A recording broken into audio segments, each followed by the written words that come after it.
Duncan Vincent with expert commentary, Larry Scoop Carter in the pit lane, and Alan Hyde in the BSB studio. This is BSB Radio, powered by Kawasaki, the sound of the British Superbike Championship. Good morning, everybody, and welcome to Cadwell Park, where we are here for our annual visit and annual party in the park weekend. Bikes just leaving the top paddock and starting their warm-up laps. I'm Duncan Vincent, and welcome to the British Superbike Championship, where we have round number 8 for Cadwell Park. The Pirelli King of the Mountain is what we will be looking at. And good morning to everybody who is trackside. A lot of the tents have been erected and stuck up. They got put up yesterday, actually. It's great to see them all getting put up there. And also, as we look across towards the top side, lots of people spectating from the lovely new pavilion that we have up there. A couple of years into its existence is the pavilion. And we also have the cafe, which looks nice and busy up there. A lot of people grabbing their breakfast. If you're listening on our YouTube stream, great to know that you're here. Maybe not in presence, but you're very much taking an interest in what we have for today's free practice session. And we also have a fairly substantial update to the actual timetable. We're now on version 5 of the timetable, and that's because today we're expecting a little bit of inclement weather coming our way in the afternoon. So things have been, shall we say, shunted forward to compress the day and try and get the majority of the running done in nice, decent, dry conditions. We start at 9:30 with the British Sportbike Championship, the Pirelli British Sportbike Championship, which is on track. And we rocket through in towards Super Sport, then Super Stock, Super Bikes, BMW. We would normally then have a little bit of corporate activities from 1:10 till 10 to 2, but that's been taken out of the mixture and everything just moves up one slot. So we should be finished today for around about 4:20 on track. A little bit of corporate activities at the end of the day. So that's been moved just from the middle towards the end, which does make perfect sense. Race direction, Stuart Higgs was keeping an eye on the weather yesterday, and he said to me, just what we might do is move everything. And that did seem like a very good idea, because if you've been in the surrounding area for the past couple of days, you'll be very much aware of the weather that hasn't been, shall we say, lovely. Some of the thunder and lightning and the rain, but it's rain that's very much needed for the area. And it does seem to be doing the farmers a world of good, but obviously it doesn't do our bike racing scene a world of good. But I'm Duncan Vincent, and welcome to, once again, the British Superbike Championship, where we have round 8 from Cadwell Park, our bank holiday party in the park. And it's good to know that you're here and tuned in.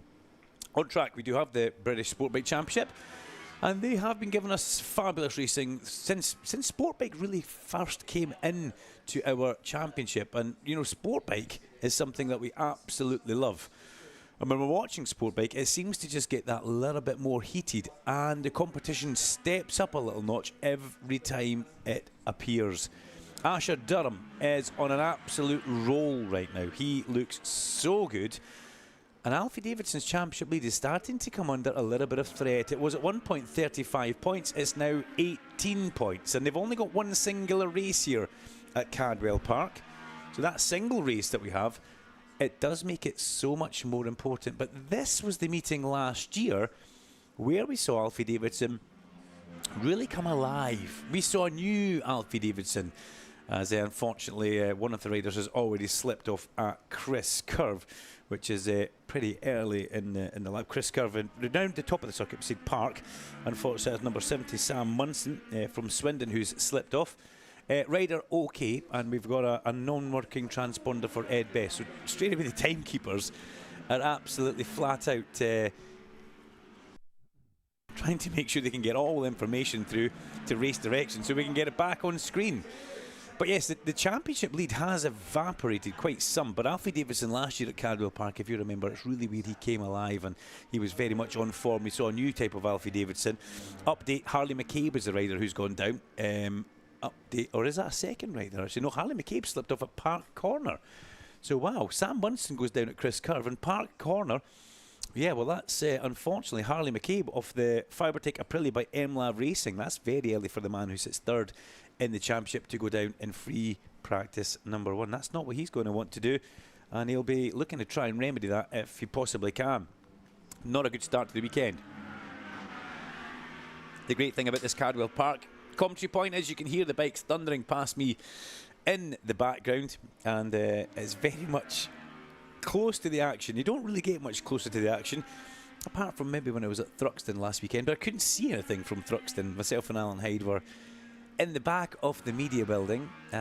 What was nice, though, and was incredible for me, I managed to get onto the grid for two or three races, which is something I've never done before, so I felt a bit nervous.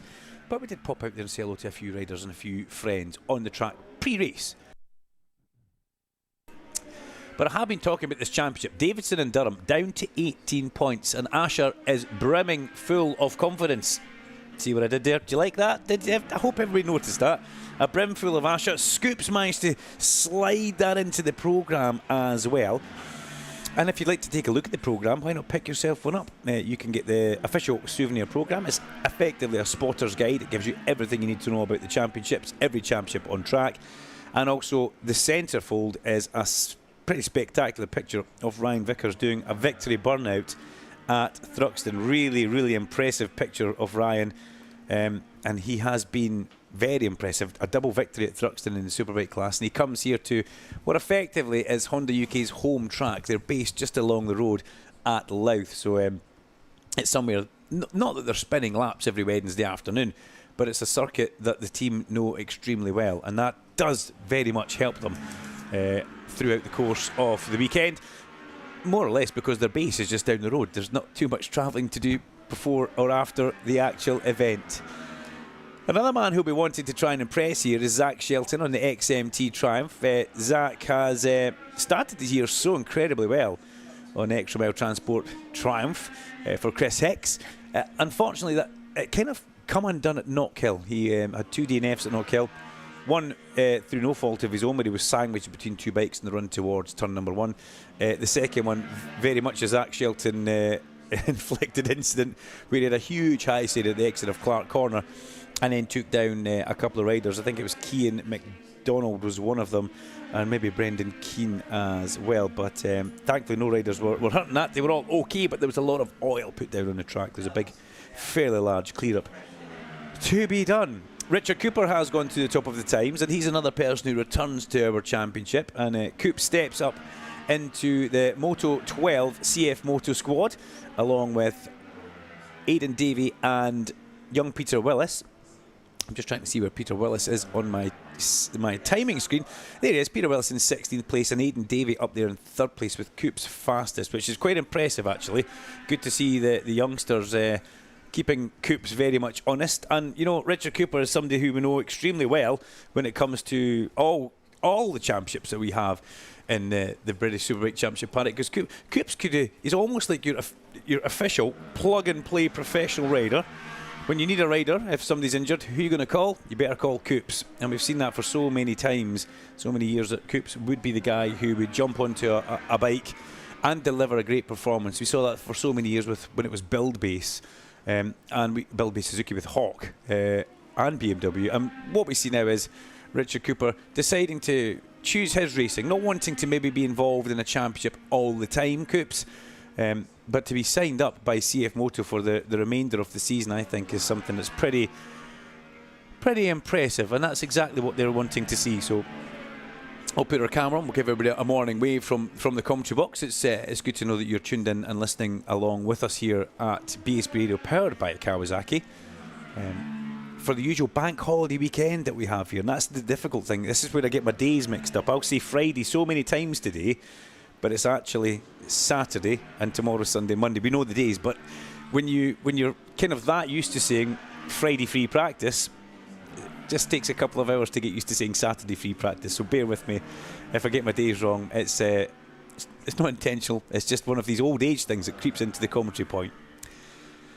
But as I was saying about Richard Cooper, it's great to see him come back to the CF Moto on a track where he actually had his first little taste of it at this circuit, and he quickly walked away from it, actually. He didn't really enjoy his first experience on the CF Moto. He said it wasn't for him.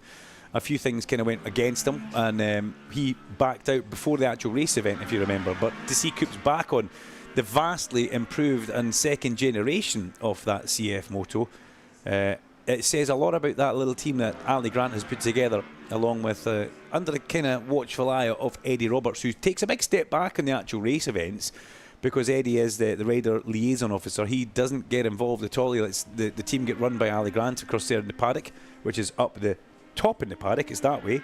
It's actually that way, but I've got to do that way for the screen. And Ali will look after the 3 riders that he has. He's a very, very busy young man. There goes Alfie Davidson. There goes Richard Cooper in the background. And also Lewis Smart. It's good to see Lewis Smart back having a bit of a run of form. He appeared at a local clubby race at my home circuit, Knockhill, just last weekend. And he was right on lap record pace for the British Sport Bike Championship. And I thought that was fabulous. That's exactly what he needed to do. He's got this kind of run of momentum going, and he needs to try and make sure he can keep that in the right area. Right now, finds himself inside the top 10 in 7th place. And keep your eyes out for Lewis. He's lots of luminous yellow flashes on the leathers and the bike, and nice and visible for us all to see. Bike number 32 making his way through the top of the circuit, through Park, and heading round towards Chris Curve. And just keeping you up to date. Earlier on, we saw Sam Munson slide off at Chris Curve. Rider badge is OK, number 70. Excuse me, and we also saw, sorry about that. We also saw Harley McCabe slide off at Park Corner. I almost inhaled myself there. That's not what you want to do. Alan Hyde is here today. He's just been in setting up, purely making sure everything works. When we come to Cardwell Park, the commentary box completely gets changed. We've also got all the live streaming capabilities that we have to link in as well. It's not just a couple of hours work. So Heidi has a long drive to get here. So it was so great that Cardwell Park got him along yesterday, put him in place, and wound him up and got him started, because there's cables everywhere. But the cable management's good up here. Don't know what you guys are like if you work in an office, but I like cable management, and Heidi is on top of his cable management with a little bit of this, a little bit and a lot of this. The good old tank tape or the duct tape, just holding everything in position. Now, I will be in the commentary point today. We'll also venture down into the pit lane. We have Larry Carter's stick mic. We'll make sure that the microphone works in all the correct places for Larry, and we'll have a little check across onto the podium as well. And what do we do here at Cardwell Park that we really don't do anywhere else is Larry and BSB will bring the riders towards you. If you're on that banking on the far side, expect at the end of each Superbike race riders to walk across the track, climb up across that banking, and give you a bit of a taste of the Baglietti Prosecco towards the end of the day. Nothing better than getting up close and personal with the riders, and they also sometimes throw knee sliders into the crowd. If you're lucky, you may even get a glove. Who knows how they are feeling at the end of their 3-race weekend. We're also expecting Superpole for the Superbikes. Fingers crossed the weather plays ball. That's something that we really need to keep our eyes on. So many times we've come to Cardwell Park super excited for Superpole, and it's unbelievable how Mother Nature does this to us. Maybe 5 minutes before Superpole, the rain comes down and that's it. So it's one of these things. It's a great shame, but fingers crossed we get a nice dry run, and Superpole will be A-OK. I'm looking down pit lane. I can see Kieran Kent is down there. Now let me grab the binoculars for the first time today and have a bit of a check out of what Kieran Kent's up to. I can see him standing next to his Blue Motion Aprilia, thinking about going out. Sister Shannon on the pit wall. Kieran's now stepped onto the bike. Tyre warmers come off, and he will make his way out on to the Cardwell Park circuit. Kieran in 14th place as he goes underneath the Rocket Oxygen Performance qualifying arch and makes his way on to the circuit. Cam Dawson's popped himself into P2 on one of the Power Slide Suzukis, and Cam, consistent, yeah, he is very much so, but he will want to get himself onto the top step of the podium pretty quickly. He's been doing a little bit of social media work recently, and he does look very good in the brand new colour scheme that he is sporting in 2026. He's showing off his helmet leathers on a very recent post. But Cam is a man who will be wanting to get onto the top step of that podium. He is here to win, and he comes from a long list of great results. Now there's an improvement. Now we saw this from Thruxton. He's just gone into P8 in the lifetime, and then it's none other than young Lennon Docherty from Lochore or Ballingree in Scotland. Now Lennon had a really, really strong run at Thruxton, and there's what a bit of confidence can do to you. he's been down in the mid-20s, round about 20th to 21st, 22nd, 23rd. And there was one point where Dad was ready to pull the plug. That was it. He was not enjoying watching Lennon, not enjoying his riding. But that's a really strong start to the weekend after a really good Thruxton where he got into, I think he was in 11th place, 10th across the line and updated to 11th because they were that close together. But Rory Skinner even phoned me on the way home from Thruxton and he says, what about Lennon? He goes, couldn't quite believe it. I was watching the leading pack of bikes go round and there was a one white helmet at the back. And he says, is that Lennon? And he was delighted for his good friend and young countryman as well to be up there. And that's what riders thrive on. If they can get a little bit of a good result, a little bit of momentum behind themselves, they will push themselves forward. And Docherty inside that top 10, great to see that. And I'm pretty sure Dad William and Mum Claire will be happy. Clearly, he's going well because Sister Hannah's not here this weekend. She's been banned after she decided not to go to Thruxton here, his best result of the year. So Hannah's maybe been left back at home. But Alfie Davidson's also had a good turn of pace there. A tenth of a second away from Richard Cooper has gone Alfie Davidson, and he goes into P2.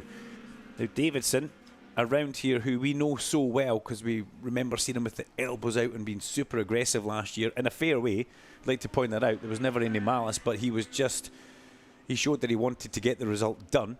And with it being a single race, you can't really hang about and think it's fine, we've got double points. You have not got that opportunity this weekend in the Pirelli British Sport Bike Championship. Singular race is all they have. Just looking at that time on the screen because Carl Harris has improved as well. A double podium run at Thruxton for the Rocket Rookies Suzuki mounted number 9 rider. Again, young Carlos, we know how quick he is. We've seen the pace be there for quite some time. It's good to see that finally coming through. He was putting so much pressure on himself at the start of the year that he was almost overriding the bike and he was causing himself more issues, or more good than harm, more harm than good actually. I'll get that the right way around, quite important. And he had a little bit of a social media post which myself and Larry Carter both picked up on actually. Well done Scoop for mentioning it first. Now we don't push everybody's sob story, but the story that was coming out from young Carl is, he was just trying too hard. Budget's always a factor for every rider out there, but he was pushing himself that little bit too hard and the results weren't coming. I'd imagine there's been a little bit of a word from the guidance from Ron and Leon Haslam just for Carl to just calm and ride the bike, and that's exactly what he's doing now as he makes his way past and crosses the line. Is in 8th place, a 1:35.103 for Carl Harris, just behind Dan Goodman, another rider on the 71, the teammate to Harley McCabe on the second of the Fibertech Aprilias. Now Dan Goodman has really started to come to form, I'm going to say since Knockhill, and he doesn't even like Knockhill, and he's very vocal about not liking the Scottish circuit. Nothing against it, he says, just every time I go there I crash or it rains. So great shame for young Dan Goodman, but he is starting to get a hang of this Fibertech Aprilia, which we saw him leading the way for quite some time at Thruxton and had the bit of a shuffle put on him, unfortunately, with the drafting. And that's kind of what happens, unfortunately. Thruxton, such a unique place. And I do remember actually saying at the end of commentary, I can't remember if I said it on commentary or if I said it off commentary, but I said to Alan Hyde, you must be proud of your local circuit. The racing that it delivers us. And Heidi had a big, big beaming smile. He says, yeah, it's only 8 minutes till I get home as well. So that was the annoying part of that. 7 on a good day. 7 on a good day. That was the annoying part of that one for me. I mean, it took me 8 hours to get home from Birmingham the next day, and that was self-inflicted how bad that drive was. 8 hours? The M6 was shut. Goodness so I went me. across the M42, up the A1M, then it took me across the 66 because something had happened on the run round into Scotland, and that was standstill. And because we'd been at our good friends who stays in Birmingham House, yes. At Birmingham, a very tall chap who used to race touring cars, I was less than fresh the next day going up the road. I bet you were. Yeah, so it was a tricky 8-hour journey. Oh dear. Just think, by the time you got home, I've probably had 4 normal good meals. Very true. Very true. Number 69 off on at LIMA continued, and number 71 off on at LIMA continued as well. Messages coming through on screen. Now, I did look and do all my pre-event homework as well, but I've never seen LIMA listed. I'll need to go and ask Sam exactly what that means, or Richard Evans downstairs. 69 is Joshua Proudfoot, 71 is Dan Goodman. Not exactly what you want to do, but also a couple of lap times coming in for course cutting. We've had Aidan Davey do that, and we've also had number 14, which is Hayden Clinton. And Hayden Clinton was one of the first tumblers that we had. Tumblers. Now, that's not something you drink out of, I'd like to point out. One of the first people who slept off at Thruxton over the course of his weekend. So let's hope that Hayden has a pretty strong weekend here. And I've just seen an improvement as well for Harrison McKay. I don't know if Salty Sellers is here. I did see Mum Tammy down there in pit lane. She is down there with Armada doing the pit board for young Harrison McKay. And that's another change that's coming for 2026 as well. In fact, I think we had it last year. All signalling must be done from the bottom pits. You're not allowed to do your signalling as from years gone past. There used to be an area at the exit of the mountain, just in front of the lovely Cardwell Park Pavilion. If you haven't been in there, I think you have to book. But really is a lovely log cabin. You need to get yourself in there. I ended up there unexpectedly yesterday because I took a wrong turn in my car. And there's a fence all around. So 3-point turn exacted, yeah. Yeah, I like the pavilion. I got a tour. I think I got a tour from, I think it was Ellie actually one weekend who was working here. Gave me a little tour of that place. It was lovely. Really nice inside. Great viewing area. But down the front of that, it used to be an area where a lot of teams and would signal their riders with the pit board. But that's been stopped. More or less for the interest of safety. There's no catch fencing along there. If you remember back a good couple of years ago, Joe Sheldon Shaw tried to park his ZX-10 Kawasaki in the back window of Larry Carter's BMW, which was parked at the top of the hill, when he got it slightly wrong over the top of the mountain and the bike went over onto the inside. So in the interest of safety, all signalling gets done from the bottom of the pit area. And that's exactly where Alfie Davidson is at this moment. And he's just thrown his leg over Ian Newton's Iron Competition Aprilia. And he will be heading back down pit lane and onto the circuit. But I did mention Dave Sellers earlier on. This is normally where the watch vibrates because he'll be listening in Norway. So that might mean he's actually here, not away making the money, here actually watching what his money gets spent on. But Harrison, remember, he picked up two fabulous back-to-back victories, Snetterton and Brands Hatch. I mean, they're two big circuits and two very different circuits. Had to watch that going past Finsmart. We didn't get to walk towards the edge of the track as they go in towards turn number 1, which is Coppice and then into Charlie's, very fast part of the track. But that back-to-back set of victories that we did see for Harrison McKay on bike number 61, the teal-coloured Armada Marine Cables SC31 Aprilia. Big circuits, big victories, but then had a fairly sizable off at Oulton Park. If you can all recall, on his first push lap in free practice 1, and he beat himself up fairly comprehensively. He did come back and did do a bit of racing, but confidence has taken just that little bit of a knock. But even with the knock in confidence, he still finds himself in the top 10, and that's pretty impressive for that young man who has his first year on sport bike. He did dip his toe in the water last year, and the toe that got dipped in the water was at Knockhill, where he raced the Cove, or the Cove A. I think Casey O'Gorman was in the commentary point with us at Thruxton, and if I'm not mistaken, he called it the Cove. So we'll go with that because Casey was the rider. But either way, we did see young Harrison McKay throwing a leg over that. Now, he was instructed by Paul Curran at the time to go out there, ride the bike, do not crash, because I think spares were kind of limited. And for somebody who was stepping onto a bike for the first time, and it was a wet weekend north of the border as well, that was the other thing. The wet weekend made it fairly difficult. That's a lot of pressure on that young man's shoulders. That's a heck of a lot of pressure, but he did well. Okay, CF Moto, there goes Cooper, there goes Davey, in the middle, Finn Smart Whedon.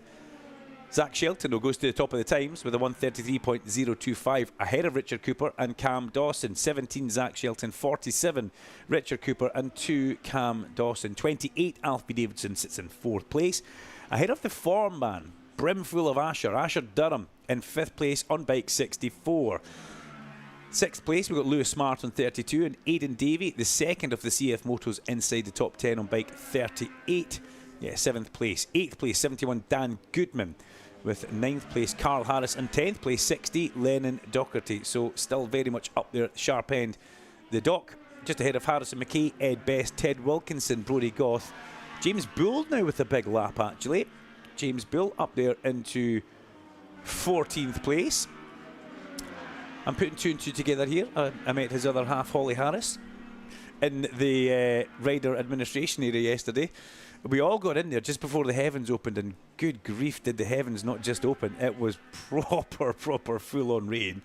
And nobody wanted to leave Richard Fothergill's area, and we all just hung around and had a bit of a chat with them.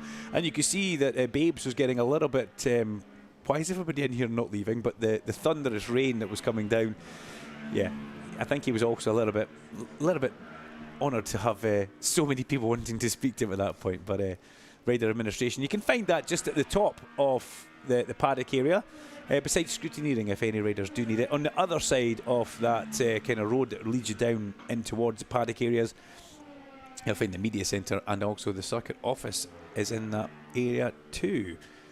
Good grief, we've only got 3 minutes and 30 seconds of the session to go. Where did the time go? 25-minute session. And typically at Cadwell Park we have the transit periods, which kind of fall in between everybody being on track. The transit periods to get bikes back up and to get teams down. It's one of the unique features that we have here. The track crossing at the top only opens obviously between sessions. Many years ago there used to be a bridge actually that went through Hall Ben's area many years ago.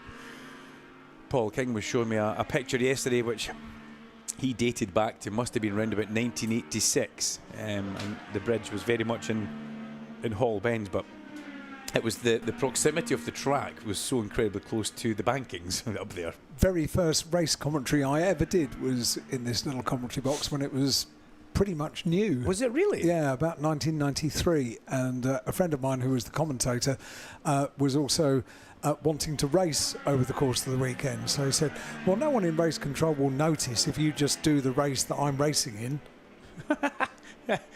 With Paul Massell out at the second box at Mansfield. Oh, the Mansfield box, yeah. Yeah, brilliant. So I was in here, Paul Massell was out at Mansfield. Was it cars?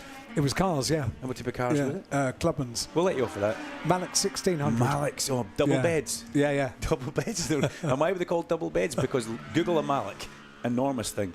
And my friend Tony came last. Oh, that's good then. In both races. It wasn't Tony, who used to be the sound guy. No, Tony. Okay.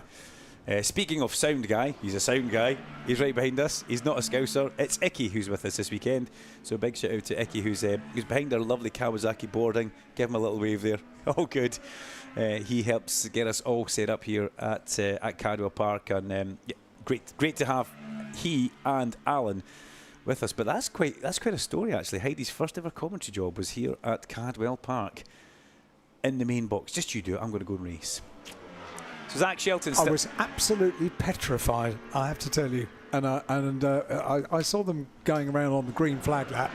I remember this specifically, and I knew it was a green flag lap. I've called it a green flag lap forever. But then I looked down and I saw yellow flag, so I decided to call it the yellow flag lap. So that was. Do you? I mean, I don't know if you've done this for so long. I mean, 150 years now, I think, Hill. Something like that. Yeah. Do you still get nervous like I do? Yes. Yeah. Oh, it's bizarre. You know, I used to get so nervous when I was racing bikes or cars, and even commentary. Still get that little nervous feeling in the stomach. But you should. My good friend and mentor Gary Stagg used to always call it Kinross tummy. And I said, what's that? I said, what's that all about? He would say, well, if I ever get to Kinross, my stomach would turn itself upside down when I knew he was commentating. Absolutely. And he goes, it's one of these things. And you should. Well, 30 seconds to go, so I will quickly bring you that update from Duncan Al about how nervous we get pre-commentary.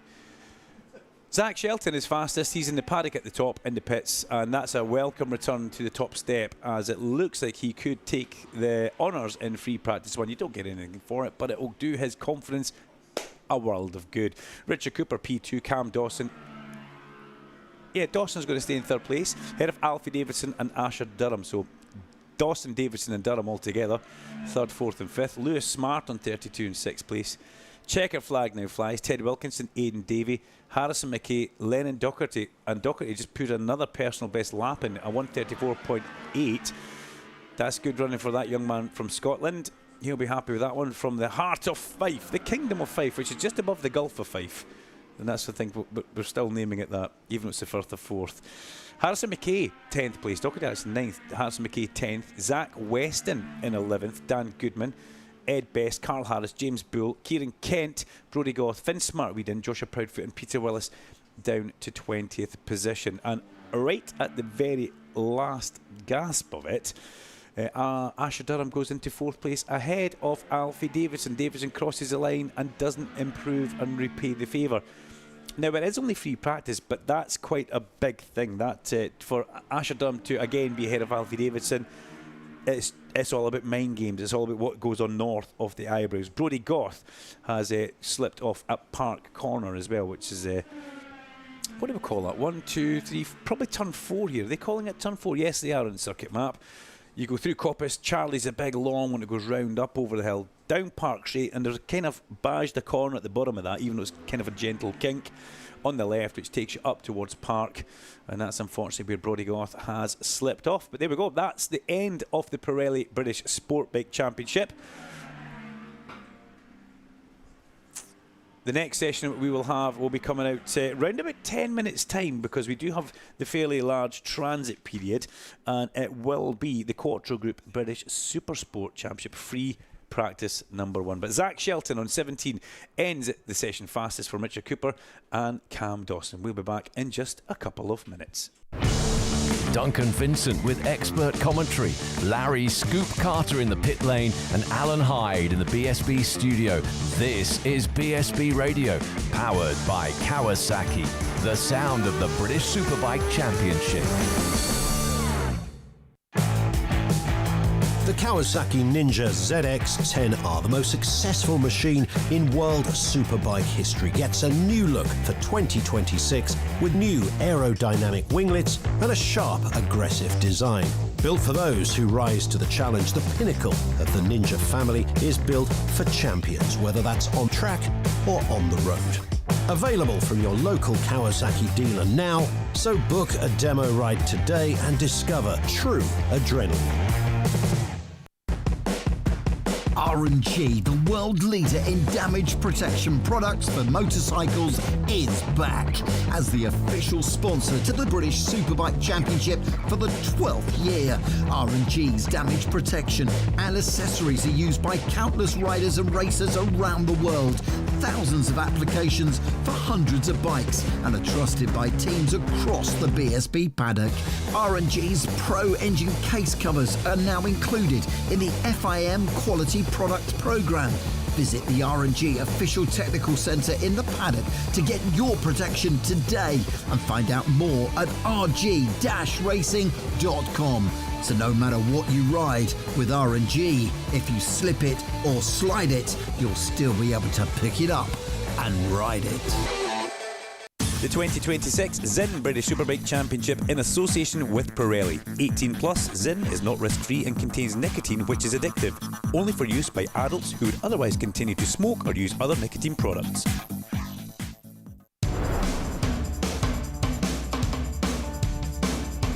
Duncan Vincent with expert commentary, Larry Scoop Carter on the grid and in the pit lane, and Alan Hyde in the BSB studio. BSB Radio, powered by Kawasaki, the sound of the British Superbike Championship.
Duncan, Larry and Alan live on BSB Radio, powered by Kawasaki, the sound of the British Superbike Championships.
On track, we have the Quattro Group British Supersport Championship free practice one, and the Supersport Championship arrives at Cardwell Park very much a light, and it's not like just with the racing that we're seeing, which is simply incredible. It really is.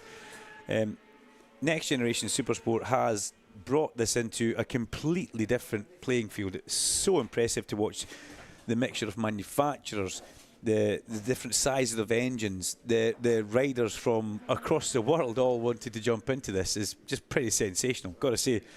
But it's our very own Luke Stapleford who leads the championship. And Stapleford leads the championship. I'm not going to say, well, 55 points could be comfortable, but you never know. Every weekend is a double header when it comes to... Just when I think I've got my commentary box set up perfectly with the air conditioning unit, Alan Hyde wheels the air conditioning unit outside for some reason, unbeknown to me. But Stapleford has that 55-point championship lead, which really isn't a comfortable championship lead when you look at it, because 25 points for a race win, 50 points can be picked up at each round. It only takes one thing to upset the apple cart, but he knows he's a pro-seasoned campaigner when it comes to everything super sport-wise. And Luke Stapleford will be holding on to that 50-point championship lead and trying to finesse it through, even when he's having a bad weekend.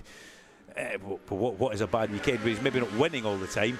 He's still outscoring his rivals. Look at Thruxton, a first and a third, and the man that was second in the championship, Jack Kennedy, dropped points. Jack 2 4th places, a 4th or 5th actually. It was a struggle on the CBR 600 for Jack at Thruxton.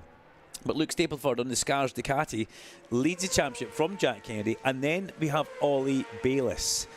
What a welcome addition to the Quattro Group British Supersport Championship Ollie Bayliss has been. He's slotted in there.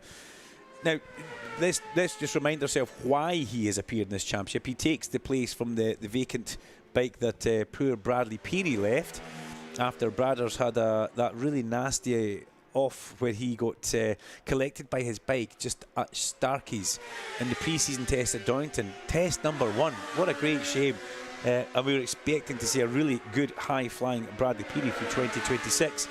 But Bradders, he came and joined us in the commentary box at Brands Hatch and effectively announced that he wouldn't be doing any competing this year.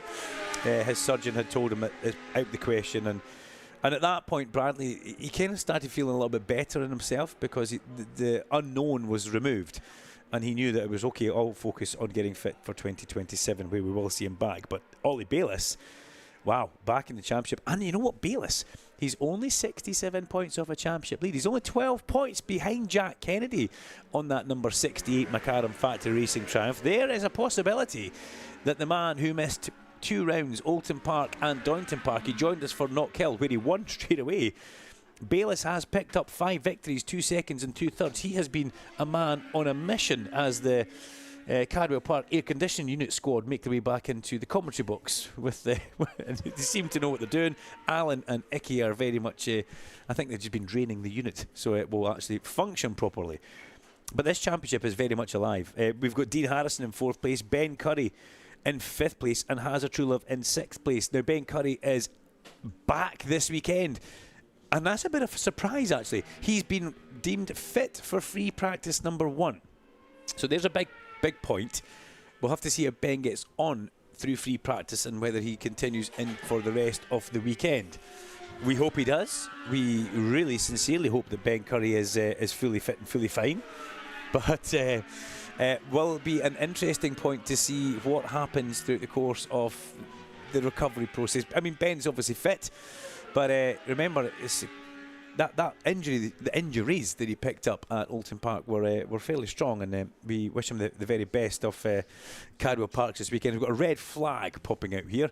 A red flag pops out in the Quattro Group British Supersport Championship as we try and have a little look around the circuit to see if there's anything that we can see, and we can't.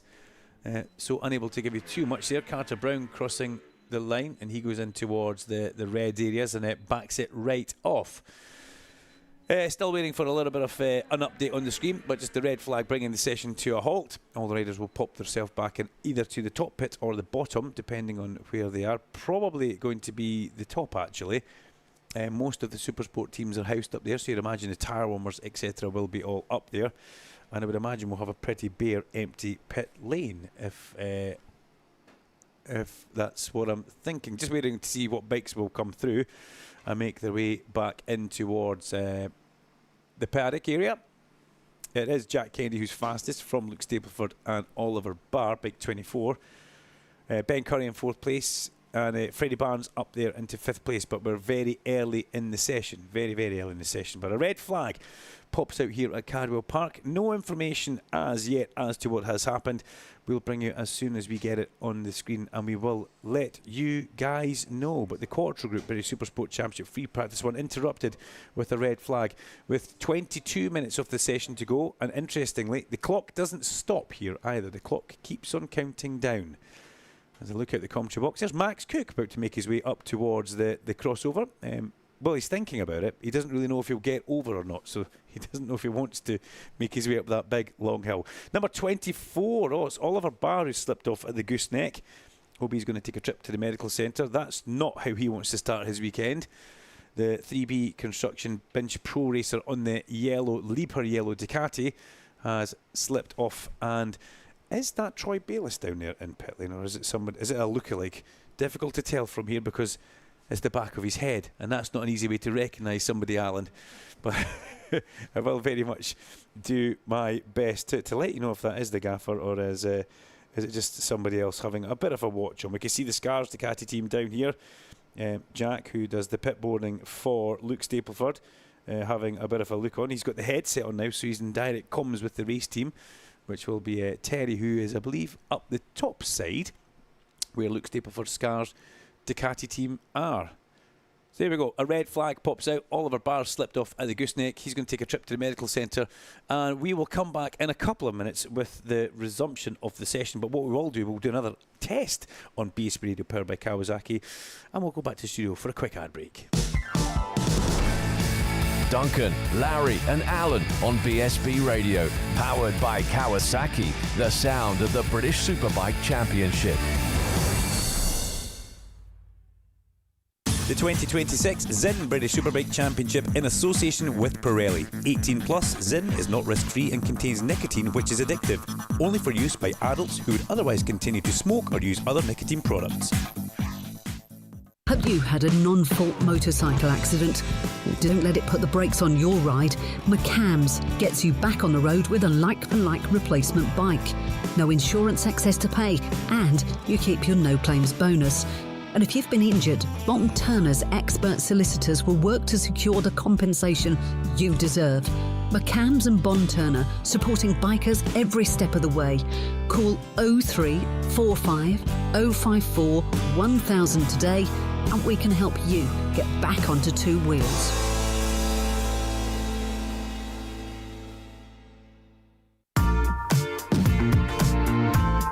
Want to discover the latest Kawasaki range of machines? The Kawasaki Experience Tour is heading to dealerships across the UK throughout the summer, giving riders the chance to ride the latest 2026 bikes.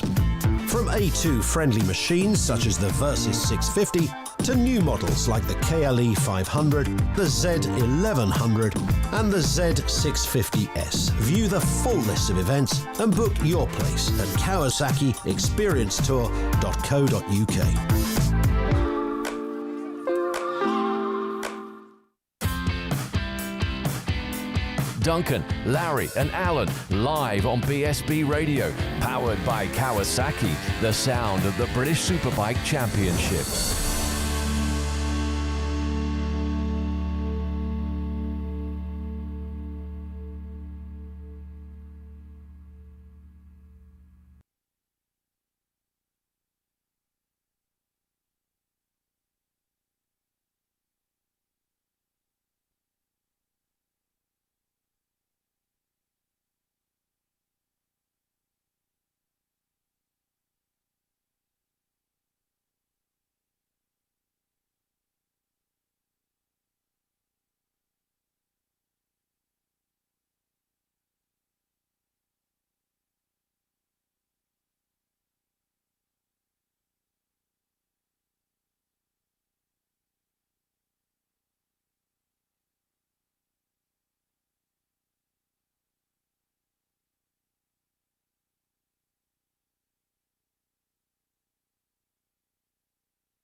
Here we are back again in the commentary point. Just nipped downstairs there to make a few inquiries. But the session now back live. And, well, we've been talking an awful lot about Supersport and how great the racing has been. It just gives us that little bit of everything. And the introduction that we had of Chan Onshu the last time, well, that was... he arrived at Thruxton, probably never seen the place before, watched a little bit on YouTube, and he took to it like a duck to water. And that's kind of what we're expecting when you get a world-class level rider like Chan Onshu throwing his leg over a bike that he knows incredibly well from the World Championship. It was very, very impressive. And he liked it. He got stuck right in. He got a second and a first. There was a little bit of beef after the first Supersport race, which Larry Carter did report on. And, you know, I'll give Scoop his due here. He didn't wind it up at all. He didn't need to wind it up at all. That's because it was basically a blaze as it came back into the post-race winners' enclosure. Larry had a bit of a chat with Stapleford, and there was all sorts of things going on. I did speak with Luke after it. He says, I might have shouted something at them on the end lap. I thought it was quite funny, but you know, I think it's what Luke Stapleford. I think it's how he operates. He's a seasoned professional.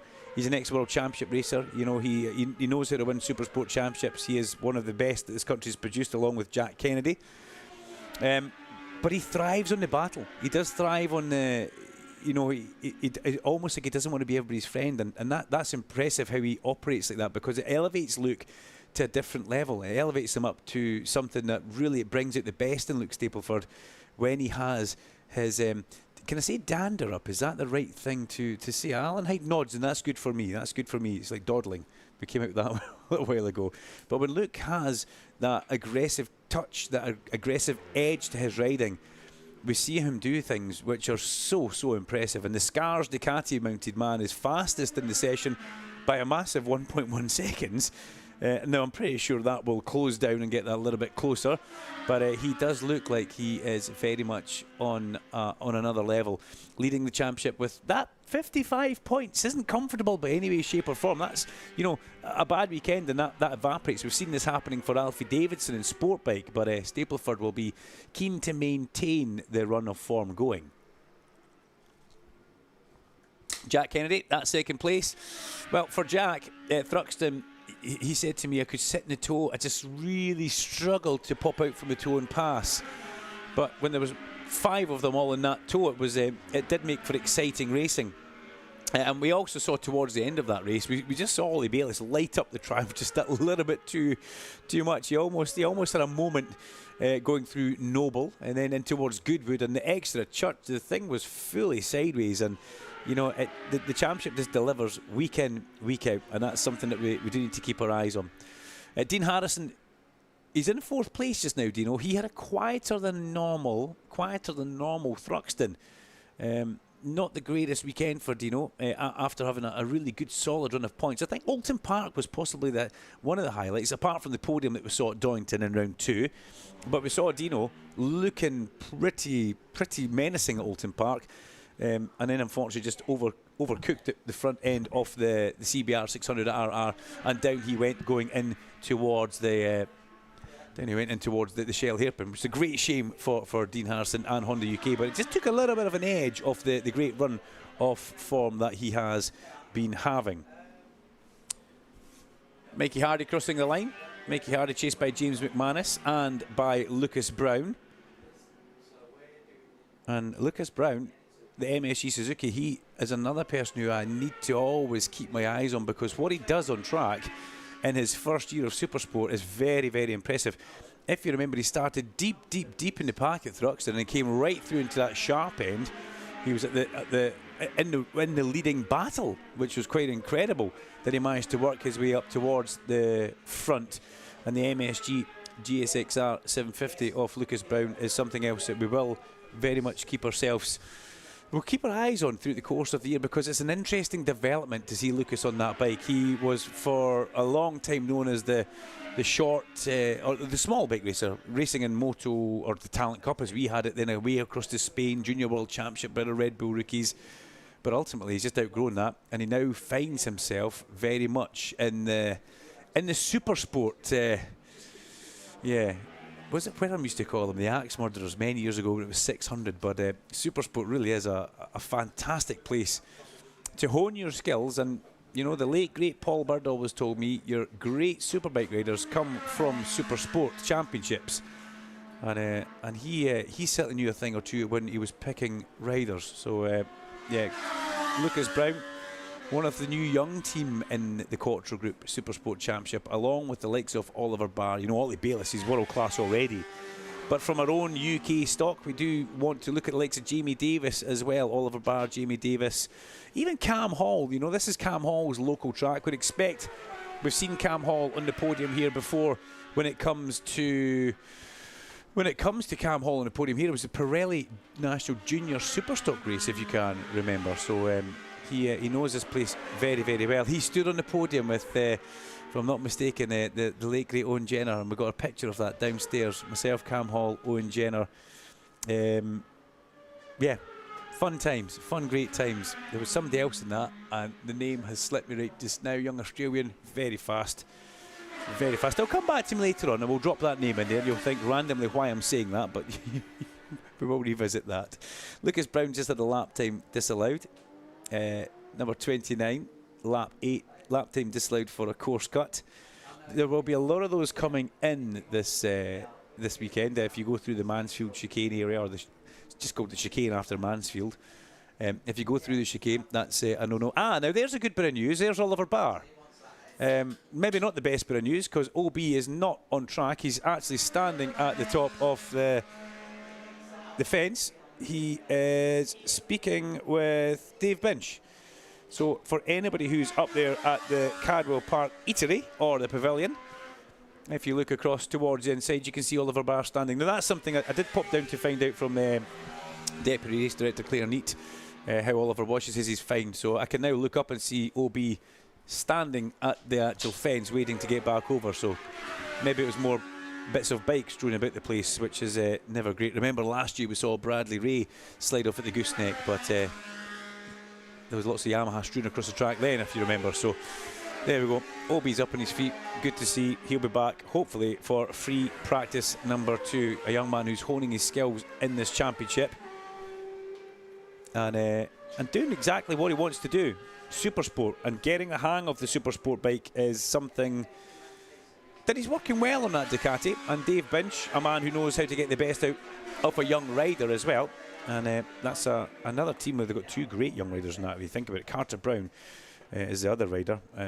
Carter Brown, we know how good Carter is. We remember the man who gave us a complete dead heat before at Doynton Park. Hayden Nelson just crossed the line. Keep your eyes out for the black number 18. Carl Cox Motorsport on that bike for Hayden Nelson. He is actually Ollie Bayliss' cousin. There you go. That's something that you probably were not expecting to hear. But he's a cousin of Ollie Bayliss. And he... I sent Ollie a message. I think we talked about this at Thruxton. So I hope you see this. He got back to me, yes, obviously straight away. I've seen it. And he gave me the info that Hayden comes from a dirt tracking background. I think it's the cousin from the mother side of the family, which I think is fairly impressive. Still trying to keep my eyes on this chap down here in the grey body warmer, Alan. Now, I'm wanting you to do that because I think you would recognise a legend if you saw him as well. Chap in the grey bodywork down there, underneath the yellow awning, speaking to Mr. Trev. That looks like the legend that is Troy Bayliss to me. Now, my eyes say, oh, Alan, close your mouth, Alan, it's okay. He does get very excited when he sees somebody that he recognises through binoculars. Just wonder where he's actually looking in that pit lane now. That's the worrying part of it.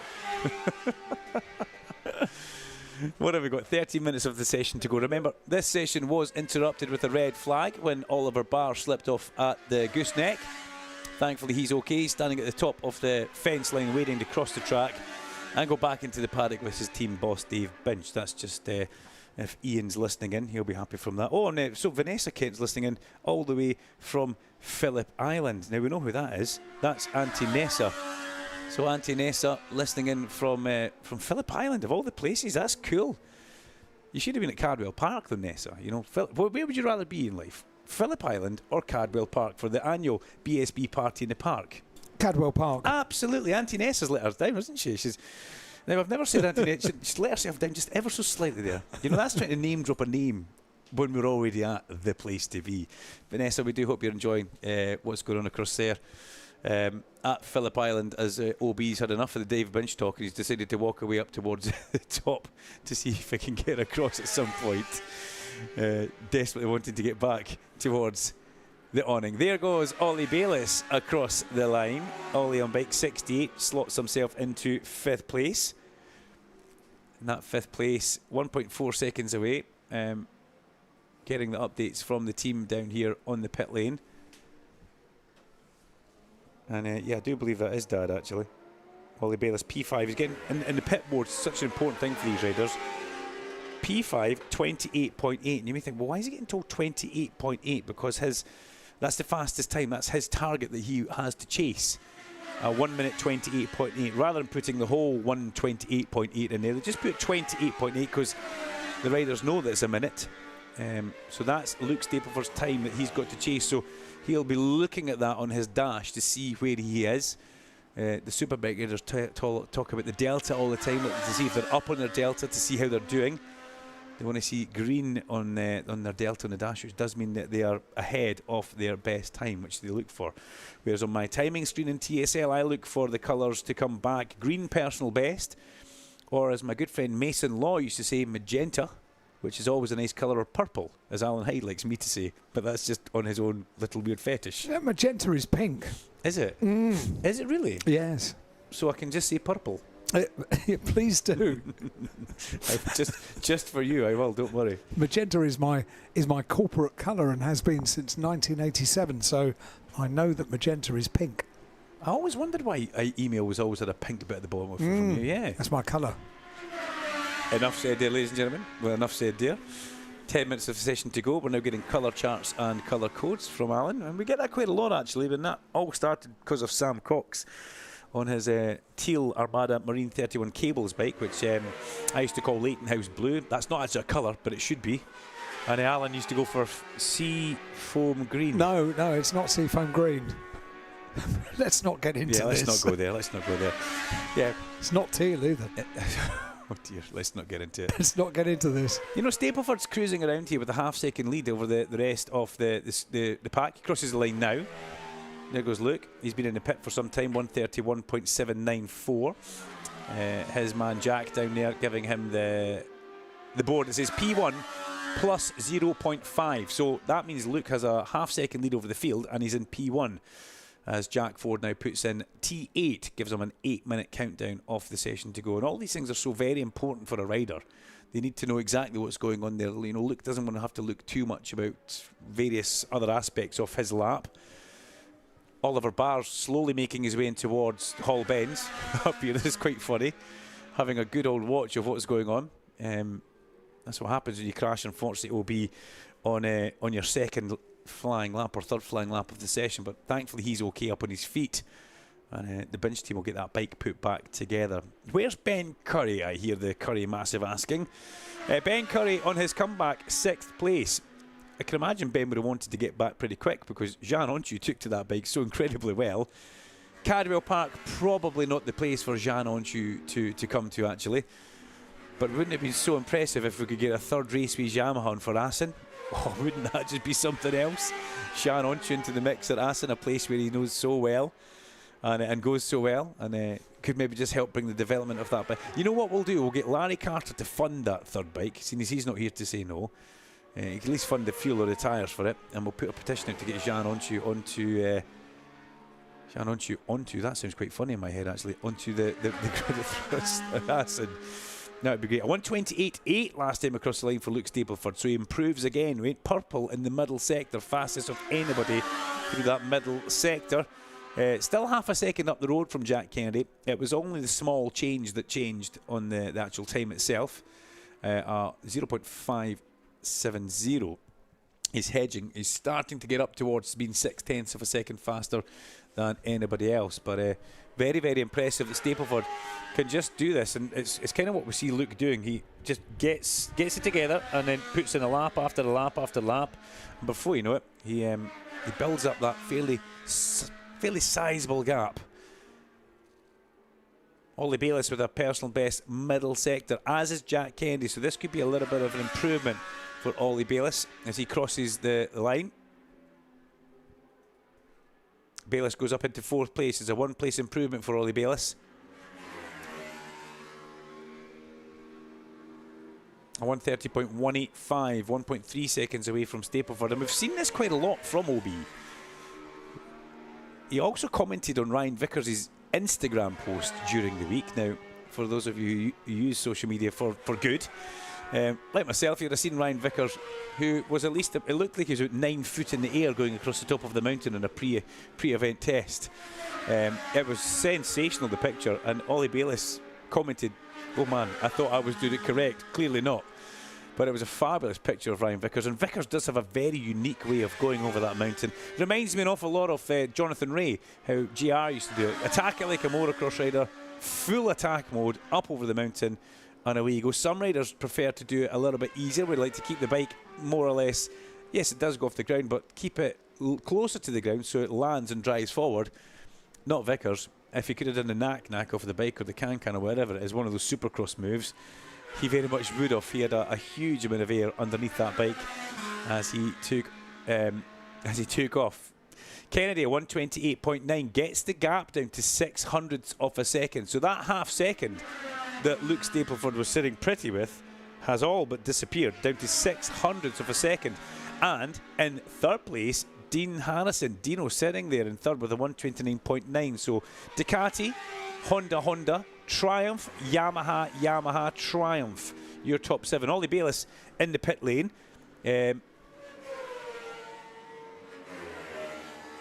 Troy does step over, a little bit of a chat. Ollie says 2 or 3 things. I think Troy was saying make your way up towards the top, actually. And away he goes. Ollie Bayliss going ahead back out for the last 5 minutes of that session. And there he goes on to track. Big long look over the shoulder as Stapleford puts a 1:28.5 second lap in this free practice. Free practice for the Supersports actually turning into almost like a pre-qualifying event. It really is so impressive how they get on with it and how they get down so quickly to some very impressive fast times. Back up to 0.3 of a second now. That's kind of worrying because Alan Hyde's now standing up. So he's spent hours and hours finessing the commentary box to make sure he gets it just how he wants it. I'm not tall enough. He's about to change everything, aren't you? I need to heighten my chair. Can't you get a taller seat? I don't know how you can. How can you do that? Oh dear. I don't know. So I'm going to put it on a flight case. Oh, what could possibly go wrong? Crash, bang, wallop, thud. You do that and I'll watch. I'll bring everybody the rest of the Supersport session and we'll watch you try and do exactly what you're about to do. Cam Hall's just had a lap time disallowed for a course cut, and that's Corey Tinker crossing the line. Corey up into 8th place, so that's a good lap for Corey.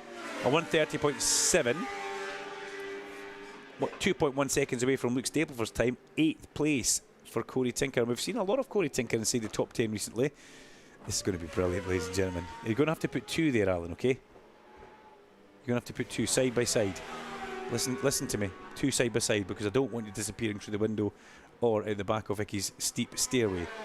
Here comes Bayliss again. He'll cross the line. Remember, he's been in the pit lane. He's trailed by True Love Davies and TJ Toms. And yeah, TJ very much in the mix of things as well. TJ Toms 11th place, just outside the top 10, ahead of Mikey Hardy in 12th, and Cam Hall, his teammate, in 13th place. Now you're talking, Heidi. Now you're talking. This looks good. Yeah, yes, looks good. See that one there? If you put that one at the back, I'll be a lot happier. I don't need 2 there. On you go. This is a little bit of dynamic management in the commentary box, ladies and gentlemen. It's perfectly fine. We have to look after our BSB radio powered by Kawasaki anchorman, our host presenter, because if he takes a hoof-long dung down the stairs because he's trying to get himself taller, that wouldn't be great. So Heidi gets himself comfortable. Let me see, there's 3 minutes of the session remaining. No real change at the top. Stapleford, Kennedy and Harrison, they've been there for most of the session, apart from Dean Harrison has put in a really strong run. He's now 0.9 of a second away from where he would like to be, which is fastest time. And having both Hondas together, fighting in a pack, that's another thing that we've been used to seeing all year round. the Honda boys, they seem to socialise a little bit together in the paddock. They get on very well. And I'm not an expert in body language, right? I'm not an expert in body language, but I'm looking up towards where Dave Binch and Oliver Barr are sitting. And there's not a huge amount of communication between those two guys. I don't think Obi's in the happiest of states as he sits with his back on the Armco barrier, looking back downhill. To his right-hand side, right towards Hall Bends, we've actually got Ryan Vickers. And then just before that, Danny Buchan. And Danny Buchan up there very much in his MET Phonacab Ducati wear. Making a comeback this weekend is Boom Boom Buchan. A very highly publicised comeback as well for Danny. But we'll talk about Superbikes when we get them on track, because there's only 1 minute and 40 seconds left of this session for the Quattro Group British Supersport Championship. And Luke Stapleford again with another quick lap. Incoming personal best through first sector, fastest of anybody through the middle sector. He's just going through Hall Bends on the number 8 Scars Ducati, and he's just ahead of him up the road. We've got Jack Kennedy, so that's a good marker. Valid towards Hall Bends. I see McManus, Mahaffey and Barnes cross the line. Then the two Hondas again riding together, Kennedy and Harrison, and here comes Luke Stapleford to cross the line. Does he go faster again? Yes, a 1:28.459. The absolute perfect marker just up the road from Luke Stapleford are those two Honda UK CBR 600RRs. He's got everything he needs looking at those two bikes. Fabulous. And you know, the Honda guys need to do the laps, need to get out there and do exactly what they want to do.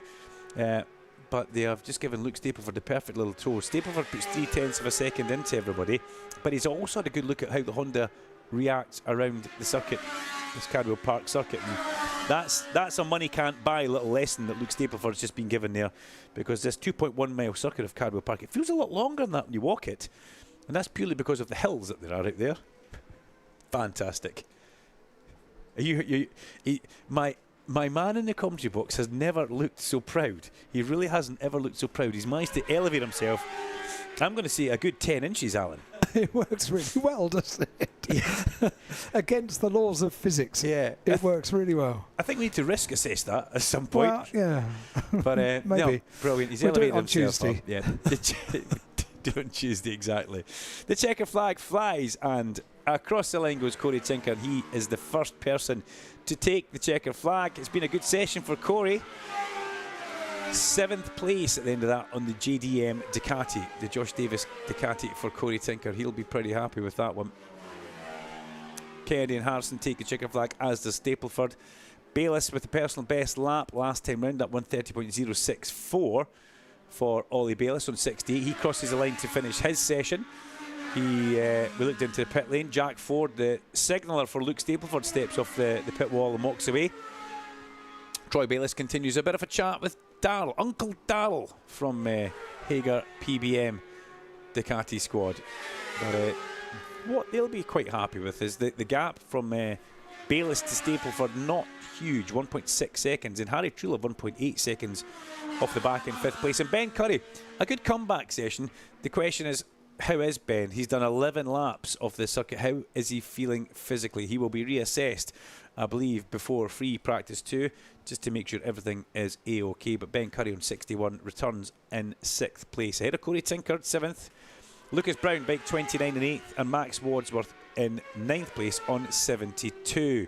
10th place for Carter Brown at the end of this one. And pretty much a good session for all. We'll pause, and once again we'll just make sure the jingles work. We'll give you a very quick commercial break, and we come back with the Pirelli National Superstock Championship free practice number 1. With all the Superbike news and insights, this is BSB Radio, powered by Kawasaki, the sound of the British Superbike Championship.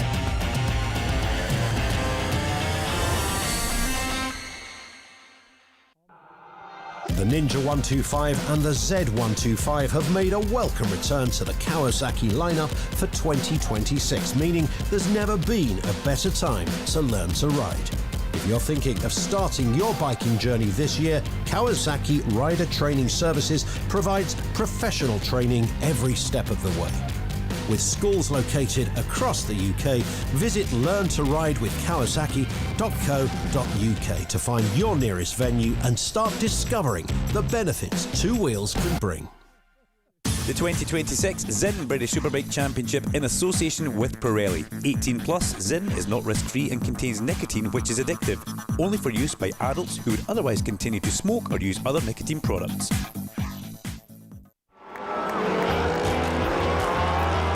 On race weekends, every second counts, and so does the right bike insurance. Carol Nash is one of the UK's leading motorbike insurance providers, and we're proud to be the exclusive insurance partner of British Superbike. So, whether you ride a classic, a custom-built model or a high-performance superbike, we'll get you a tailored quote in minutes. For over 40 years we've been protecting bikes, and with 2 levels of cover to choose from, we've got your back. Don't miss out. Search Carol Nash.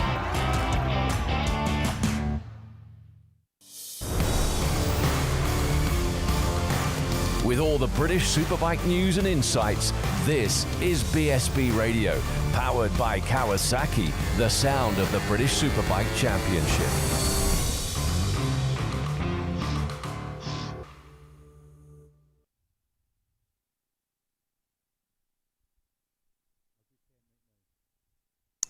Now, we have had a few messages coming in, so there's a couple I need to address, and this one's from Ken Keith.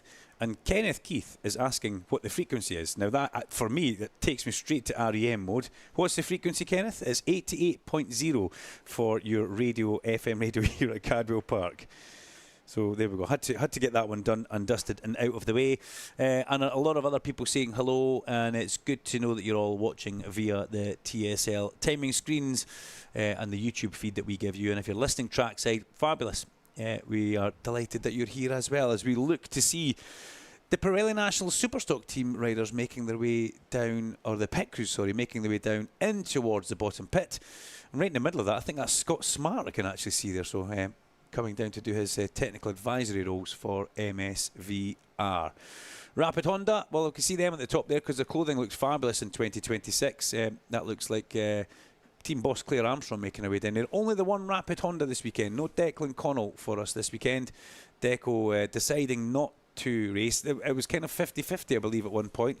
But he phoned up Callum Bay looking for some advice.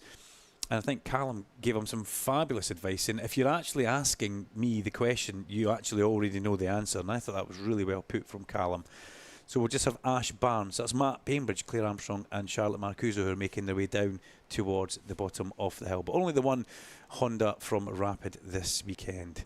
We're just going to nip downstairs, but we wanted to make sure we got the 88.0 FM frequency call put out there for all you guys who are trackside. And what's the frequency, Kenneth? It's 88.0.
The Pirelli National Superstock Championship is on track now. Yeah. Does anybody want to talk about Thruxton with me? Do you remember that? The race that took the longest time for a result to be given after all sorts of things went down at the... Well, it started on Church at the last lap where we had somebody way out over the Scott Swan on the SMR BMW was away out on the green. And David Allingham was highlighting that. Very much so was D-Bomb. But we also, very much also had Matt Truelove, who I didn't want to say it because I cursed Matt Truelove last year when I said he hasn't won a race in the Pirelli National Superstock Championship yet. And he was leading the way at Oulton Park, and I did say that, and unfortunately down he went. So I didn't want to be the guy who cursed him. I didn't do that. I left it up to my esteemed colleague Larry Carter, who said it halfway through the race. And then Matt just outbraked himself in towards the club chicane at Thruxton, and what a great shame. He ran deep. He never lifted. He kept his foot very much cemented into the power of that bike, and unfortunately he cost himself what effectively was a race victory. But what he did do, he managed the race incredibly well. He managed to look after a tyre around Thruxton, which is a bit of a black art in itself. It's not an easy thing to do. So for Matt to do that and get to the end of the race and still have plenty of tyre left when a lot of other people were struggling, I thought that was pretty impressive. You know, maybe takes a moral victory on the road, but he knows in his heart of hearts that he has got very much the pace to do it, the pace to be there. And Tag Honda would have been absolutely delighted with the way he controlled that race from the sharp end, because that's not an easy thing to do at Thruxton. You have to really have your wits around you. It's normally a drafting pack, but Matt managed to always make sure he was at the sharp end. He was always at the front where he needed to be when push came to shove. And unfortunately, when throttle came to brake, he just, I mean, you know, you're talking just maybe a heartbeat too late, and you can't slow down. If you put any more pressure through the front brake when you're with an angle of lean, you will fold the front end, or close the front end, as the riders like to now say, where effectively you overcome the limits of adhesion and down you go in a shower of sparks, fiberglass. Not ideal, but Matt didn't do that. He realised he was running wide. He decided to pick the bike up straight in the chicane, and that's where the time penalty came from. But we did at one point have 5 bikes all vying for a podium spot in the pit lane. There was Matt Truelove, Scott Swan, David Allingham. They're all hanging about there. Luke Mossey as well, who thought the whole thing was hilarious. And we were just waiting to see exactly what was going to go on and how it was going to unfold. And the position drops did come. Luke Mossey was given the victory, if you remember back to Thruxton. Mossey got that victory. Second place went to Matt Truelove. He did get demoted, and David Allingham got third place because Scott Swan got one position demoted as well. I have to make a comment, Dunk, because we've had a message in on WhatsApp saying, morning, we're here watching, and sadly there's no radio on qualifying days. There is. I've just checked. 88.0 FM. Where about are they? I don't know. Waggle the radio around in the air and see if... Yeah. But take the power button and hold it down. we are definitely broadcasting 88.0, streaming on YouTube, streaming on TSL, streaming at BritishSuperbike.com, and on all the speakers as well. We have ticked every box. We are everywhere and nowhere, baby, according to that message, unfortunately. So there's a song in there someplace. There is. Okay. If they want, they could come and actually stand in the commentary box and just to see that we are actually broadcasting.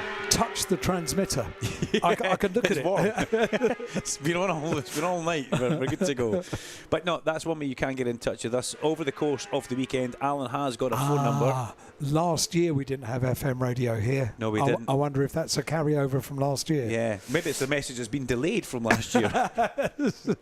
As it was sent by carrier pigeon. You never know. We've just got it. Yeah. Yes, we do have FM radio this year. The circuit very much on top of things with Alan Hyde. Getting the FM frequency dialed in. It's 88.0 on your FM portable transistor. Is that still a thing? Transistor radio. Works on transistors. Radio. Yeah, absolutely. Yeah. Or as Kenneth said, what's the frequency? 88.0. Well done, Ken. Yeah. That's email of the week, I don't think. think Ken realises how happy he's made No. two people in radio. Very happy today. indeed. He really has. Thanks, Ken. Keep them coming in, buddy. Keep them coming. And everybody else who's saying hi via the YouTube stream as well. And you know, if you want to get in touch with me, you can do it. If you want to do it via social media and let me know a little update for what's happening. I've had a message from Amber Manning saying, liking what she's hearing. Hayley Williams didn't know I was a motocross commentator now because I said the can and the knack. So I even did the wee thing on screen there for the knack. So there we go. Message from Eve Hewitt, who's loving it but not happy with your colour choice. There you go. So Which colour choice? well, it's the whole magenta thing is caused. Technically, it's not technically pink. So there you go. You can take that with Eve later on. Don't mess with Eve. That's for sure. Well, I absolutely would not mess with Eve, no. But magenta is pink. Step away from this and move on. Step away from it, move on. Matt Truelove is fastest, and he has been the talk of the Superstock Championship since Thruxton for obvious reasons, where he should have picked up his first victory, but he didn't. But the Honda-mounted man is fastest by a tenth of a second. Over Scott Swan. Swanee, who was initially Honda-mounted, now finds himself a home on the SMR Scott Swan Racing BMW, ahead of David Allingham. D-Bomb has just had a grip on this championship from the get-go. Matt Truelove has just tipped off at the chicane as I look along there. Yeah, that's a great shame. Number 4, Fowler at chicane, rider okay. Just trying to find the absolute limits as the rest of the tag Honda squad run back into their pit box. We look down to see Jamie Van Schakliris making his way out of the garage. No JVS or Assen this year, which is a great shame. I can't believe I've just looked over at your computer and seen what you're looking at there. Colours code. I've got exactly the same for light aqua and teal as well. I've got the full colour palette. However, so I'm going to side with Eve because you say it's purple, but on the screen it is never purple, it is pink. Okay. We've not told you because we like you saying purple. Yeah. Very simple. Thanks, Alan. Thanks, Alan. So anyway, Truelove was fastest in that sector of anybody before he went missing at the chicane. Has anyone gone purple? Yeah, Matt Truelove. But he's also slipped off at the unfortunate chicane. It's pink. It's pink, okay. Well, I'm going to still say purple. I think Larry Carter will side with me, I think you'll find. Ash Barnes, a really good 4th place for the solo Rapid Honda man this weekend. Did mention that as I saw the Rapid team making their way down towards the bottom of the signalling point. Great shame for Deco O'Connell. Great shame for Rapid Honda. There's just that little roll of bad luck spiralling on, and Deco just needs to shake that off, get rid of that, and he will be back. He's so fast. He is so fast. But unfortunately, when luck doesn't go your way, it can follow you around. Josh Owens is one of the guys in this class who can say testament to that as well. We've seen Josh for so many years be a guy who's so fast, former superbike rider, but sometimes a little bit of bad luck can follow you around. I'm looking at your... I'm just going to ignore your computer screen. I can see the colours. Yeah, we'll talk about that off air tomorrow. On Tuesday. We'll have a phone call on Tuesday. Colours are one thing. It depends what are they. Depends what I see on the screen in my eyes. Oh, I've got my glasses this weekend. Maybe I should put those on. Pop your glasses on. I need to find them first. Here we go. Let's take these out. We'll stick them on. See if they make a little bit of a difference. But I was mentioning Ash Barnes. It's great to see that he is up there, along with. Oh wow! Look at that. Yeah, that's pink now. Look at that. That's quite something, isn't it? Lewis Rollo in a fine 6th place on his BMW for Michael Laverty Racing. And I can actually see the bikes going along the straight a lot better now, Alan. That's the biggest thing for me. They suit you. Thank you. I'm not too sure, actually. I'm not too sure. Lewis Rollo just ahead of Ash Beach. Then Luke Mossy in 8th place. Should we be upset or should we be worried that Mossy's in 8th place? Not really. He's a seasoned pro around here. Knows exactly what he's got to do. He's just ahead of Josh Owens. So there's 2 super experienced guys in 8th and 9th. And Billy McConnell in 10th place. Skippy in 10th place on bike number 3. And we're loving Skippy being back in this championship. He was so good in this championship for so many years, if you can remember. There was nobody who used to smoke a tyre like Billy McConnell through the back of Thruxton as Ash Beach crosses the line on the number 55 Jones Dorlin BMW and goes up 3 places into 3rd. He's a veteran in this class, and we can say that, and we've got to say that. Now, it has got Skippy McConnell on the BMW. It was a Honda last time well, it was a Honda in the programme last time. Was it? Now, Larry Carter puts together the information he gets given, but the Fairburn team definitely running the BMW in the hands of Billy McConnell. Just watch Skippy crossing the line, and they're also crossing the line goes Charlie White on 44. So Charlie White got Billy McConnell ahead of him, which is a pretty decent man to have just up the road. Paul Cunvin crossing the line. As Paul Cunvin crosses the line on 89, he's got Jake Major Bird, then Ash Barnes 15 and 8 as they head towards turn number 1. There goes a couple of GR Performance Saf Holland Hondas. Katie Wilkinson, Harrison Crosby and Josh Owens, the two Saf Holland Hondas together, 69 and 65. And now we're looking for a little bit of improvement for a few people on screen. We certainly are, because there's so many green sectors popping up and the occasional purple stroke pink sector popping up as well. Looks like Hutchie's back with us as well. He's a late addition to the programme. If you have a pen, make sure you grab that pen. And just between Ash Barnes and Simon Reed, scribbling number 9, Ian Hutchinson is back. And it's great to see Hutchie. He, at the start of the year, was an ever-present figure in the Pirelli National Superstock Championship, getting as much bike time as he could before he went out onto the roads for a year. Well, that's almost, I think that is done now. So Hutchie back in this, at a circuit he knows well, circuit he likes, and again back into the top 15 straight away. Cam Dixon just outside the top 10 in 11th place. And there goes Luke Moss. He fires himself up on track and fires himself up 4 places into 4th. The Malenko by Paget's Honda rider with a 129.187. 4/10 of a second away from Scott Swan's fastest time. Swan, Barnes and Truelove is an interesting top 3. Swan you'd expect to be up there. Ash Barnes loves this place. Local circuit, absolutely adores it. But what we have seen in the past is puts just a little bit too much pressure on himself. And putting the pressure on yourself is not really what you're wanting to be doing. If some riders thrive under pressures, other riders don't. He wants to do so well here.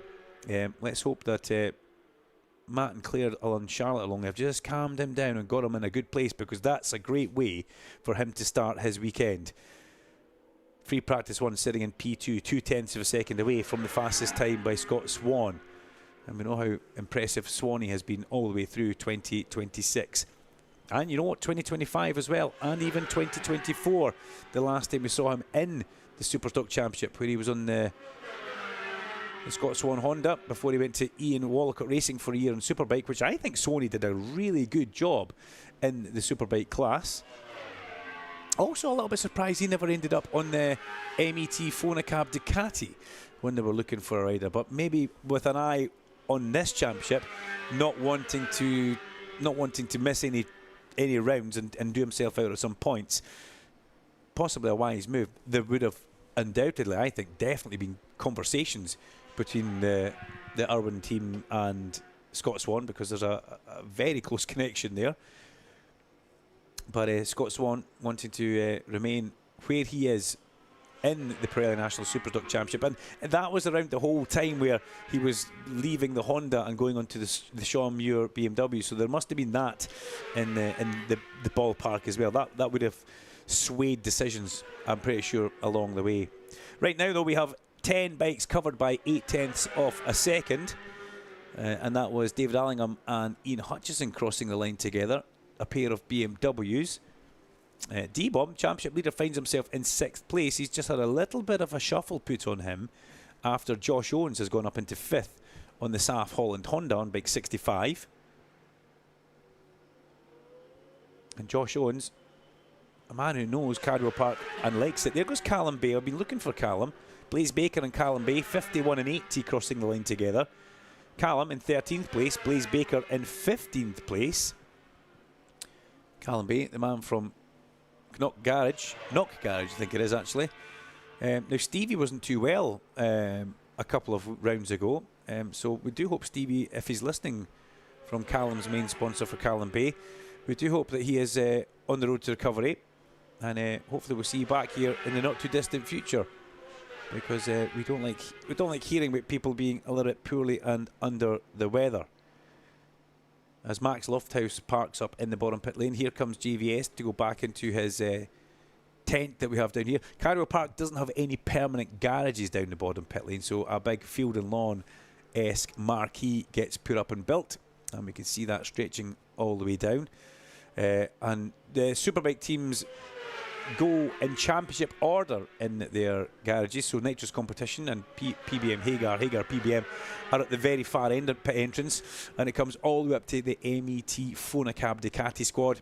And then at the top we've got the likes of the Hawk Master Mac Hawk team, all the rest of the Superbike teams, Whitecliffe CDH.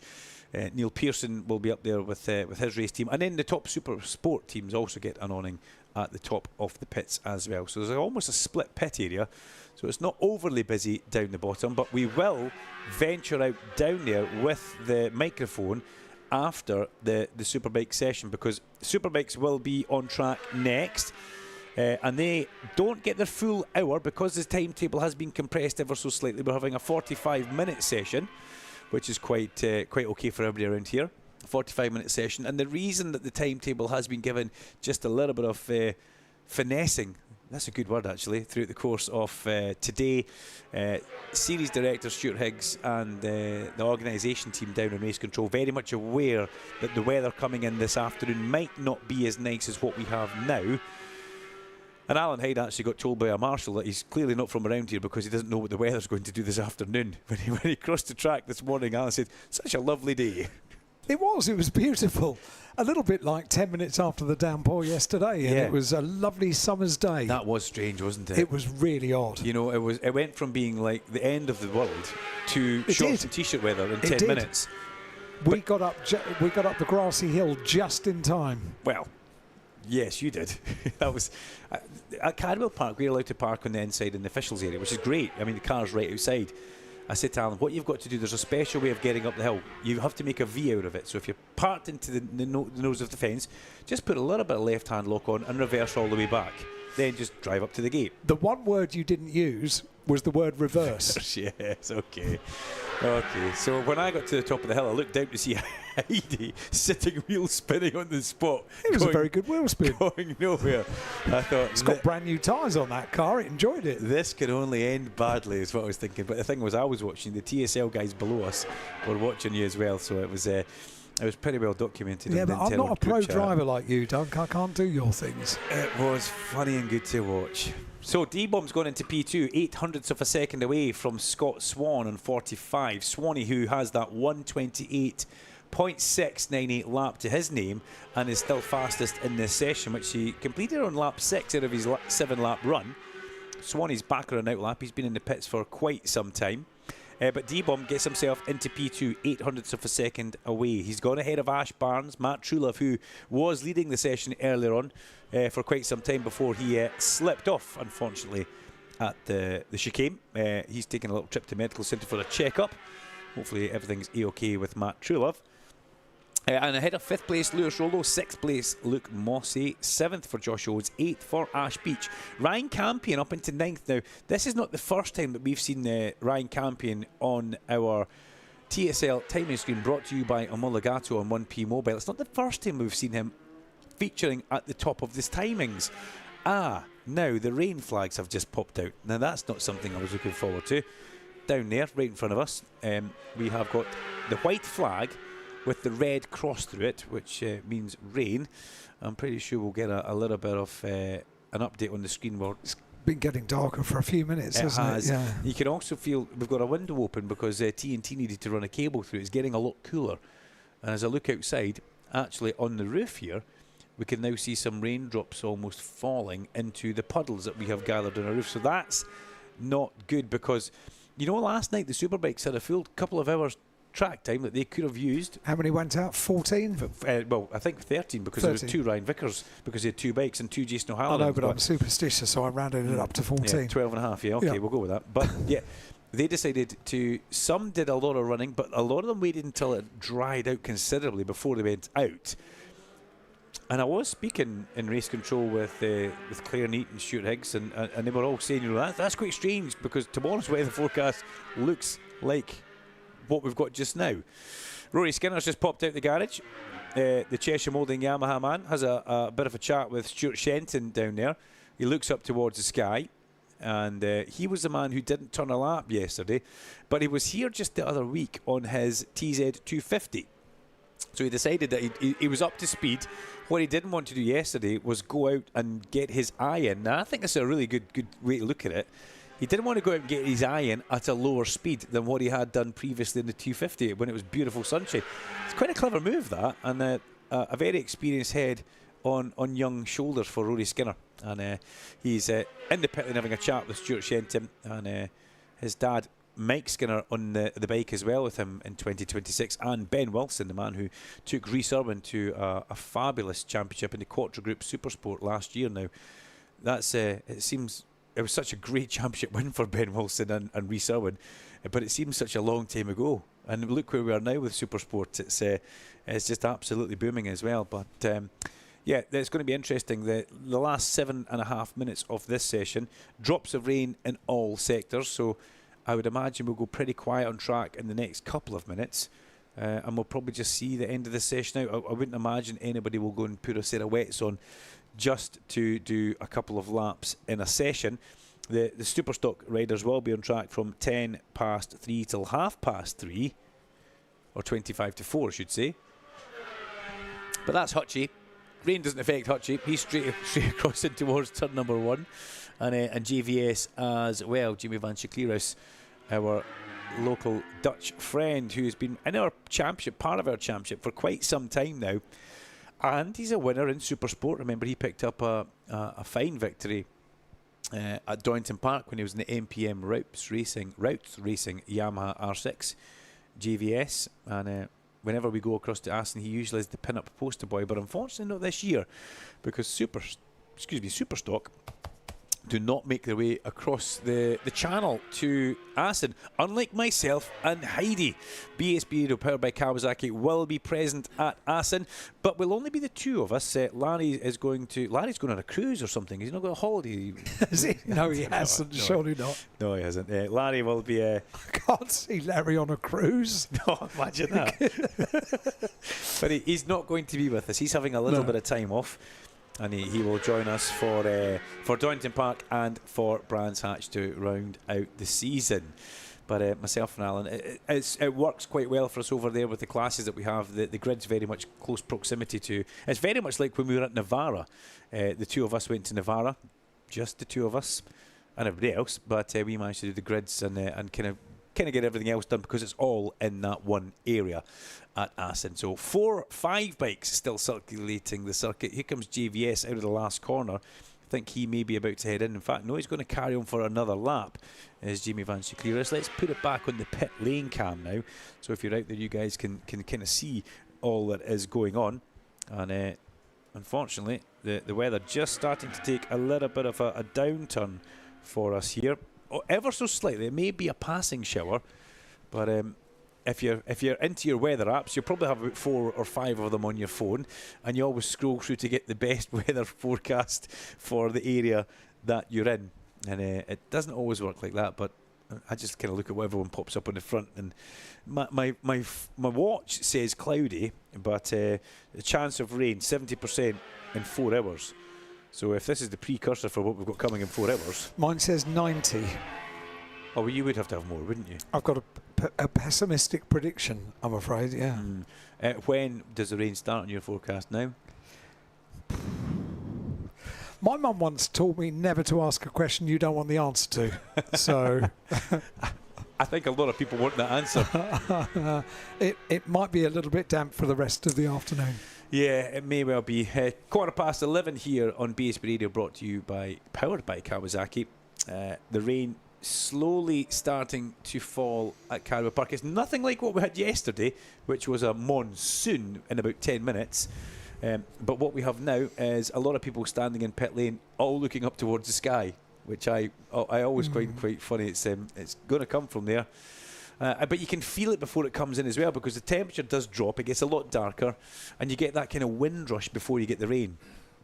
Here comes my meteorological bit. Is that's the yeah? That's the weather.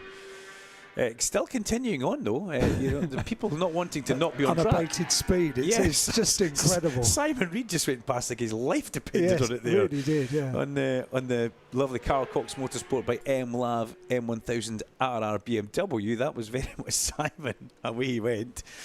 And there is a point where it's not a bad thing to be out here and to get that little bit of information, because if you're in a race and you start to get the odd bit of rain drops, I mean, that's all that's coming on the screen is rain drops of rain in all sectors. It's not visibly coming down heavily from where we are. Normally I can put the binoculars on, you would have a look and you would see the rain falling, but there's not really people with umbrellas up. This could happen in a race, so you've got to know what it's like on the visor. You've got to get used to that mental rain. If there is a feeling change in the tarmac, well, that would normally be taken by race control. They would then stop the race.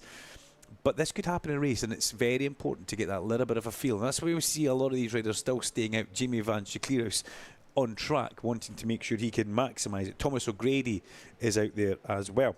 We've got Luca Jennings from Canterbury on the Armada Marine Cable 60 SC31 bike. Now, that's another rider that Sam Cox has brought to the play, Luca Jennings. But still Simon Reed's out there. Jack Bedrick on the Iron Competition bike. Paul Cunvin. Harrison Crosby. Blaze Baker on 51 out there. And 44, which is Charlie White. So, a good number of riders wanting to be out there to get the feel for what's going on. But Luca Jennings, that was one that Sam Cox mentioned quite quietly to us, because all these other riders are we doing a bold door test. Emily Latte, Tom Oliver, Tom Ward, and Coxie himself not wanting to race here, and that's understandable. He managed to pick up a point at, if you remember, at Thruxton, but for the greater scheme of things, not wanting to go back into the Lion's Den, you could say that is Cadwell Park, ultra physical, and Sam's been off the bike for so long, dealing with that leg rehabilitation. He would rather put somebody else on the bike, and Armada really do a cracking job of picking riders. And let's keep our eyes on Luca Jennings just to see how he gets on. 24th place, just behind Lee Healy and ahead of Charlie White for Luca Jennings on the Armada Marine Cables SC31. There goes Hutchie, once again crossing the line. Now, the rain flags have now come in, Alan, and the drops of rain in all sectors has been removed from screen. So that was just a warm-up shower. Yeah, it was only very light, wasn't it? Just a couple of little drops. Little ninja shower. Yes, it was. Pops up over the tree line, hits your waist height, disappears. But that was a very small ninja shower. Storm Stacey's out having a seat on the pit lane railing. And he was in fine form last night for the test. Right at the sharp end, looking good. New Corsa swinging arm this weekend for that man on the Batham's AG and Ducati. They didn't have a great Thruxton. They've put that behind themselves, and they've moved on towards Cadwell Park, and that's where they find the next instalment. And Storm Stacey, that bike gets new parts in it just every round they come to, because it was the road bike variant that the Batham's AGN team wanted to put together. They didn't go and buy the full-on the full-on Corsa superbike from Ducati. They built a road bike. Built a race bike, from the road bike. Getting the parts is always difficult, especially on a new bike. But every time we get to track, a new thing appears. They've got new yokes to use. They've got a new swinging arm in the bike. Easy thing to look at the swinging arm. It's cast, so it's very much different. It has got carbon fibre coverings on the side of it. But keep your eyes on Storm Stacey's AGN, his Batham's AGN Ducati, because it's in a different kind of form from when we last saw it. The checker flag now pops out, and a few of the riders who are still on track take the checker flag. Ash Barnes ends that session P3 for Rapid Honda, as we see the three Rapid team personnel making their way back up towards the top. Matt Bainbridge, Claire Armstrong and Charlotte Marcuso, who is the better half of she and Ash Barnes. But Scott Swan, David Allingham, they sat in the pit lane when the rain drops did come out. They didn't want to be any part of that. Swanee will be fastest with a 128.698 from David Allingham and Ash Barnes. Matt Truelove, 4th place at the end of that session, even though he slipped off on the 4th lap of the session. That's quite telling. He stayed at that sharp end for the entirety of the session. Lewis Rollo in 5th place on 88. Bike 12 in 6th place, Luke Mossy. And Josh Owens on 65 in 7th. 8th place for 55, Ash Beach. 9th for 50, Ryan Campion, again inside the top 10 here at Cardwell Park. And rounding out the top 10, number 3, Billy Skippy McConnell. Then we've got Hutchie, Blaze Baker, Callum Bay, Cam Dixon, Jamie Van Sheklerus, Simon Reed, Jack Bednarek, Dan Brooks, Max Lofthouse and Harrison Crosby, rounding out the top 20. For any other results, head on to TSL Timing. You can go directly to the British Superbike Championship page. You can download the full PDF booklet. Every lap spun, every sector will be there. And you can study them till your heart is very much content. But it's Scott Swan who ends the Pirelli National Superstock Championship free practice number 1. Fastest of anybody. We'll come back in a couple of minutes with the first time we will see the Zinn British Superbike Championship on track. 18 plus Zinn's not risk-free, contains nicotine which is addictive, only used by adults who would otherwise continue to smoke or use nicotine products. But it's a 45-minute session, slightly different from what we normally see, but we'll be back in just a couple of minutes. With all the news, views and interviews, this is BSB Radio, powered by Kawasaki, the sound of the British Superbike Championship. R&G, the world leader in damage protection products for motorcycles, is back as an official sponsor to the British Superbike Championship for the 12th year. Alongside offering a full suite of R&G products, R&G's official technical centre is the one-stop shop for essential race products such as Easy Grip, Renthal sprockets, DID chains, Motul fluids, Alpine Stars protection and so much more. Located in the paddock at every round, visit the R&G Technical Centre today for the latest essentials at the best prices.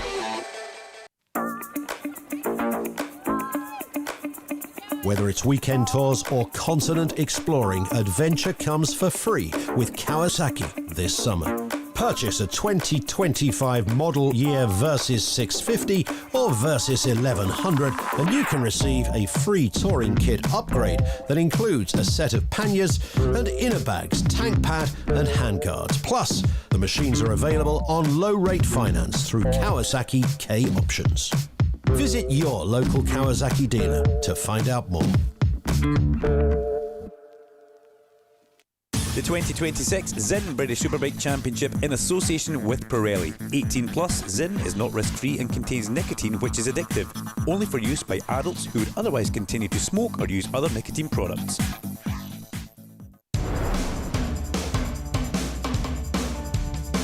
This is BSB Radio, powered by Kawasaki, the sound of the British Superbike Championship. Live on FM radio, online at britishsuperbike.com and streamed live on YouTube with TSL live timing.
Here we go then. The British Superbike Championship in association with Pirelli heads out onto track for the first time. Everybody has gone out for free practice. We had the official BSB test last night. Some riders decided to not participate in that. Danny Kent did a lap and a half and parked it. Rory Skinner didn't even go out onto track. Neither did Scott Redding. He decided to stay in the pit box as well. And just a handful of laps done by various other riders. So there's work to do today. Let me tell you, there's a bit of work for people to do today. What we will look at before we get too in-depth into the track action. Remember, we have got so many things for you to do here at BSB this weekend. The ABK Beer Bar is back. There we go. Why is that top of Duncan's list? Well, it's top of the list I've been given. You can find it opposite Chris Curve for a refreshing beer across the weekend and providing some shelter if it does get a little bit too sunny, or if it does get a little bit too wet as well. So the ABK Beer Bar is back up Chris Curve. Zin, well, you can find them in the Valley of the Mountains, giving away hot laps and VIP guest experience. Unique views from the mountain as well. So I like that one, Zin in the Valley. Yeah, you could get one of these laps. You could find yourself sitting next to me in a car. There you go. How do you fancy that? Making your way around the circuit. We can do that. All you can do is by being a VIP guest and get yourself involved with Zin, the series sponsor. The trade area, where you'll find Harlequin selling all official BSB merchandise. They have some new 30th anniversary caps on sale as well. So if you're a person that likes a bit of a trucker's cap, or you wear a cap, whether you're a Lando Norris backwards on your head or you're forwards on your head, there are special Harlequin merchandise offers up there. Honda Merch are also selling a limited supply of HM plant liveries, because you will have seen the news that came out yesterday that Honda are doing a very, very special tribute livery. And I think that's cool. We've seen the Yamaha with the Boost this year. Honda bring back HM plant. So many great memories from that HM plant era involved with Honda. And delighted to see that the Ryan Vickers bike and the Jason O'Halloran bike will be deckled up in black and orange HM plant. Now, a few raindrops are visible from where I am. I can look up to the top of the mountain to see the raindrops falling. But riders very much wanting to get on with what they've been doing here, and they want to make sure they're up to speed. So the first couple of installation laps, or the first installation lap, has been completed, as we see Ryan Vickers getting very close to Danny Buchan along the straight there. But wait till we see this HM plant bike. The glimpse that we've seen on Instagram and social media is something just that little bit special. But there's going to be limited HM plant merchandise. So for all of you who maybe have the old Keo or the Michael Rutter, Carl Crutchlow, Jonathan Ray, Shaky Byrne from back in that era, you may all have that HM plant already. Why not update it and get some of the new stuff? Don't be shy. Honda Merch, limited supply of HM plant livery style, guys, to complement Honda Racing UK's home round this weekend as well. The Army are here, and they have some great activities, awesome activities to take part in, including a landmine sweeping simulation. So that could be something, not something you do every day. If you want to do something a little bit different, do that with the Army. And if you're looking for a new work vehicle, you'll find a range of Max's vehicles on display, with local distributors offering great prices across the BSB weekend. So there's something for just about everybody here, and a big list. What was CF Moto? We've never actually seen CF Moto really do much in the way of displays, but CF Moto have a range here of options that you can sit on and get a feel for, so that's pretty good as well. Something exciting, new manufacturer making its way in towards the UK. We've seen them on track, now we actually get to see them out there so people can throw a leg over them. And Alpine Stars are all over the trade here as well. If you would like to get some of the great gear that we have in the BSB organisation, myself, Alan Hyde, Larry Carter, everybody who is involved in the organisation has the BSB shoes. We've got the BSB gilets, shirts, T-shirts. Yeah, fabulous Alpine Star gear to get. So I am a huge fan of Alpine Star, and why not pick yourself up a bit of a T-shirt or something that you think you would like. Lee Jackson straight back into the pit lane on the Dow Honda, bike number 14. Forwards, then backwards into the garage. Is that Lee Johnson I can see down there in pit lane, actually? I think it possibly is. It is Lee Johnson. So the General's here this weekend. wonder if we could drag him into the commentary box, a little bit of colour commentary. There's something that we haven't used. But never know. He was at Thruxton, was Lee Johnston, but he didn't hang around too long. He was there and then he went away. And he sent us a text message actually saying he really, really enjoyed listening to BSB Radio powered by Kawasaki, which we were delighted with. He was laughing at Larry Carter and what Larry Carter was saying when he was having a chat with Steve Rogers, which was quite funny, if you could remember back towards Thruxton. But the general down in the pit lane having a little bit of a look at all things going on for the Senkat Yamaha squad, as it will be. But 45 minutes of track time for the Superbikes, not the full hour that we have seen them use in the past. And what we can see is Michael Rutter just making his way back in towards... we make his way away from the pit box actually, as Storm Stacey now comes in. Let's get a good look at this as he parks it up. Yep, Storm parks it into the garage. The team follow him in. Ray Stringer, Professor Ray Stringer, steps off from the pit wall and walks across. Leaves the Batham's AGN pit gantry. Still good to see the pit gantries being used in BSB. It's a rarity in other forms. Oh, and there's Richard Kerr. No, it's not Eugene McManus slowing. A very quiet Eugene McManus passes our commentary point as we have a look out the window. He's stopped at the end of the pit apron. The Mastermac Hawk Honda going through some sort of reset. And a yellow flag just being displayed for us while Eugene McManus gets himself either going again or to a position of safety. There we go, fires the bike up and away he goes. So a Control-Alt-Delete for Eugene McManus gets him back up and running on the Mastermac Hawk Honda. So that's not exactly what he's looking for, but sometimes it happens. Eugene in his rookie year, along with his teammate Rhys Irwin, a couple of fast rookies that Steve Hicken has got under his belt. As we have spoken about already, the championship winner from last year in the Quattro Group British Supersport Championship was Rhys Irwin. And Eugene comes in with a very high pedigree as well. There goes Joe Talbot across the line. Now, Joe was just desperate to get out on track yesterday. It was like watching a young man. Well, which is exactly what it is. Almost a kid to get in a sweetie shop. He couldn't wait to get out. It was wet. It wasn't nice. But he was having that bit of a moment with Darren Fry. Darren had to go and just calm him down, saying, "No, go out when it's time. We shall go out. Let's not try and rush it." But young Joe Talbot was absolutely desperate to get himself out there onto the track and do what he does. Scott Redding has gone out in this session. They can see the team down there at the Hagar PBM team looking on. 24 bikes have all now completed a lap. Still the rain flag out down here, and also the rain board flashing up as you go through Hall Bends. Ilya Michalczyk. Now that's a different way of saying it, and this is because I sat with Ilya yesterday and with Ian Wallacott, and we're just having a chat about all sorts of things. And the whole pronunciation thing does come up because people mention it in different ways. So Ilya says the easiest way, Duncan, just remove my K and say Michalczyk. I said that's no problem. Almost makes you sound a little bit Scottish, which he did find quite funny.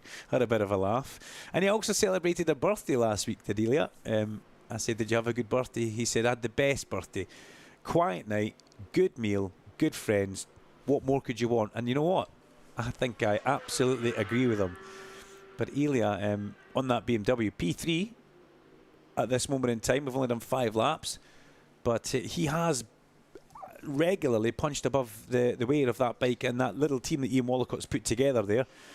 I think we hope that it continues into 2027. Who knows what will happen? But Ilya really has ticked all the boxes. He was meant to be a superbike rider anyway. He rumbles back down into the pit lane and we see him go into his pit box. Ilya Michalczyk gets the arm around his back as he goes in, and here comes Danny Buchanan as well. And number 25, Fowler at Park Corner, rider okay. So that's why all the riders are now coming into the pit lane, because Brooksy has slipped off at Park. And that's just where Fraser Rogers is going into.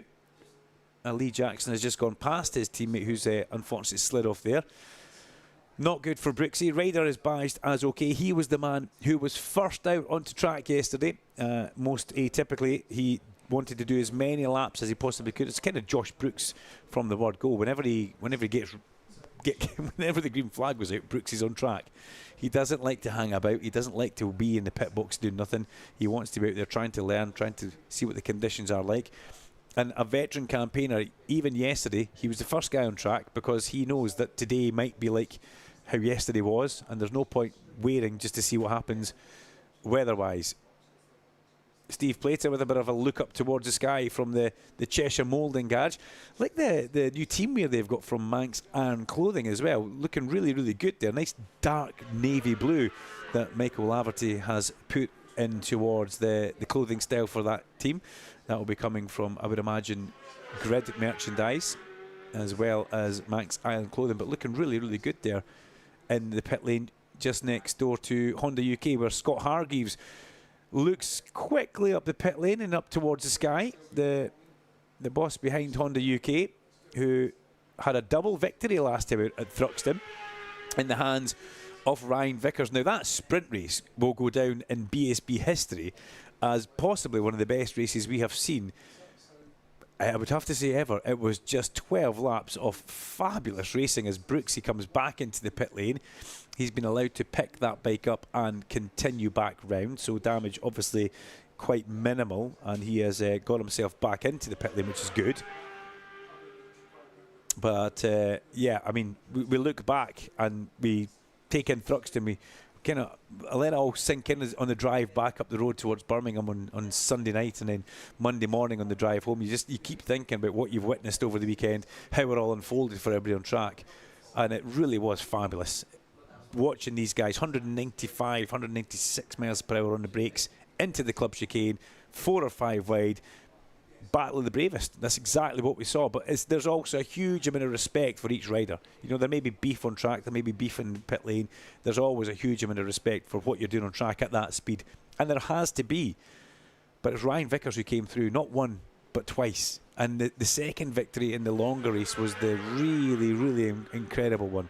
A fabulous day for Honda UK to get themselves back up there. You know, they brought Vickers back from World Superbikes.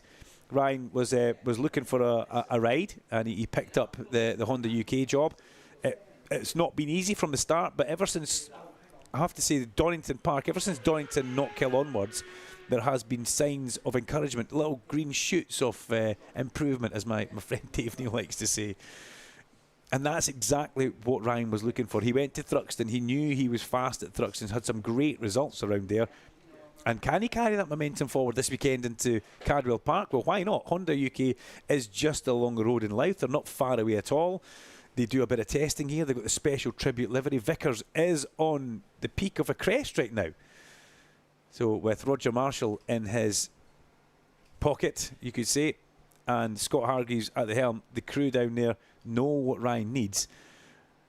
And let's not take anything away from Roger Burnett as well, who is the manager for Ryan Vickers. And we've seen a good bit of input with Roger, who gets involved and keeps Ryan focused on the job in hand, but also doesn't get overly too involved as a manager. Likes to step back, and it just seems to work pretty well. And Honda putting a lot of time and effort into Ryan Vickers and Jason O'Halloran. We need to say that as well. Jason gets the exact same, but Ryan has just managed to pick up the reins of that Honda ever so slightly more than Jason O'Halloran. But a lot of people in the pit lane just now on track. Fraser Rogers, Lee Jackson, Rhys Irwin. Lee's carrying on. Fraser comes back into the pit lane now. We can see that. And he rumbles down pit lane on the Tag Honda.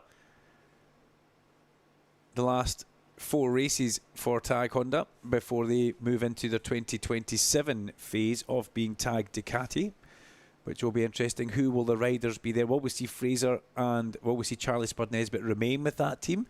Or will there be a little bit of shuffling in the BSB Superbike paddock? It's an interesting time of the year because, you know, teams will be talking with riders. Call it silly season if you like. That's where I need my investigative journalism hat on. But that's what Larry Carter does for me. Now, Fraser came in and he's straight back out. So he basically hardly got off the bike and he's now coming straight back out onto track. The team push him forward. 29 minutes of the session to go. And there goes Hollywood back onto track. That's the nickname that Larry Carter's given him. Fraser did ask for a new one. Larry Carter said no. Quite like that one. You will take the nickname that you have got.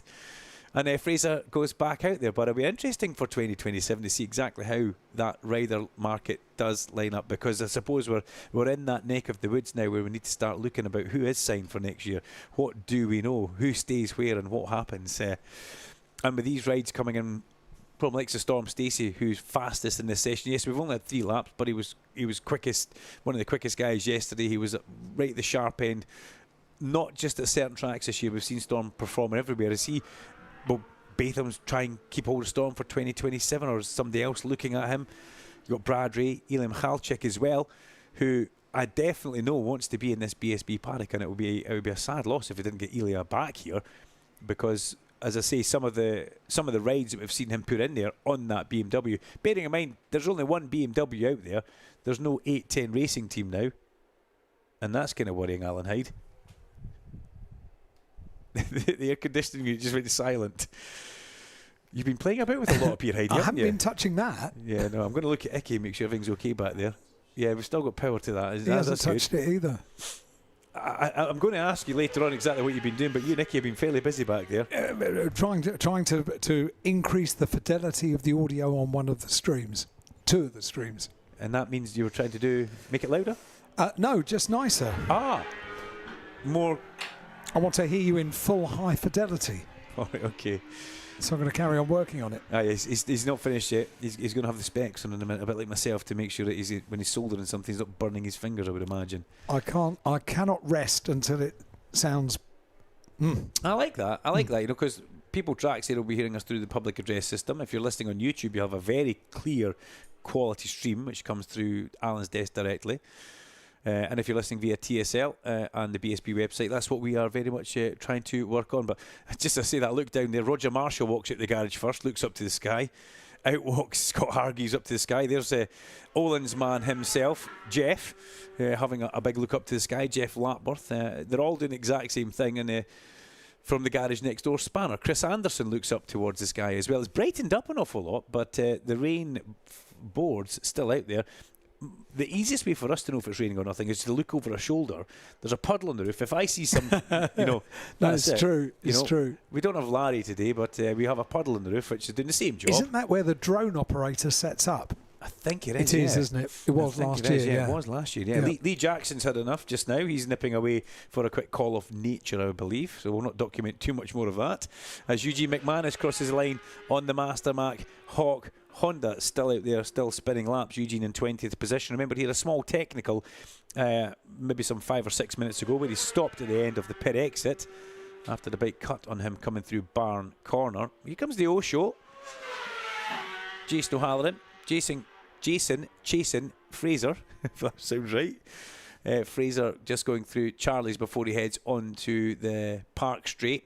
And Jason O'Halloran doing the exact same. Here comes Rory Skinner, Christian Eden and Ryan Vickers. It's almost it's a bit, people have got this, what do we do? Do we go out? Do we not? You need to do something, because Rory Skinner's done a whole lot of 2 hours of nothing yesterday, so he needs to go and get some laps on the Superbike. If you wait, only one thing good can happen. I'm just trying to work out what I'm trying to say. But if they wait around when the track is relatively dry, it's only going to get worse. Yeah. It's not going to get any drier if it continues to rain. It's one of these things, you're probably better being out there today in the free practice spinning laps. I can understand why people didn't go out last night in the official test. That doesn't mean anything for the weekend, but this could happen over the weekend, actual racing. Remember last year, with the summer of the 5-lap sprint race last year, because so many things got interrupted with rain. It's just one of these things, and that could be the nature of this weekend. It's a bank holiday weekend. It's always going to have a little bit of inclement weather. We're going to have a great party in the park, that's for sure. But we're also going to have some other factors come in, and weather could definitely be one of them. Brooksy's heading back out. Bradley Ray's heading out as well. And Bradley Ray goes back on the track. Where's Bradley's P2? 6 laps completed for Bradley Ray. Fraser Rogers is the only man to go into double figures. And he's 8 laps deep, is Fraser Rogers. And, okay, let's talk about the man who finished in the top 5 yesterday. He returns to the Superbike Championship as a message comes on screen. All rain flags withdrawn for the time being. Should be added at the end of that. But all rain flags have been withdrawn. So that's good news. No more rain in the area for the next couple of however longs. But Danny Buchan back on the MET Fonacab Ducati. This, I mean, if you're coming back to do a one-off round at Cardwell Park, Danny knows it so well, loves it, but it's a circuit and a half that's so physical. And, you know, Danny has been away for some time. He will click with the bike, he'll click with the circuit. How physical it gets for him in the latter part of a race will be the telling point. But kudos to the man. Kudos to put his hand in there and say, yeah, I'll do that, Graham Irwin. Give me a shot of that, no problem. He's just leaving the pit lane now. Boom, boom, Buchan back in the Superbikes. Delighted to see that. I'm a huge Danny Buchan fan. He's a good friend and he knows how to ride a Superbike. That's one thing. And you know what? To be offered the chance to race one of these brand new Panigale V4s, it's probably too much to turn down. Just the lure of that for Danny Buchan, it's too much to turn down. Doesn't want to do that. So, yeah, on you go. Had it have been something different, maybe like his former BMW, he might have thought twice about that, or if it had been any other manufacturer, not just saying BMW, but it's one of the last bikes I do remember him being on. In fact, he was in the Kawasaki, wasn't he, with the Dow team. So who knows, if it had been those bikes, maybe he would have said, I'll not bother. But to be on the latest spec of Ducati, interesting. And he's a man who can muscle a bike around as well, and that's what this circuit needs, those big long levers that a lot of commentators talk about, which helps you pull the bike from left, pull the bike to right, not just with your arms, it's also in your legs as well. Here comes Scott Redding down pit lane. Redding Power about to head out onto track. Bike number 45, the Hagar PBM Ducati heads out. Not much talk actually about what happened at Thruxton with Scott Redding and Jason O'Halloran. It slipped me for a second there, that name. It was 2-1, unfortunately, and that's one of these things that happened. Jason couldn't become invisible, and Scott was closing off the door. And it's just one of these deals at Thruxton. Everybody, you could be 5 wide, you're all funneling into a tiny little point. And Scott and Jason just had a bit of a coming together. There was no malice on Jason's part of it, and it's one of these things that was just unlucky for Scott. But it definitely hurt Scott more than it hurt Jason in the championship, because if we see the championship, it's a 47-point gap now, which is fairly chunky, but it's no way safe, because this is the last of our main season. After this, we move into the showdown where the points increase. They go up at Assen and Doynton, and then remember when we get to Brands they go up again. So a 47-point championship lead is not a comfortable thing. Ask Bradley Ray last year. That's all we need to say. We know exactly what it's like. It is not a comfortable position to be in, and it was round about Brands Hatch and Cardwell Park last year, this time where we are, where things started to go a little bit Pete Tong for Bradders. Bradley Ray this year is in a different zone, different area. He's third in the championship as he comes in here. He's got a little bit of work to be doing, but he doesn't have the pressure that he had last year. That pressure is kind of off. He's the chasing guy. He's not the guy being chased. Here comes Storm, the black Bathams AGN Ducati, black, gold and orange. It really is a stunning bit of kit, that bike, as he heads out onto circuit with his brand new Corsa swinging arm, and I think yokes, top and bottom yokes to try as well. He's definitely getting the help to see what could happen, and he's still fastest in this session. But for how long, we ask, because Christian Eden has gone P2, Joe Talbot's gone up 8 places into P3, Ryan Vickers, Jason O'Halloran 4th and 5th, and Kyle Ryden 6th. Danny Buchan in 7th place. I take my hat off to the man, I really do. That's incredible. Really incredible for Danny to be away for so long and then come back. I saw a little bit of social media that he was actually riding the race bike here during the week, a couple of weeks before it, and he looked good. He looked good. It was through Charlie's, and he was right out towards the edge of the track. Just looked like vintage Boom Boom Buchan. As remember, I said the rain flags had all been withdrawn, and it should have been for the time being. Well, drops of rain in all sectors. They have come back. It has come back. Brad Ray pops back into that pit box, and Eli Michalczyk is also in the pit box. Everybody else is on track. But yeah, great shame that the session, the 45-minute session, which is so vital to these guys going through the run plan, trying to find a setup, just that little bit of inclement weather thrown in does give a little bit of a curveball. And riders, as much as we love a curveball when we're watching it and talking about it, riders and teams, they'd rather not have any curveballs. They would rather have a straightforward weekend that goes to plan. But then that would be a little bit boring, wouldn't it? A little bit of the English summer giving us that little bit of moisture. There's Storm Stacey, there's Danny Buchan and Richard Kerr. Richard Kerr, thankfully A-OK after that fairly sizable high side he had at the Goodwood Village. Was it Village in Goodwood? Yeah, just out of Goodwood, and he landed at Village at Thruxton. That's how big the crash was, Alan. He crashed at one corner and landed at the next corner. And that was in morning warm-up for Richard Kerr, which Alan Hyde and Larry Carter covered, which was lovely of them to do so. Onto track goes Bradley Ray. So Luke Hedger and Eliam Halchik, the only two who are not on track at this moment for free practice 1. 19 minutes of the session to go. Brooksy's back in the pit lane. Remember, he's already been on the floor today. And Brooksy comes in and parks it up. Roy Skinner passing. Skindu. Oops, sorry, Mum. Got that one in there. Skinner goes up 4 places to 11th. A 128.7. His teammate Danny Kent. Where's Danny? Danny's in 22nd place. He's only done 8 laps. And Rory's only done 11 laps, so the lappage around about the same. Spud Nesbitt goes 9th. That's a good run for Charlie Spud Nesbitt. And here comes a lot of riders back into the pit lane as Reading Power carries on across the line. Scott Reading in 17th place. He's got a lot more pace than that. Kyle Wright crosses line P2, goes P1 with a 127.5. Goes 0.04 of a second faster, and Storm Stacey takes that back and puts 0.7 of a second into the field. 126.822. He's great, isn't he, Storm? He's that character which the BSB needs. He winds people up, and he knows he does it. He winds people up in a way that just is fabulous. He says it exactly how it is. You know, Larry Carter has to hold the mute button when Storm Stacey's speaking, just in case. But he never sugarcoats anything, and he tells you exactly what he's thinking. Wears his heart on his sleeve, is I think a good way of describing it. And he also calls a spade a spade. Loves the old YouTube deal, which we do, and he loves YouTube himself because the Storm Stacey blogs that go out are something that you should watch. Didn't do one for Thruxton at the time because it didn't think it was right for the team and the bike. So he's got a very clever measured head. I thought that was a really very sensible post that he put out explaining why he wasn't going to do the YouTube. Really quite a mature post, that. Yeah, very mature, very clever.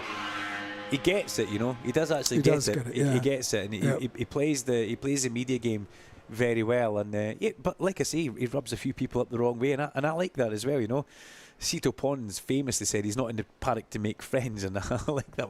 I just like the whole outlook. As into the pit lane comes Kyle Wright and Storm Stacey. Danny Kent crosses the line, chased by Richard Kerr. Danny Kent must improve. He does. He goes up 8 places into 10th. It was a good lap from Danny, and Storm will take that back into the pit box. Lovely looking bike, that really is. Here comes Scott Reading improving up 12 places into 6th, and Danny Boom Boom Buchan into the pit lane. I mean, he's even got a helmet which looks similar to Andrew Irwin's. It's quite strange. The number font's kind of the same. The yellow 83 looks like Andrew's yellow 18. He's got Irwin on his back. It's everything to try and confuse us. His selection for Super Bowl music is the best. Oh, is it? It made me smile. Well, that's good then. Danny's got a good ear. Some of them, Alan, questionable at choice. At best. Maybe it's because of my age, but yes, I was left slightly perplexed by some of them. I think Laura Stevens should vet them and actually say, well, you're not allowed to use that word. You can't have that one. You need to use something better than that. Yep. But it reminds me when Tommy Bridewell came here and had the Wurzels Combine Harvester. Which was superb. Really funny and made everyone smile. But it doesn't get you revved up for qualifying for Super Bowl, does it? It does if you're in a Combine Harvester. Well, I suppose it does, yeah. Or your big tractor or whatever you have going there. It was good to see Thomas George Bridewell the second at Thruxton, actually. I really liked seeing Tommy. As I said, I was on the grid. He actually walked past me with his hands behind his back, said, "Hi, Dunk," and just kept on walking. I was like, whoa, where you going, chap? He goes, "I'm just trying to be inconspicuous. This is great. I'm just a fan." And I was like, wow, the way he was just walking about the place. But yeah, Tommy doing great in World Superbikes. Love to see him back here in 2027 though. If I'm a little bit selfish, I think it's great he's doing his World Superbike stuff, but I mean, there's another man that calls a spade and loves a little bit of needle in the paddock and doesn't really care who or what he offends. Tommy Bridewell, it was great to see him at Thruxton, and he was in fine form. He really was in fine form.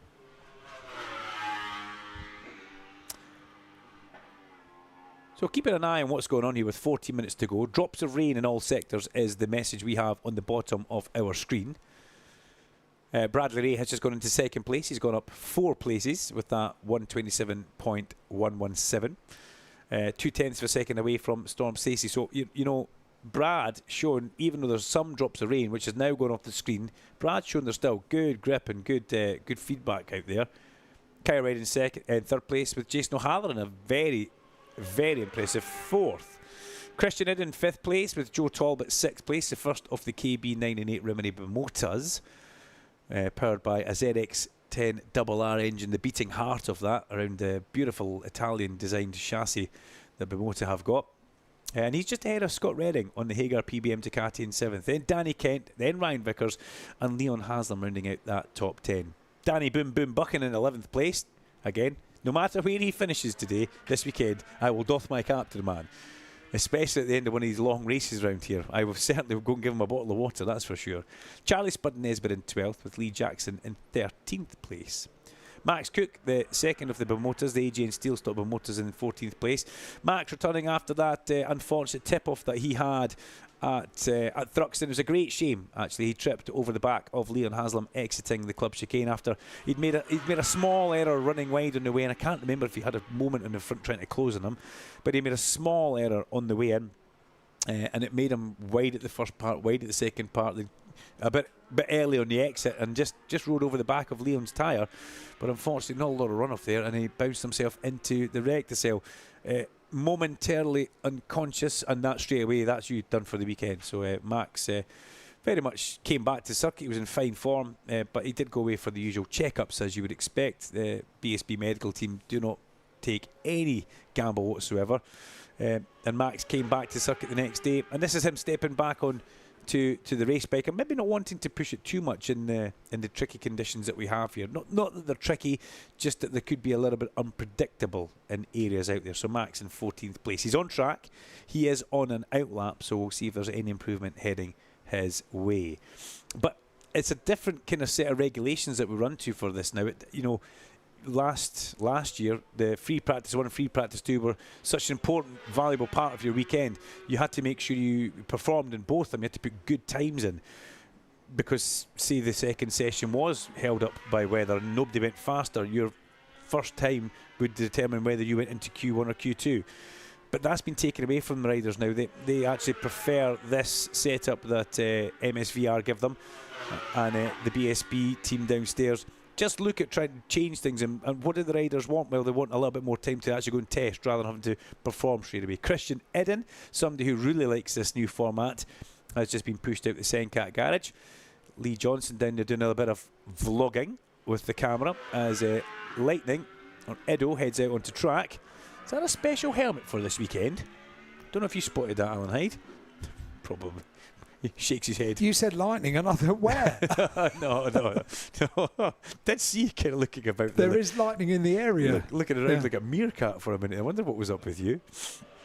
Christian's away back out. Here comes Ryan Vickers, Rory Skinner, Glenn Irwin, and Joe Talbot. We've not mentioned Glenn Irwin. He sits in 24th position. And don't panic, Larry Carter, if you're sitting up there in the People's Republic of Yorkshire. Is it North Allerton he comes from? I think it is, in that area.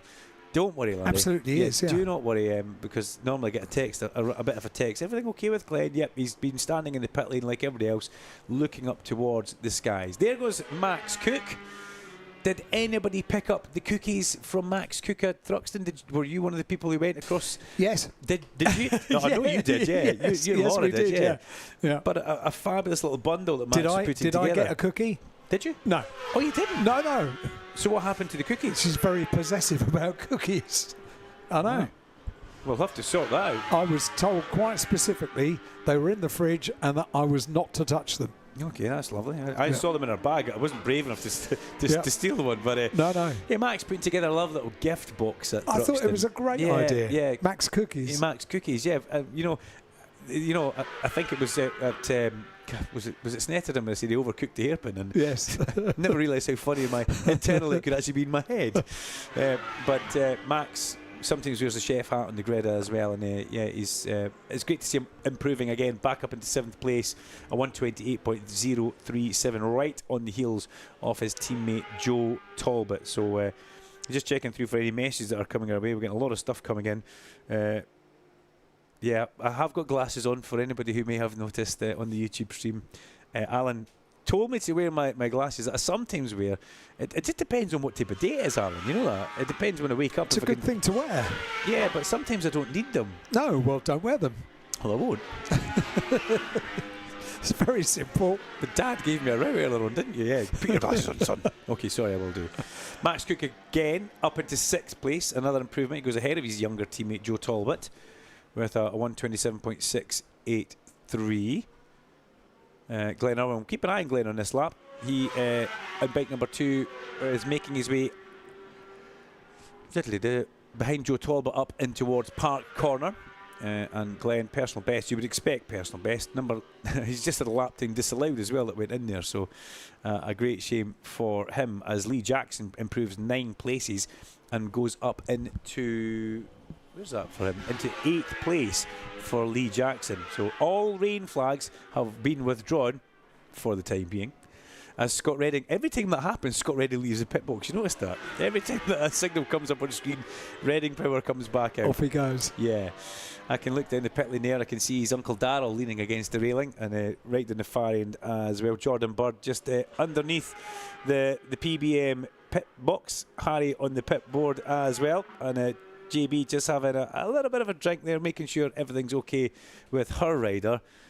Scott Redding, as the O Show pops back out from his tent and heads back out onto the circuit as well. There goes Jason. Rory Skinner up 6 places into 12.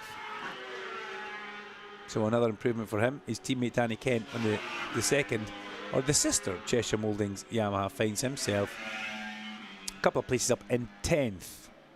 But Bradley Ray went to the top of the times with that 126.4 and then came back into the pit lane. Storm Stacey, he did his 126.8 when he and Kyle Ryde were on track together, and he parked it up and hasn't been on track since. Storm has done 6 laps only. Brad's done 14 laps, the most laps done by anybody. Fraser Rogers, 21 laps from Fraser Rogers. It's getting really dark, Dunk. Yeah, it is getting dark. Yeah. Harbinger of doom in the corner there. No, I just thought I'd point it out. You're a realist, I know, Yes. and I love that about you, Heidi, I really do. But 21 laps for Fraser Rogers, 15 laps for Rory Skinner and for Charlie Nesbitt. Usually Christian Idden's got a high lap count. Yeah, he's got 15 as well. Storm, single figures.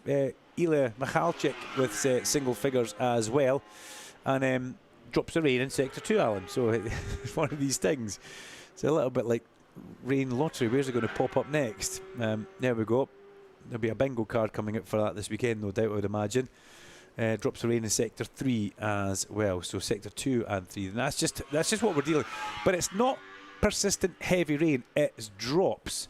So the marshals will radio in to race direction, and race direction will say perfect, no problem. We'll feed that information back across on the TSL screens, brought to you by Omologato and 1P Mobile. But also it's for the teams to know, it's for everybody else to know. The riders know it's out there, they get communication through boards and flags. But when it's just a couple of drops, that's fine. But if it intensifies, that's when we'll just see everybody making a mass entry in towards the pit boxes, and they will hunker down for a good bit of shelter. And that's where we can see one of our tag Hondas making its way back into the pit lane as Danny Kent comes out from his pit box, and Fraser Rogers 22 laps deep for Fraser Rogers that will be as he comes into the pit lane. And at the other end of the scale, Danny Kent, 11 laps, makes his way out onto circuit with only 5.5 minutes off the session to go. Sister Shannon jogs across towards the pit wall. She's on pit board duties once again. She's a busy girl, Shannon, actually. She does pit board duties for Danny and for Kieran. Very much keeps herself busy down there in that Cheshire Mouldings garage. Very much part of the team is Sister Shannon.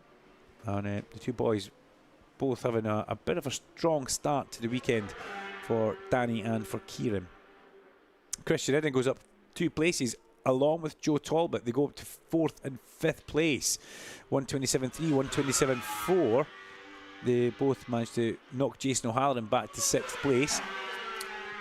And that's a good run. And Ryan Vickers goes between them. That's impressive. Joe Talbot just actually went back ahead of Christian Idden. So Talbot's in a good vein of form here. Joe Talbot, P4, loves this track, absolutely loves it. And we've seen him so many times here. We saw him get involved in a little bit of a set to, if that's the right way to put it, with Billy McConnell a couple of years ago in the Pirelli National Superstock race, in which Darren Fry had to restrain Billy McConnell back from Joe Talbot. Up in the winner's enclosure at the top in the actual Park Ferme area. I think Larry Carter will remember that. Yeah, in fact, Scoop was down the bottom. That was all happening out of shot. That was up the top. But Billy, just that big lovable Labrador, was thinking everything was fine and dandy going over to see Joe Talbot, and Joe was less than impressed. So Dan stepping in there and making sure he steered one away from the other. But Joe loves this place. P4 ahead of Ryan Vickers. Ray, Stacey, Ride, Vickers. Ray, Stacey, Ride, Talbot, Vickers, your top 5. Drops of rain now in sectors 1 and 3, or is that 1, 2, 3? Yeah, I think that's 1 to 3 actually. So we've got a little bit more increasing rain now as we have a look out the side of our commentary box window. Just the odd drop falling, but Alan, definitely getting a lot darker, like you say, definitely getting darker. It is, yeah. It's looking pretty gloomy at the moment. It's a pretty low light level with 3 minutes just over of this session remaining. Glenelman has gone from 24th to 20th. He's worked his way up just ever so slightly as Alan has a big look over his shoulder. Well, only to see if there are drops of rain falling in the puddles outside on the flat roof. And this part of the circuit, they're not. Jack Mahaffey making his way down into the pit lane. Super Sport Raider for Astro JGR Hippo Suzuki. Makes his way down into the pit lane for a little bit of a look at the Superbike session. But I noticed that as well. I didn't see any rain on our balcony that we have out here. Not much of a balcony, but it's like a roof that we can stand on. Suppose it's a balcony. It's above the podium, but there's a puddle there. And that puddle is our official rain gauge for Cadwell Park on Saturday the 29th of August. Can't believe it's the 29th of August already. Autumn in a couple of days. Is it really? September, October, November, December, January, February is winter, yeah. Wow. Oh, another ray of sunshine here, aren't you? If you want cheering up, just come to me. The nights are fair drawn in, Duncan. I know, well, they are. Yeah, going to get the log fire. 8:15, it's getting dark. Not in Scotland, it's not. It's still, no, I know. Still like about 10 o'clock at night. You're a different country. We're further round the curvature of the earth yes, than you are. Yeah. We're more to the top. Right, 1 minute 50 seconds of the session to go. Ryan Vickers crosses the line, chased by Joe Talbot. Vickers goes P4. Talbot stays in 5th place. Vickers just goes ahead. 2 Ducatis, Haslam and Irwin crossing the line. Leon goes P6. Glenn stays in 19th place. Number 15, lap 17 time disallowed for a course cut. That's Eugene McManus popping up on our screen. But I'm keeping my eye on Leon Haslam. In fact, that was a good lap for Leon Haslam. Sorry, I need to keep my eye on his next lap, but he was fastest of anybody in the first sector. So even though there's drops of rain out there, it's not really slowing them down. I'm trying to do that closing one eye thing and having a look. Can't see if there's any rain in the air from where we are. One good way to do it is to look into the distance with the binoculars and see what we can see. No, doesn't look too bad. There's not many hats, not many umbrellas, if any, and not many hoods up. There's a lot of tents. But there's a lot of a lot of tents. That's because people are getting their area ready for the weekend. Yeah, it's like putting a towel down on a sun lounger, isn't it? That's it absolutely is. This is my zone at Cadwell Park, and nobody shall take thee. And we'll go with that. There we go. Rhys Irwin crossing the line. Rhys goes across that control line with only 35 seconds to go. Christian Eden deciding enough is enough, as is Scott Redding. Redding Power pops back into the pit lane, ends in 14th place. Christian stopped in the pit lane though. It's like he might want to go back out for a practice start. And Danny Buchan comes back in. He came in last night at the end of the official test to a big round of applause from the team in the pit lane, and I thought that was so nice, so heartwarming. Yeah, Christian Eden is going back out for possibly a practice start, as is Kyle Ride and Rory Skinner, who are directly below us, just trying to get out there with a couple of seconds to go. They both go out with 2-1 seconds to go. Nobody else will get to leave drops of the rain pit lane now and our puddles. Oh, yes, isn't it? That's proper Yeah. rain. Yeah, Oh, that's proper rain, that is, Alan. it is a bit. Yeah. So let's have a quick look at what comes out next. Oh, the rocket of BMW F900R Cup. Oh, yeah, we got big boy rain, haven't we? Proper rain. So the checker flag now flies. I don't think anybody's going to take that checker flag because I can see rain as Yes. I look towards Barn Corner. Yep. That's only because I've got my glasses on, though. Yes, exactly. I'd like to point out. See the advantage? Thank you for the love and the messages that have been coming in for the glasses. People saying I suit them, but I'm not really too sure. They're great. Yeah, you're just saying that. No, I'm not. You're just saying that. Sorry, I'll say that again as a man. No, they're not. It was a bit up there, wasn't it? It was a bit, yeah. It sounded Come down a couple of octaves, like a young please. child, didn't I? Yeah. So I don't think anybody's going to take that checker flag, Alan. And what I can see is a little bit of movement at the top now. Some people are wanting to make their way back across the track crossing. There's Chris Barnes from Senka making his way up towards his scooter. Lee Johnston heads up the hill as well. I thought the boss man might have given him a bit of a lift on the scooter, but Lee having to walk all the way up that hill. And he's walking up there with Keelan Irwin anyway. But it's Bradley who ends free practice on fastest from Storm Stacey and Kyle Ride with Ryan Vickers in 4th, Joe Talbot in 5th, Leon Haslam, Jason O'Halloran, Christian Idden, Eli Michalczyk, Max Cook rounding out the top 10. Lee Jackson, Rory Skinner, Danny Kent, Scott Redding, Fraser Rogers, Danny Buchan in 16th place, with Josh Brooks. Brooks, he slipped off in that session very early at Park, but he was able to remount and continue. Ahead of Luke Hedger, Glenn Irwin, Charlie Nesbitt, Eugene McManus, Rhys Irwin and Richard Kerr, and Braden Elliott. But the rain starts to fall ever so heavy, or slightly heavier, here at Cardwell Park, and that's going to make it interesting for the next session, which is the Rocket Off BMW F900R Cup. You're listening to BSB Radio, powered by Kawasaki, the sound of the British Superbike Championship, live from every round of British Superbikes. The 2026 Zinn British Superbike Championship in association with Pirelli. 18 plus, Zinn is not risk-free and contains nicotine, which is addictive. Only for use by adults who would otherwise continue to smoke or use other nicotine products. Joining the Kawasaki family has never been easier thanks to Kawasaki K-Options Finance. With competitive finance rates available across the entire range from entry-level 125s to the superbike conquering Ninja ZX-10R. It's easy to find the perfect machine for your garage. Start tailoring your deal today at kawasaki-calculator.co.uk.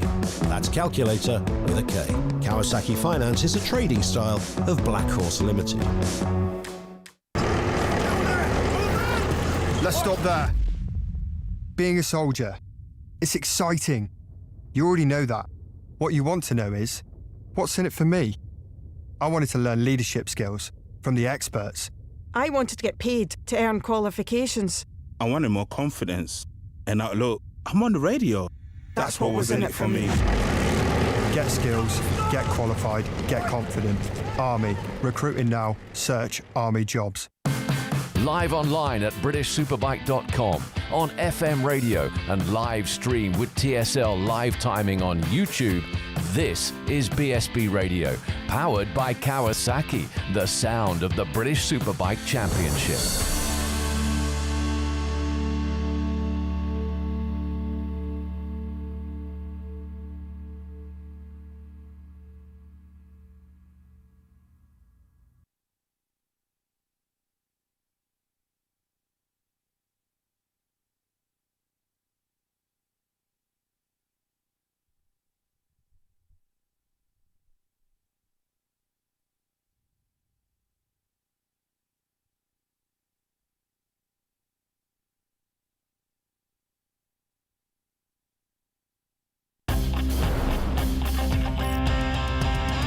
Live from British Superbikes, this is BSB Radio, powered by Kawasaki, the sound of the British Superbike Championship.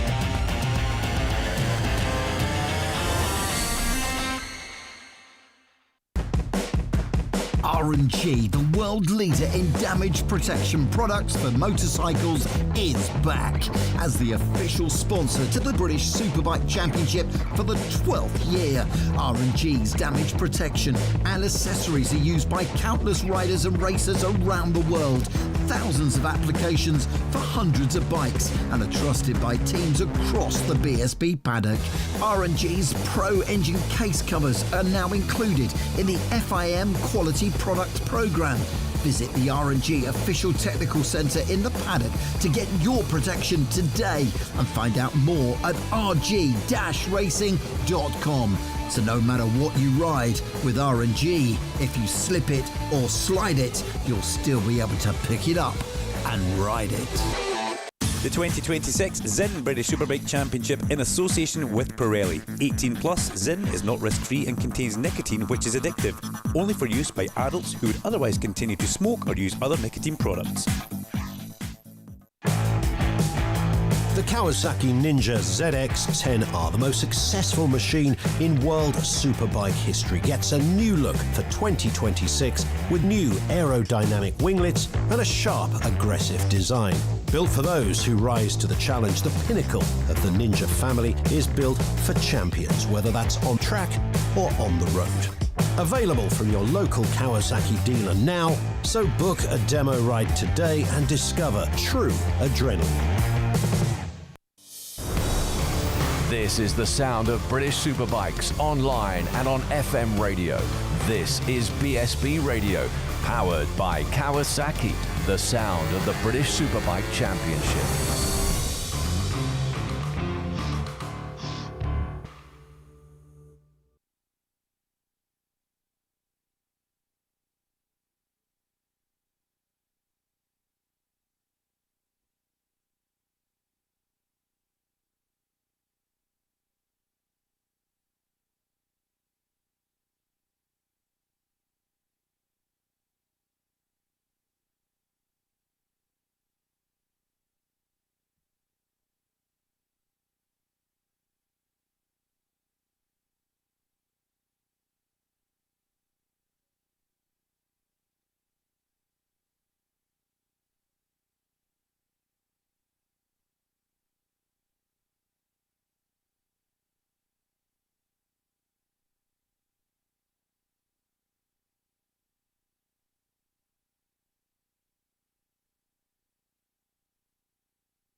So our next session on track is the Rocket Off BMW F900R Cup, and straight away a little bit of, I don't know if it's drama or just bad luck. Kenny McLeod tried to leave the pit lane and he has stopped, been pushed back in. So the True Heroes Racing number 34, if you're watching on the YouTube feed, you'll see him directly below me with some of the Port West technical team and Nathan Mullinger. So just a bit of an issue with poor Kenny, man who's given us some great speed. Now the question is, does he have anybody down here that can help him, or are all the True Heroes people at the top? Rain flags back out again,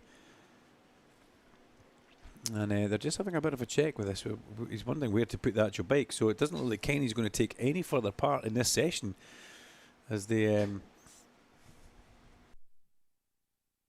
put that bike to a position of safety. Now, if you're listening on TSL, you hopefully can hear us in a lot more clarity on the BSB website. Alan, Hyde and Icky have been furiously working away during sessions and in between sessions. In fact, the True Heroes Racing team are down here, as you see, for Kenny McLeod. So he's now having a walk over to have a bit of a chat there, to see if there's anything they can do to help. But yeah, I do hope you can hear us in crystal clear quality. Easy for me to say, crystal clear quality, and we can take it away from there. But just keeping our eyes on the screen. Eyes on the screen and eyes on the top of Hall Bends, top of the mountain to Hall Bends is where I get to see a really good indication if there's any rain coming in. The rain board's just been put out as I say that, and a rain flag comes out from the bottom of the straight here opposite the pits, and that's not great, but that's kind of where we are this weekend, to be honest.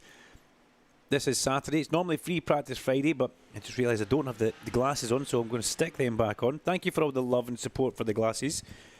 One of my friends says it doesn't matter what they look like as long as you can see, and I think, Dave, that's a very well made point. Thank you very much. When you're feeling a little bit hard done by, we look up towards the crest of the hill for the track crossing, and poor Charlie Spud Nesbitt, the sole figure up there sitting on his moped, who didn't get the track crossing in time. And Charlie looks like he's stuck there for is that Charlie or is that actually Fraser? Let's have a bit of a look. No, it is Charlie. Yeah, poor Charlie stuck at the top there, so he's not getting to get across the track. He will have to wait it out and probably hope the heavens don't open. Okay, but let's look at what we have on track, because this is a championship that has been bubbling up for quite some time, and the Rocket Off BMW F900R Cup, well, it now very much has Barry Burrell at the helm. He is in charge. He missed the first round, remember. He didn't even show up for Doynton Park. He started at Knockhill, he went to Snetterton, he went to Brands, and that was all just warming up for going to Oulton Park, because that was the Halliwell Jones HQ round. He did Oulton Park, he won that. They were in with the shout of the championship after that. So he went to Thruxton, come away victorious in the heat and the main event, and he goes to the championship lead by 23 points. Barry Burrell is in sensational form. If you're Larry Carter and you're looking in the programme, you're just going to think that Burrell is very much bossing it over Christian Smith, who sits in second place, and Kieran Smith in third. Christian Smith, remember, he tipped off in the main event at Thruxton when he was in with a right good chance, shouting chance of a podium. He unfortunately folded the front very graphically on full camera, full HD on TNT Sports, and if anybody was trackside, they could also watch it and listen to us commentate on it as he went down, folded the front, and these very hot temperatures that we had at Thruxton. It's the drop in temperatures is quite significant, because you come here and it's 18 degrees. It was 20 degrees hotter. 20 degrees hotter at Thruxton. 38 degrees, if you remember. That was for a Peely Wally Scotsman north of the border. When I came down here, I thought, good grief, I had the aircon on all the way down in the car, so I didn't really notice it until I opened the car and tried to get out of Thruxton. Thought, what has happened?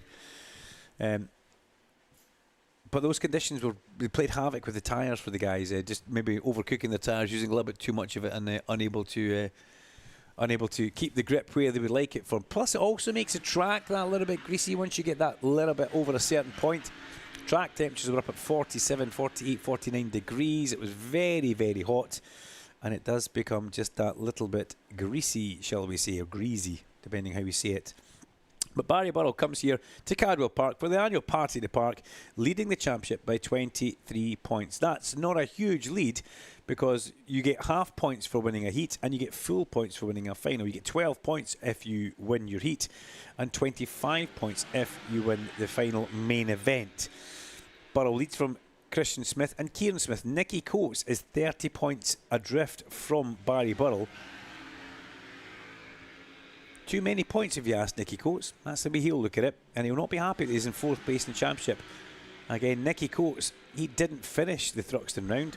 A DNF, won his heat, but DNF'd in the main event.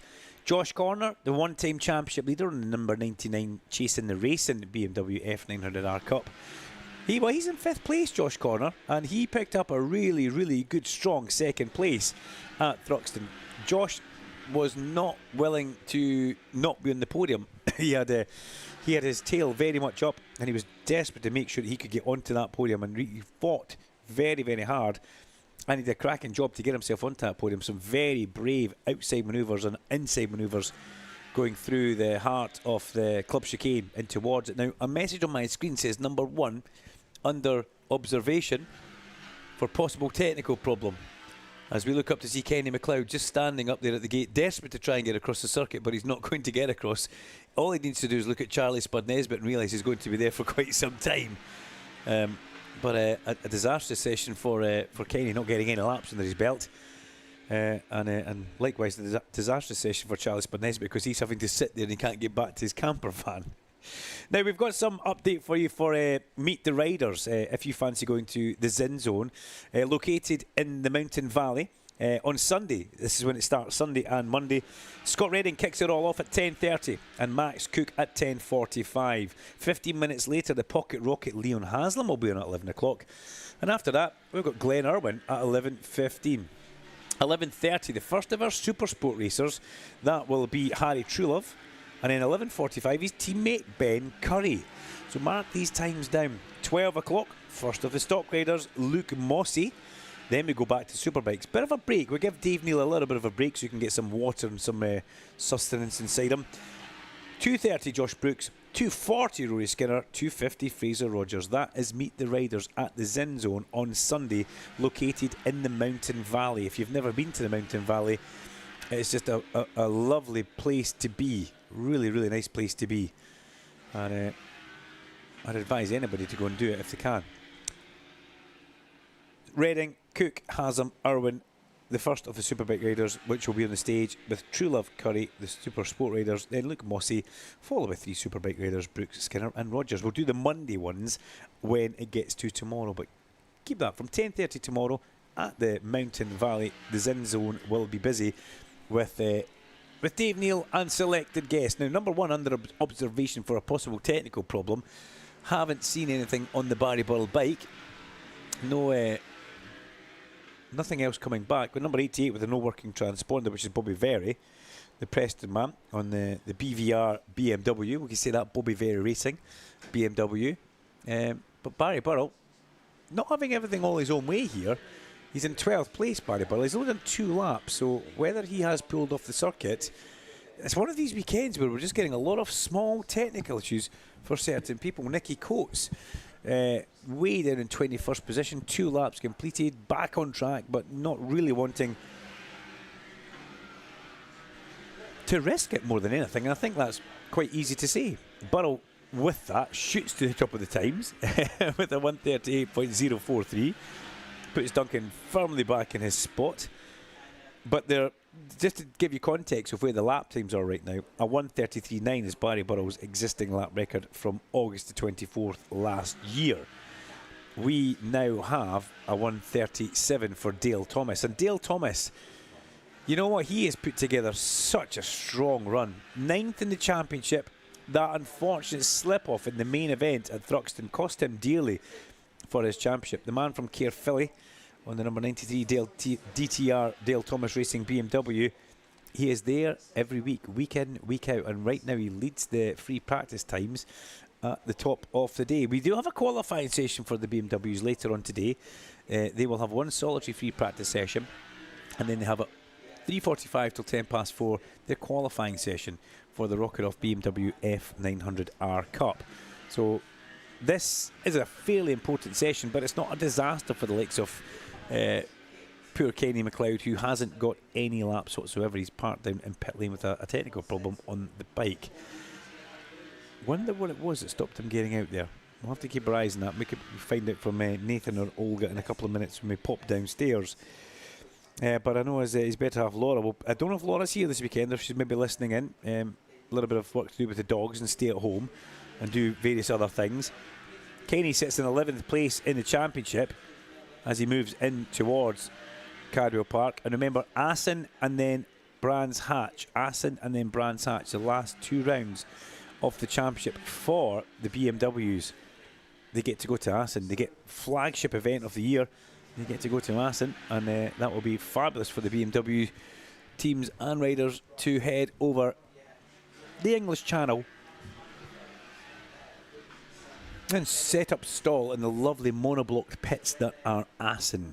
Nicky Coates, big improvement, up to 7th place. That's kind of what we needed. He's still 2.5 seconds away from ultimate pace. But big catch, as Glen Irwin has nicknamed him, because the Frimley Pits Fishery, which he is sponsored by. And Glen actually thinks Nicky Coates is a bit of a catch himself, so that was a bit of a compliment from his good friend here as well. Nicky knows that this is not the session for him to perform, and he knows his way around here extremely well. So he is very much on form for a qualifying, which will happen later on. That's what he'll keep his eyes on. And he will be eyes on the prize for that man. Eyes on the prize for Nicky Coates. Moving in towards this afternoon's qualifying session. In the qualifying session, that sets a grid for both of the heats, remember, because it's quite a unique system that we have here in the Rocket of BMW F900R Cup. The first of all will qualify, and that gives you the grids for heat number 1 and heat number 2. Whoever comes out on pole position overall will be on pole for heat number 1. If you're second, you're on pole for heat number 2. So everybody kind of spears off into either heat number 1 or heat number 2. But for the likes of Christian Smith, Kieran Smith, Nicky Coates, what they're needing now is to be drawn in the same heat as Barry Burrell. So they almost need to orchestrate qualifying so that they will be, if Burrell's first, they need to be 3rd, 5th, 7th. You can see how it works. So they're in the same heat as Barry Burrell. But that's a very, very difficult thing to do. Barry Burrell doesn't care, and we know that. He will just race, and try and win everything he does, as they all do out there. But for the others, they need to be a little bit more almost qualifying savvy than what they need to do. It's like they need to get a given a time to aim for in qualifying and see if that will help them get into the same heat as Barry Burrell, so they can then go head to head with Barry Burrell rather than watching him in one heat and then another heat.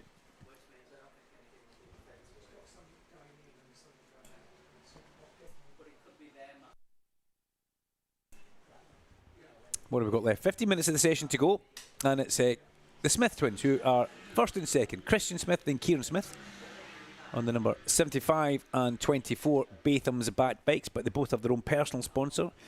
Kieran has GP Titan Tech, and as we're very much aware, SCH Motor Prep is the Christian sponsor. Barry Burrell, Halliwell Jones sits there on that baby blue Halliwell Jones BMW in 3rd place from Nicky Coates in 4th. Dale Thomas still very much in the mix in 5th place. The number 93 man ahead of Bobby Very in 6th. Josh Corner, Jack Tynan in 8th, Liam Vell in 9th, and yeah, Liam Vell, that's a good run for Liam Vell actually. I'm glossing over that far too quickly. And Joshua Wainwright in 10th place, but Vella will be delighted with where he's got to. Burrell, in the mix of me running through the top 10, managed to secure himself back into the top step. And that's where we see him with a 134.535 for Barry Burrell. Now, Fixit Hyde's made his way back into the commentary box, because not only has he fixed the TSL timing stream so it was sounding crystal clear in FM quality, congratulations, on the BSB website, he's elevated himself up 10 inches to make himself taller than he ever has been. That works well. And you've also now elevated the air conditioning unit 18 inches off the floor and given it a drip tray. That was teamwork. You helped me lift it up. And TSL, who provided the Rice Krispies bowl. Now, was that the money Sam keeps money in that bowl, did he not? Oh, really? Yeah, I think he does. I left him with another. Oh, brilliant. That's a spare. But why we had to lift the air conditioning unit off the floor is that Duncan pointed out they were actually starting to flood the floor. Yes, it wasn't good, was it? Well, the air conditioning unit puts water out the back, unfortunately, and there was no drip train, no bung, and no pipe. There is something I need to investigate. You investigate all you need to do.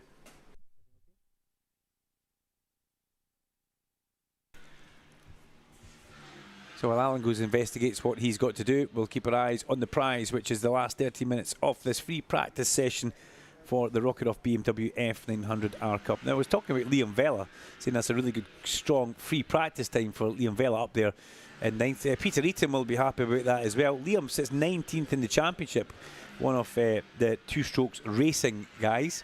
And bike number 14, Two Strokes Racing, put together by Peter Eaton. And very much Peter put together a very much special team merchandise and livery actually for Thruxton, part of the Southampton Motorcycle Club, local club that he is. And Alan hastily puts in a set of headphones now, and it's always a bit of a worry when he does this. But if he smiles, that's a good thing. If he doesn't smile, that means he's thinking, and that's just, I'll leave him alone at that point. I'll leave him alone. People outside the top 20, well, we have got Luke Foreman who's down there. Gary sent me a message on WhatsApp. Hi, Gary, thanks. 07482 877 877, by the way. Says, hey guys, do you know the FM radio has gone off? So that's why I panicked. Has it? No, Oh, it right. hasn't. No, I've just checked and it's absolutely fine. So, Gary, twiddle your radio around and yeah, maybe change the batteries or something, because we are still broadcasting. I checked the transmitter and I've just listened myself. And we're on 88.0 FM. 88.0 FM. I know, if you need to ask anybody, just ask Kenneth what the frequency is, and he will tell you. Because Ken was the first man this morning. I've made friends with Ken. Oh, have you? Yeah, we've been exchanging messages. So you can text him back. What's Ken saying? Is he okay? Yeah, they're really happy, yeah. Big thumbs up. Right. Yeah. Big thumbs up from Ken. Did he get the REM joke? No. I didn't. Okay, that's I fine. don't think so. No. Good line in a song, that. Great intro for a song, that. What's the frequency, Kenneth, is your Benzedrine, is the first line of the song. And when I said to Alan, what's the guy's name who's asking about the radio frequency, Alan burst out laughing. He goes, you won't believe it's Ken. It is Ken. Yeah, so there we go. Yeah, but that's good. The radio is broadcasting on 88.0 FM here at Cardwell Park. And yeah. I was going to have a quiet day today. Alan's not actually working today. He's never stopped. Spinning plates yeah, here. I know. You've done a cracking job. Icky as well round the back. Oh, superb. And I'm delighted. I want to go and listen to TSL to find out how we sound. So it's really good. Is it? That's good. Yeah. And that was a bit of cable adjustment, cable management, and wiring issues. And these guys don't miss a. See, when you're working with professionals, it's fabulous.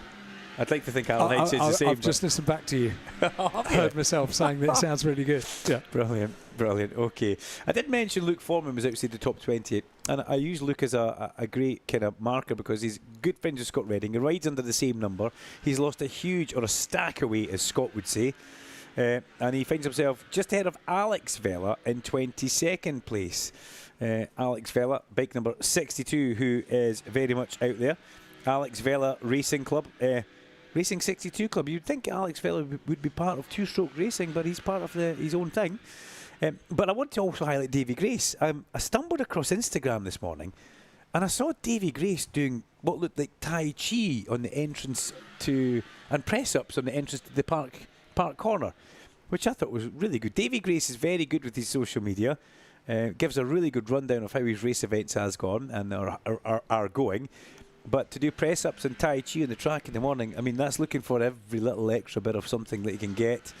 And if it works for Davy Grace, bike number 71, well, let's see if he gets another video online tonight. Joe Carnell's in 15th place on 66. Harley Preble Watch, 13th place for the Prebster. Let's hopefully we won't get any Preble Dash this weekend. There's not a lot of gravel actually here, is there? There's more grass than anything. But that's one that Larry Carter came out with, and I do think, how did I never think of that? Bit of Preble Dash.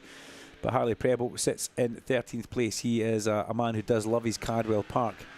That's for sure. He's just ahead of Josh Smith on bike number 16. The man from Reading on the JSS Racing BMW. JSS as well. That reminds me of a Steve Sawford bike that used to have JSS on the side of that. There you go. That wasn't just yesterday's. It was a 250. I'm going to say a 250 Aprilia. It might have well been. That's taken a bit of a step back in time, but we're celebrating 30 years of the British Superbike Championship, so it's okay for us to do a little bit of a look back in time. There's also another quiz in the programme. Have you tried the quiz yet, Heidi? Is that something you have you even looked at it? The big quiz at Larry Carter. I kept on getting a row from Larry because I would I've had time to look through a programme? Good point. Yeah. Goodness me. Good point. Yeah. No. Where is my programme? I can't reach it. Just don't worry about it. That's Can you because pass it to me? elevated yourself up 10 inches. Yeah, the big quiz. Which rider claimed his first ever BSB victory at Cardwell Park in 2014 when he beat Shane Byrne by 0.005 seconds, and what was the team he was riding for? There's your first quiz one, okay? It's in the programme. You've got to go and buy the programme to get the rest of the quiz. But who got his first ever victory here at Cardwell Park, first BSB victory, 2014, beat Shaky by 0.005 of a second, and who was he riding for? I remember it well, and I've already mentioned them today in the commentary. I wonder if anybody will put some comments into Alan for that one. I wonder if anybody put any comments into the YouTube feed as well. Audio check, okay, thank you very much. Pedro McGill, that's good to know. And a big shout out for everybody else who's giving us a nice shout out via the YouTube feed. Didn't want to don't want to look too much into that because there's quite a lot of comments and end up getting lost, and then end up saying somebody's name which isn't usually radio friendly. So we'll leave it at that one. But there you go. The quiz question is out there. We've aired one quiz question. We won't give too many more away because we don't want Larry Carter getting upset when he gets here tomorrow. A lot of time and effort goes into all these programmes. They're great souvenirs. I've got one for every event I've been a part of at BSB. So if you want one, guys, make sure you pick up a programme. Pick up a programme and make sure you keep it. Burrell still fastest as we kind of digressed away a little bit from this free practice session, which has 7 minutes of it to go. And it is Barry Burrell from Kieran Smith and Christian Smith with Nicky Coates and Dale Thomas. That's your top 5. Josh Wainwright up in 6th place. Really, really strong run from Josh Wainwright. Great to see him back on form. As we know, he has got form out there. And then Bobby Very in 7th place. Josh Corner in 8th, Liam Vella, Jack Tynan now the top 10. Rhys Coates on the outside of the top 10, just looking in, just ahead of Harley Preble. And just behind Harley Preble now, James Dutton, Josh Smith, Joe Carnell, James Higginson, Alex Pearson, Jordan Ashington, Davy Grace 19th, and in 20th place we have got Alex Seath, bike number 8. So a lot of bikes out here for us. James Seath, sorry, a lot of bikes out here. In total for the BMWs, we usually spike round about 35. We have been into 40s. We've got 32 bikes this weekend. Kenny McLeod, 32nd position, who hasn't as yet completed a lap, and in this session probably will not complete a lap if we're at all honest. As Alan Hyde now has a fairly furrowed brow, so maybe there is trouble at Mill, and everything's not just as good as we would have thought. Looking up towards the top, good to see no rain boards, no rain flags. Everything has been withdrawn. The pavilion still got a good bunch of people watching from the balcony. And the sorry sight of Kenny McLeod still leaning against the fence here, not going to be going too far in this session. And the number 34 bike sits down leaning against the pit wall or the pit exit lane in pit lane. And yeah, I wonder what went wrong with Kenny McLeod actually. It'd be good if we could find out exactly. I wonder if one of the team will get in touch with us. We'll see what we can do. A bit of investigative journalism for Kenny McLeod and wondering where he's actually gone and what's gone wrong with the bike. Here's one for you. A message has come in to me directly from Laura Stevens at BSB. Can we please ask Jason Durkin to contact the circuit office? This is very important and immediately. Jason Durkin, can you please contact the circuit office? If you're on site and you're listening to a speaker, Jason Durkin, you need to go and make contact with the circuit office. That's just up behind the Cardwell Park Cafe. You can see it to the building beside the media centre. Please go to the circuit office. Jason Durkin, there we go. Now, if we all stand up there, and we've heard that, we can see Jason Durkin's name again, and hopefully he will head to the circuit office. So, done that for Laura. We'll message her back and say, done, no problem at all. And there's a particular reason why he needs to do that. As I have a little look out, Alan Hyde's now left the commentary box. I think he's got him working very hard today. He really has. Very, very hard. As Heidi goes out onto the balcony roof. 3 minutes, 50 seconds of this session to go. And there's Brooksy making his way out the pit lane. A long debrief for Josh down there in the Dow Honda pit box before he and Amy make their way back up towards their camper van. Brooksy tipped off in that session. He won't be happy with that, but he did recover and get some good running at the end of that Superbike session for Josh. As ever, bike number 25. And Alan's come back in saying it is working, but he's not 100% sure what's actually working, I think. Keeping himself busy today as Alan Hyde firefighting throughout the course of the day. So Amy walking up the hill, Josh follows on. Oh, the scooter is there, but Brooksy will take the scooter off the grass and head up towards Charlie Nesbitt at the top. Josh finished 17th in free practice number 1, and a few scuffs on the Exxon leathers, but as he'll tell you, happy with his safety gear, does exactly what he wanted to do at the time, and the bike not too badly damaged because he was able to ride the bike back round and into the pit lane. Big 6th place improvement for 89 James Higginson, goes up into 11th place with a 139.025. Personal best lap from James, and very much in the mix of things. That's a big jump. Alex Pearson as well. Bike 94 goes up into 15th and goes up 3 places. This one, the coat rider. Pearson Racing by Element Passive Fire Protection. Give the sponsors a bit of a shout out there. They're helping him make his dream continue. So let's give the sponsors a good old name check for as many as we possibly can. Element Passive Fire Protection backing Alex Pearson, man who's very local, very, very local to the Donington Park circuit, is Alex, and he's on bike number 94, 15th place, just ahead of Jordan Ashington, and Jordan in 16th place. Bit of work to do, but a personal best lap last time round for Jordan. Then he hit the pit lane. He's just leaving pit lane now and making his way back out onto the 2.1 mile circuit that is Cardwell Park, incorporating the very, very famous mountain section after you go through Hall Bends et al. No more rain, but not, well, no rain right now, but possibly forecast for later on. The more impressive thing for us is we managed to get through the Superbike session and keep the rain to a minimum and keep everybody on track, and we've got some really, really strong, good laps. Harley Preble is about to leave the pit lane. Bobby Very sits in the pit lane with the helmet off. That means that he's going effectively nowhere on his number 88 Bobby Very Racing BMW. Here comes Harley Preble. You'll hear him accelerate away. Oh, he's ever so gentle on the accelerator as he leaves the pit lane. As I keep my eyes on that pit lane, here comes two guys that know how to ride superbikes, Danny Kent and Kyle Ride, making their way up towards the top to head over. So they've stayed down there for a fairly lengthy debrief. Joe Talbot also having a word with Ian Wallacott, an extended word with Ian Wallacott actually. And Ian Wallacott wondering maybe what Joe's up to next year. I think Joe will be signed up. I would imagine he won't be going too far away from where he is if he gets that chance to stay there. Have a bit of a quick look out the side there. Yep, Kyle's on his monkey bike. Danny's about to head up the hill as well. What we will do after the next Superbike session, I think we will head down. Free practice 2 will be the second Superbike session. And the condensed day that we have today is something that we need to mention as well. And we have mentioned that quite a bit actually. So the programme that has the timetable, well, the timetable for Saturday changes, but the timetable for Sunday basically stays the same. There's no change for that as yet. But we'll just wait and see exactly what happens tomorrow. Stuart Higgs keeps us up to date with everything that goes on. The checker flag's out, and he emailed us this morning 8:25 with that new timetable. So these two bikes, Bobby Very and Kieran Smith, they just want to transit back up towards the top, and that's exactly what will be happening. It's 1 o'clock here. The checker flag flies. Christian Idden makes his way from the pit lane back up to the top as well.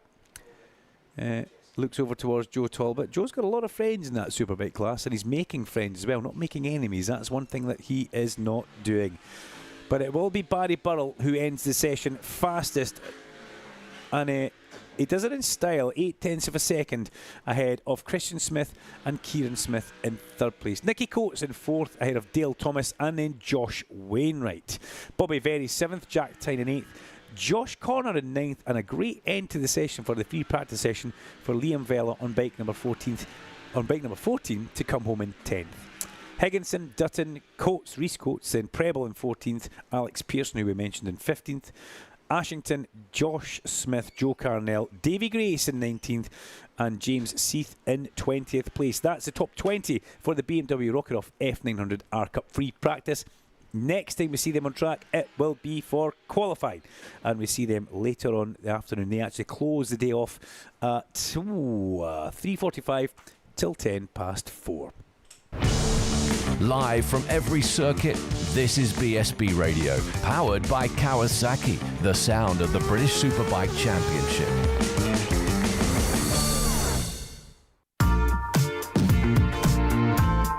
Want to discover the latest Kawasaki range of machines? The Kawasaki Experience Tour is heading to dealerships across the UK throughout the summer, giving riders the chance to ride the latest 2026 bikes.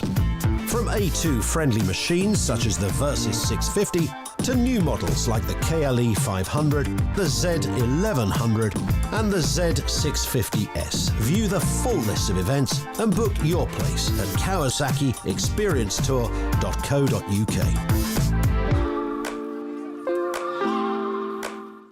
Have you had a non-fault motorcycle accident? Don't let it put the brakes on your ride. McCams gets you back on the road with a like-for-like replacement bike. No insurance excess to pay, and you keep your no-claims bonus. And if you've been injured, Bolton Turner's expert solicitors will work to secure the compensation you deserve. McCams and Bond Turner, supporting bikers every step of the way. Call 0345 054 1000 today, and we can help you get back onto two wheels. The 2026 Zinn British Superbike Championship in association with Pirelli. 18 plus, Zinn is not risk-free and contains nicotine, which is addictive. Only for use by adults who would otherwise continue to smoke or use other nicotine products. BSB Radio, powered by Kawasaki, the sound of the British Superbike Championship.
Welcome back for the Pirelli British Sport Bike Championship as we get them on track for 25-minute free practice 2 session. Now, if you're watching via TSL live timing, you'll have the combined timing that I have on my screen as well. Free practice 1 and free practice 2. The first 14 bikes will go directly to Q2. That's important part here because we have a fairly different look. In fact, we don't have a different look. We're just running the split qualifying groups that we have had. At the start of the year, when we had oversubscribed entries, we would have a Q1 and Q2 for stock, for super sport, and for sport bike. But we're going to do it for them all here this weekend. So the top 14 go directly into Q2. Everybody else after that fights it out. And then 4 bikes from Q1 will transfer into the main Q2 phase for the Pirelli British Sport Bike Championship and Superstock Championship as well. And as we have a quick look at our timetable, I think if I'm not mistaken, it does that for the Super... Oh, where have I put that timetable now? I filed that. After we went to version 5, I filed it, Heidi. And I've done us wrong. I must apologise for that. Yeah, Super Sport, Sport Bike and Superstock all do the Q1, Q2. So that's exactly how it should be around Cardwell Park, just to give them a little bit more space on track. Track density was what it was put down to, the amount of bikes and the space that we have. So it's so very important to be inside the top 14 after this session. So the combined FP1, FP2 positions, what we're looking for the top 14 bikes, and Carl Harris would be the man who would be on the bubble at this moment in time. Shelton, Cooper, Dawson, Durham, Davidson, Smart, Wilkinson, Davey, Doherty, McKay, Western, Goodman, Best, Harris. That would be the guys who would make the transfer spot through. Who can go quicker in free practice 2 than they did in free practice 1? One thing the sport bike didn't have this morning, and that's quite telling, they didn't have any interruption with any weather. Sport bike had a nice, clean sailing session. And let's hope the sport bike can do the same again. I lost my glasses again. I put them down someplace, couldn't find them. The only problem with the glasses that I have is I did sit on them in the car once. So they kind of change shape, drastically change shape. So if there's a message or a note for any kids out there, don't sit on your glasses. It doesn't do you any good whatsoever. But yeah, number 57 falls at Mansfield, rather okay. That's not what you want to be doing first thing in a session. Number 57 down at Mansfield. Max Wilson, yeah, from Immingham. Max finds himself in 29th place at this moment in time. And they won't get any further in this session. Mansfield, if I could just have a little look, it's I can't see it from here, but it's along that way. The bottom of the gooseneck, you go through the top of the gooseneck, then that really tricky downhill braking. So you're still braking as you turn in, and he's managed to slip off in that area. But thankfully, the rider been biased as being okay, which is the most important thing for young Max Wilson. So 25 minutes of this session, and this is an important session. Let's see if we can spot any of the team riding again. Let's see if we can see the CF motor riders getting together, the Power Slide Suzuki guys getting together and helping each other out. That's something that's been quite noticeable of late when these guys have been out here, especially at Thruxton. The CF motor guys are all lined up line astern, but then you have like Carl Harris, Alfie Davidson trying to just slot in anywhere. Ed Best, well, there's a couple of Simceris bikes out there as Lennon Doherty gets so close to the grass and the white line as he goes through there. But Doherty, well, he'll be desperate to try and see if he can make it into Q2, because he's having a bit of an upturn in form, and this is exactly where I expect Lennon to be. Ed Best has just gone up 4 places, so a big improvement for Steady Eddie, who takes the Simceris Kawasaki into 11th on bike number 8. Ed Best, bit of a commentary box favourite, been with us for quite some time via the Pirelli National Junior Superstock, in through the National Superstock on the 1000, finds himself a good home, staying with Simceris, staying loyal to the Simceris team, and very much in the mix of it once again. Now, we did have a couple of bikes that didn't have the greatest of free practice. One, if you remember, who slipped off next to Harley McCabe. Now, can't see Harley McCabe anywhere on it. I'm going to be brave here, ladies and gentlemen. I'm going to take this TV remote and I'm going to try and change the TV screen Alan Hyde will give me a row if this goes horribly wrong. But we go 2 up. Yeah, Harley McCabe, 1 lap completed, 35th place. So at least Harley is back on track. That's the most important thing. Or was that from this morning, actually? Haven't seen anything about Harley being deemed unfit. Can we check on that? We possibly can. If we can just quickly push a button or two on the computer. This is multitasking on the hoof here, just to see exactly what we can see.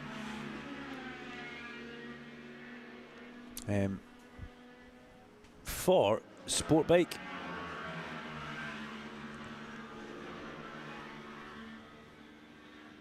no, Harley not on the unfit list, which is good to see. Joe Ellis is on that unfit list. Kieran McDonald, Taylor Rose, Joshua Froggatt, Luca Allen, Rossi Brown and Ben Walkinshaw from Sportbike, all on the unfit list. But just good to know that Harley McCabe not on that. He is hopefully about to appear back into... You would expect Harley to be into the top 14. You'd expect him to get directly through into Q2. It's kind of his style. It's what we see from Harley. And the Fibertech Aprilia rider, he and Dan Goodman, they could team up together and they could drag each other round to get in some pretty impressive lap times around here. Both smaller capacity, great riders.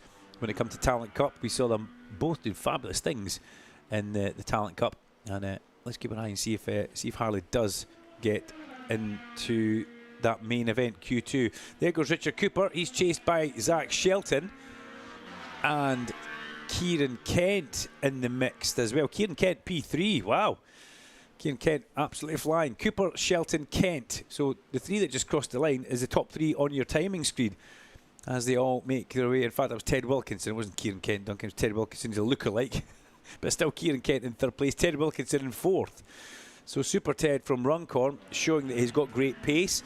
As into the pit lane comes Kieran Kent, slapping the tank on his Blue Motion Aprilia.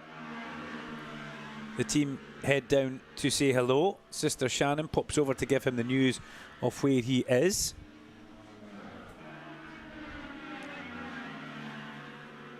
And Alfie Davidson goes up a couple of places into 5th place. Bit of moving and shaking inside the actual top 14. With Zach Weston going up 1 place. And Alfie Davidson going up 2 places. And Carl Harris goes up 7 places. Puts himself into P3.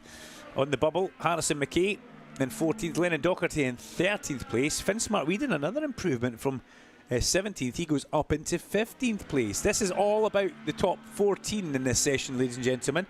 So you want to keep your eyes on your TSL timing screens on your phone and make sure you listen to the commentary as well, because the top 14 for this will automatically go through into Q2 tomorrow.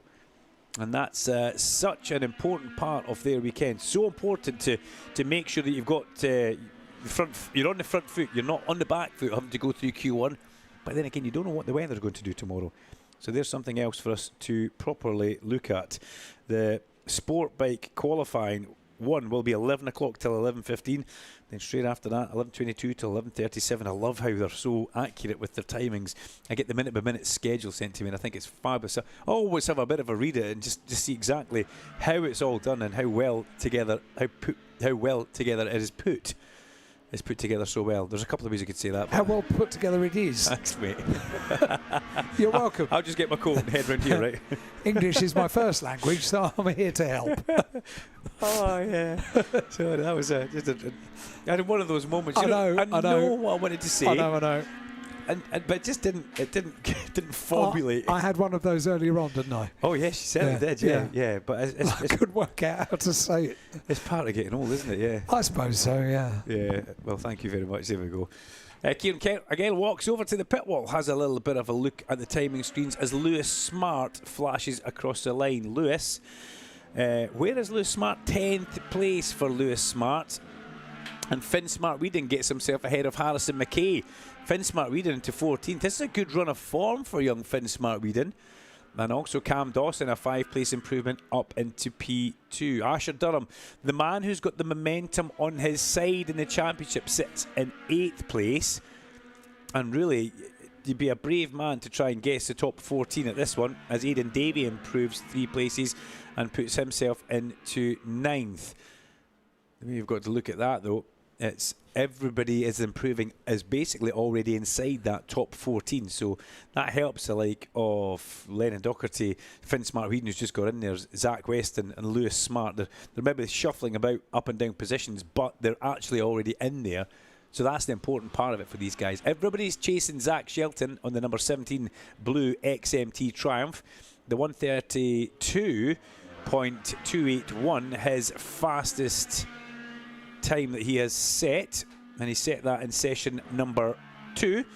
Lewis Smart yet to go faster. He's 11th place. 34.0 is what he clocked this morning. 34.9 is what he's put in this afternoon. Now, where is Lewis Smart? Bike 32. Should be the next bike that comes into my view exiting Barn Corner. We bend ourselves round the edge of the pillar here. Here he comes. Lewis Smart across the line. And there we see Lewis Smart does improve. He puts in a 33.4. Moves himself up into 8th place ahead of Asher Durham. So a bit of an improvement for the likes of Lewis Smart and his Smart Racing Triumph. The only person to now try and improve will be James Bull, who we've just seen in and out of the pits for James Bull. Young Harrison McKay and Dan Goodman as well. Dan Goodman yet to put a lap in for session number 2 on 71. So Dan Goodman with work to do. The Fibertech Aprilia racer. There goes his teammate Harley McCabe across the line.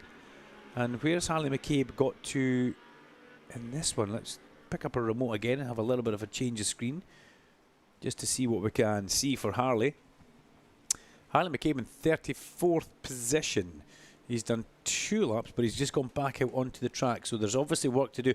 After that little tip-off this morning, maybe things just didn't feel right on that bike. So he's got to make sure he can get to the bottom of it.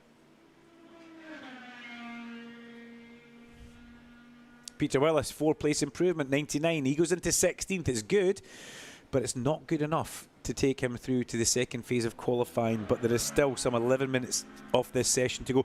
This is almost like a bit of a pre-qualifying session that we have seen so many times this year with the Superbikes. But this means something to these young riders and experienced riders that we have on track. It means an awful lot because it can help your weekend massively by getting straight through into the second phase of qualifying.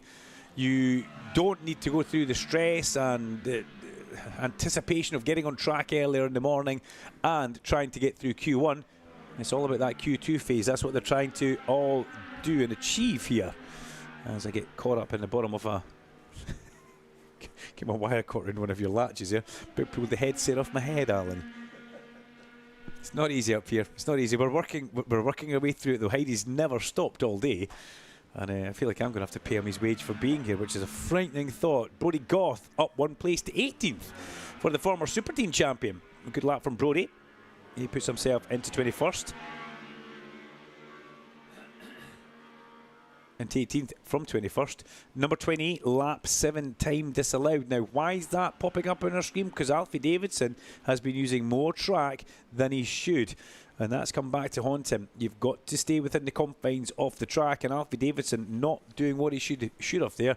That's going to hurt him. There goes Peter Willis again across the line.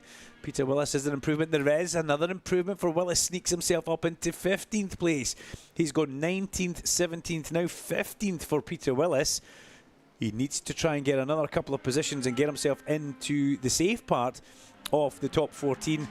And if you're in that top 14 and you're maybe 12th, 13th, 14th, if you're Zach Weston on 35, Lennon Docherty on 60, or Finn Smart-Whedon on 74, who's in 14th place, you know that you want to be on track. You want to be cutting laps. You might be that little bit nervous. Harrison McKay hasn't gone as fast this second session in the afternoon as he did this morning. He's just started an outlap. He's been in the pits for 4.5 minutes to stop and make adjustments, but he managed a 1:34.8 this morning, and he's only managed a 35 flat this afternoon. So big improvements for most other people. Aidan Davey crosses the line. 4-place improvement for 38 Aidan Davey and a Moto 12 CF Moto as he puts himself into 6th place now.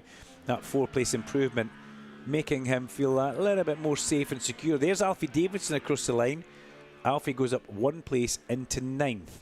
33.1. Where's his arch rival and nemesis in the championship, Asher Durham? Well, he's 4th. doesn't matter. This doesn't make the grid up. This just makes who gets into the next phase of the qualifying, whether you go Q1 or Q2. It's a ride through the pit lane for Kieran Kent as he makes his way back out onto the track. There goes Lennon Doherty. Doherty crossing the line, and he's got right behind him Travis Rucker from Sweden on the Rucker Motorsport Aprilia, actually. Like that one. So it's an outlap for Lennon Doherty and Rucker as they make their way up through the initial part of the lap. Good bit of space on the track for Doherty to really try and get his teeth into a good lap here and prove to us, does Lennon need a tow, or can Lennon do it without the tow? As they're catching up towards the back of Kieran Kent. Kieran's just up the road, but not too far away, as Lewis Smart, 32, sits in pit lane. There goes number 6 across the line. That's Jack Knights, the Liverpudlian on the United Racing UK Aprilia for Jack.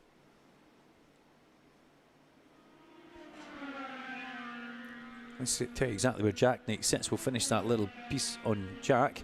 See on BBC 2, yes, Jack Knight's in 34th place.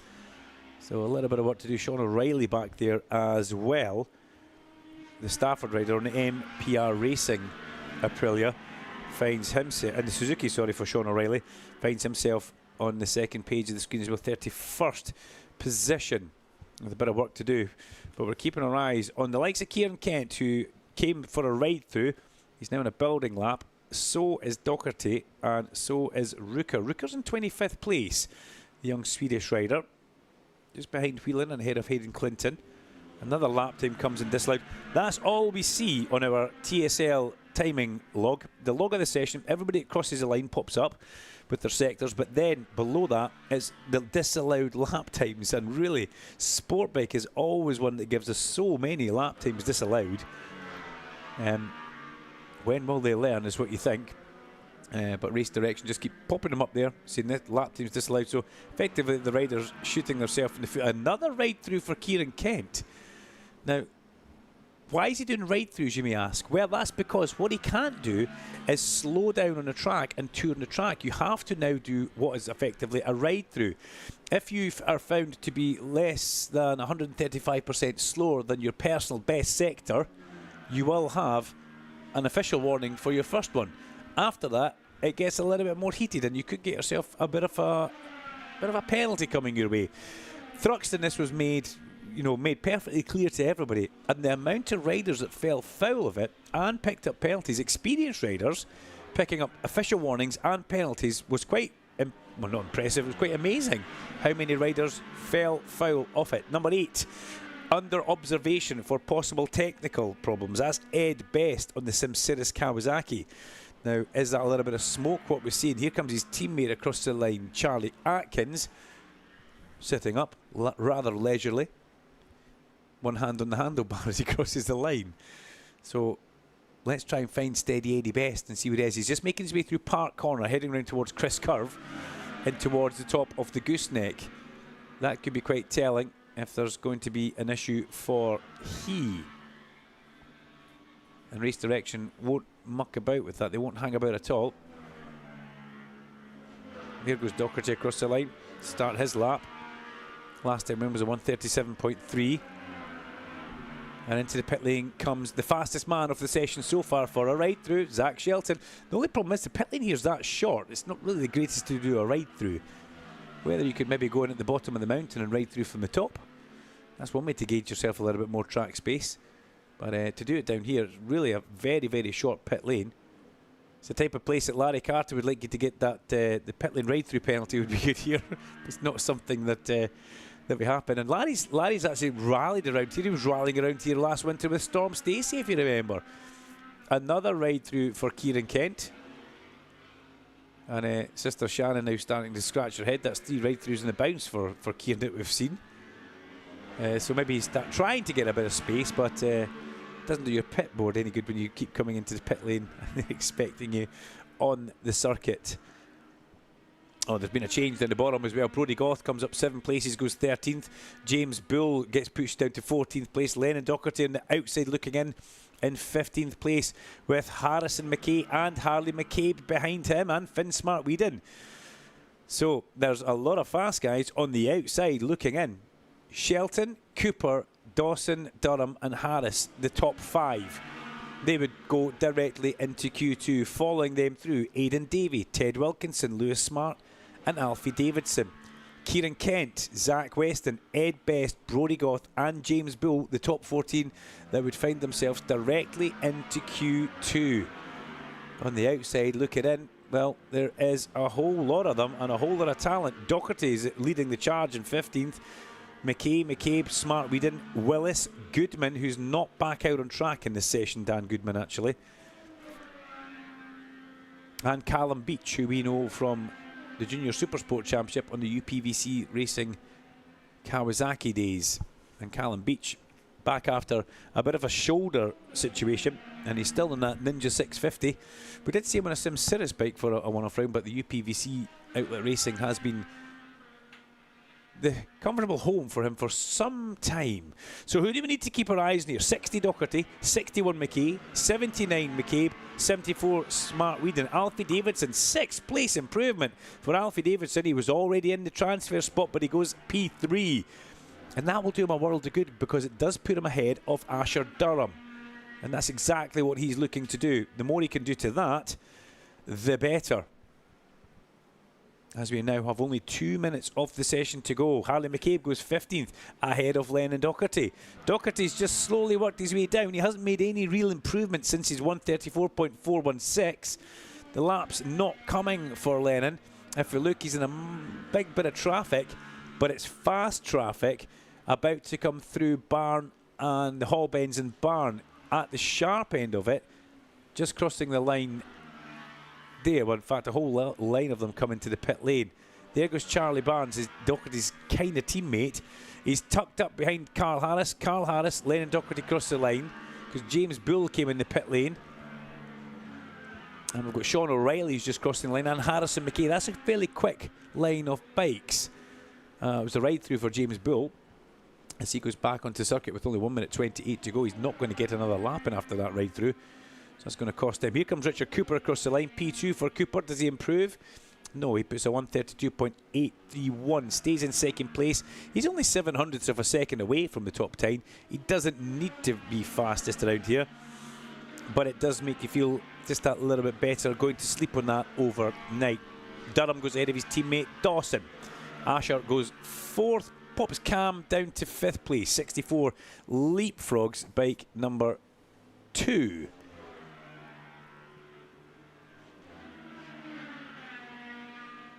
As we just keep our eyes on everybody else. McCabe with another personal best, 2 sectors behind as well. Harrison McKay, personal best 1st sector, drifts away ever so slightly in the 2nd sector. Nothing for Lennon Doherty coming back, even though he's following Carl Harris. Carl with a 25 flat through that 1st sector, a little bit off the pace. Probably knows that Lennon's in there and doesn't want to give him an extra bit of a tow, which is pretty understandable. Here comes Charlie Atkins out of the last corner.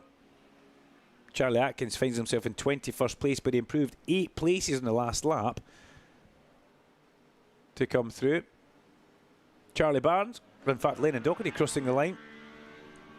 The Doc puts in a 134.5, a 10th of a second away from his fastest lap. So if anything, he's consistent, just unable to get anything else out of it. The checker flag pops itself out.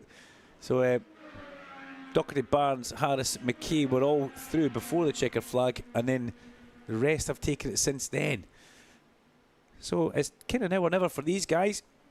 For James Bull, this is the lap where he doesn't want anybody like Harley McCabe to improve, or Lennon Doherty, or Peter Willis, or Harrison McKay. James Bull is in 14th place. If anybody goes from the outside in, it knocks him back into Q1. But we keep our eyes firmly on that screen as they all come through to take the checker flag. Carl Harris, just the last runner in that top 14 who hasn't taken the flag. Davison's in the pit lane, so it won't factor for him. We wait for Carlos to come through on bike number 9. We'll look at the tracker map and try and pick up where he is, and we can't actually see it. Alfie Davidson in pit lane. He'll come down the bottom. We'll make the transfer back up to the top in a couple of seconds. The transit period. And the time just ever so slightly dripping away from Finn Smart Whedon, who goes through, staying 19th place. There goes Charlie Atkins across the line. No improvement for Charlie. It doesn't look like Lennon Doherty's putting together a hot lap. It's a good, consistent lap. But it does look like James Bull is going to hang on to that position as Lennon comes down towards line. He's already sitting up, crossing the line. And there goes Carl Harris as well with Lewis Smart. So the top 14 look like they're pretty much safe and now locked in. It will be Zach Shelton on 17, 47 Richard Cooper, 28 Alfie Davidson, 64 Asher Durham and 2 Cam Dawson. With 9 Carl Harris, 38 Aidan Davey, 22 Ted Wilkinson, 32 Lewis Smart, 25 Kieran Kent, 35 Zach Weston, 8 Ed Best. I don't know what you're doing across there, but it looks like you're limbering up. That's kind of worrying. Brody Goth in bike 21 goes through, and 37 James Bull. On the outside looking in, well, very much Harley McCabe, Lennon Doherty, Peter Willis, Harrison McKay, Finn Smart-Weedon and Dan Goodman, to name a few. But that is the Pirelli British Sport Bike Championship. We've given you the lot, the 14 riders that will make their way through into Q2. Everybody else goes through via Q1. All the news, all the stars, all British Superbikes. This is BSB Radio, powered by Kawasaki, the sound of the British Superbike Championship.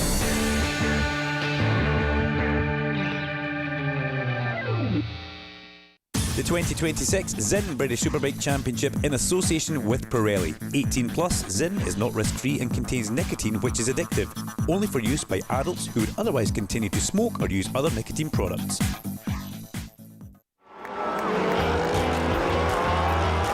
On race weekends, every second counts, and so does the right bike insurance.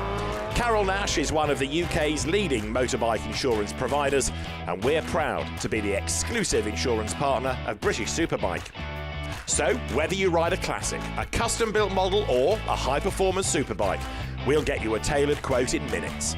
For over 40 years we've been protecting bikes, and with 2 levels of cover to choose from, we've got your back. Don't miss out. Search Carol Nash. The Ninja 125 and the Z125 have made a welcome return to the Kawasaki lineup for 2026, meaning there's never been a better time to learn to ride. If you're thinking of starting your biking journey this year, Kawasaki Rider Training Services provides professional training every step of the way. With schools located across the UK, visit learntoridewithkawasaki.co.uk to find your nearest venue and start discovering the benefits 2 wheels can bring. Search for British Superbikes on YouTube on race weekends. You might like what you see. BSB Radio, powered by Kawasaki, the sound of the British Superbike Championship.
concert. Yeah. Yeah, good. Listen, it's been postponed for 24 years. And Edinburgh, like Edinburgh. Yeah, it's good, isn't it? Nice place, right? Nice place. Just keep thinking of train spotting this place. It's kind of got two sides to Edinburgh. Lovely, and then train spotting. Yeah, well, the schedule changed. Because shortly moving forward, so it's like just non-stop. So no, it's fine, man. Just quickly nipped in to see Frank there. I had a tiny little scoop of pasta, and I got a can of water. I've got more water. I've got a bottle of malt whiskey over there, but that's a different story altogether. Different story altogether. I was in the pit lane. See with Michael Rutter. Yeah, it's great. Fabulous, right? Yeah.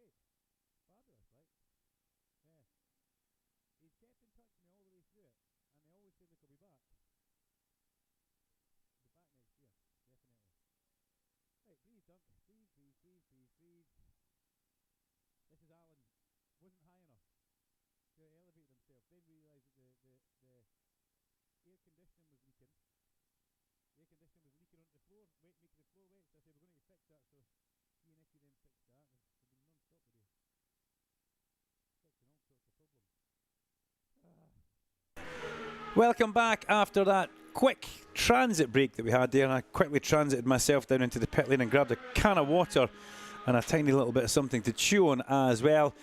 And now we bring you the rest of Free Practice 2 for the Quattro Group British Super Sport session. 20 minutes left on track. And the exact same rules apply for Super Sport as they did for Sport Bike, and they will for Super Stock. The top 14 go directly through into Q2. The top 14 go directly through into Q2. So Cam Hall will be the man who sits on the bubble at this stage. But there's a lot of time left and a lot can happen before then. But it really has been Luke Stapleford who has been the man of the moment just now. Let's bring my friend Dave Nealon right now. Dave can stick that headset on. We need to test the headset, so we may as well test it on you, Dave. Thank you very much. Right, how are you? I'm good, Duncan. Nice to see you. Nice in my beautiful home circuit of Cadwell Park. Of course it is, yeah. And also, you're in the Valley this weekend. The Zin Zone's in the Valley. It looks great down there. I've been down to see the guys and girls in the Zin Zone this afternoon when I arrived after hot-footing it down from Edinburgh in the early hours of this morning from your beautiful country. Yeah, it looks good down there. Scott Fan has done a fantastic job of organising everything down there. The team are looking good.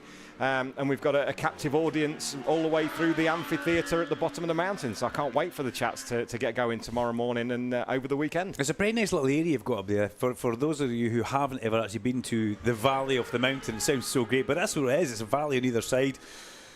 And, you know, it's not just about meeting riders. The whole Zin experience can get people closer to the action on track and cars and various other things. Absolutely. And that it is about the whole process, and it's the whole experience of Zin as the title sponsors for the British Superbike Championship and everything that they do, the circuit laps with your fine self in the BMWs and the driving team. There's hospitality.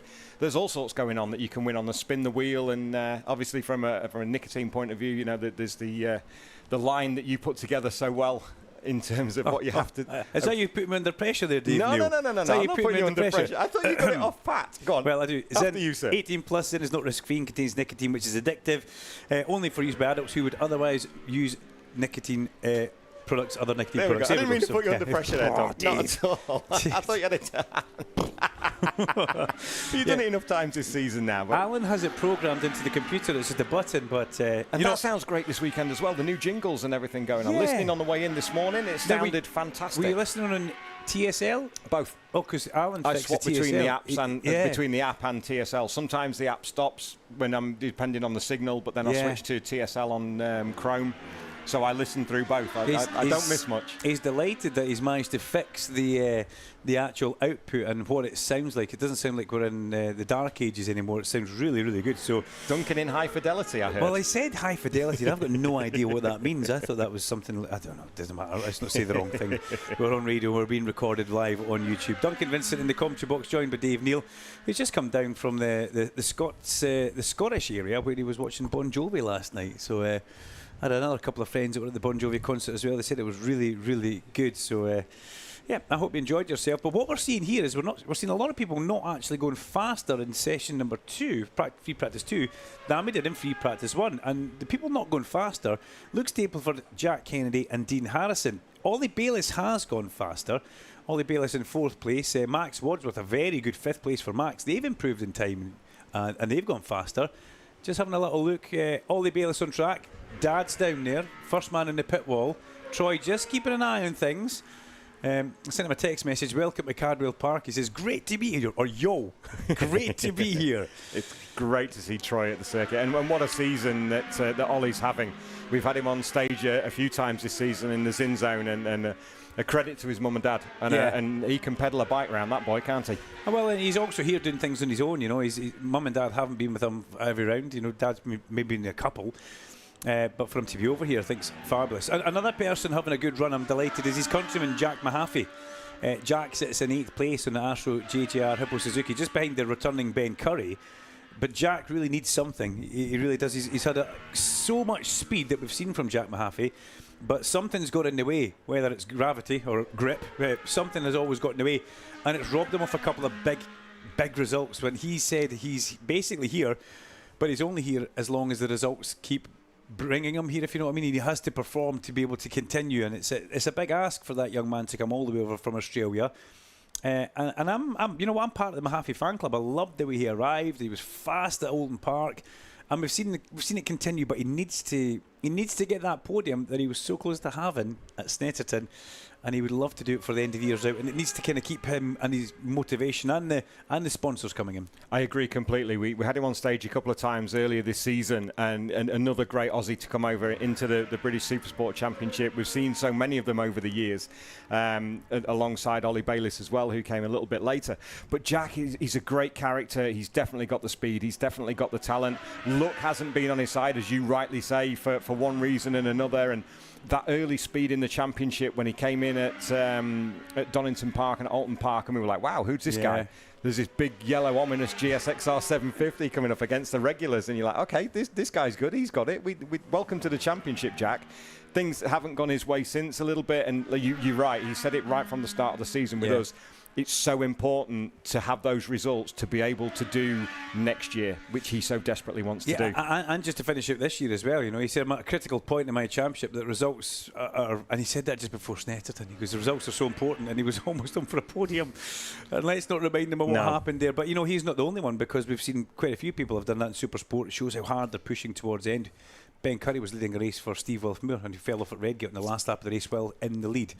It's great to see Ben back. He was past fit for free practice 1. He had to be re-evaluated after free practice 1, and then he's back out in free practice 2. You know, a 1:30.299, and he's now done a 1:30.290, so he's gone 900ths of a second quicker.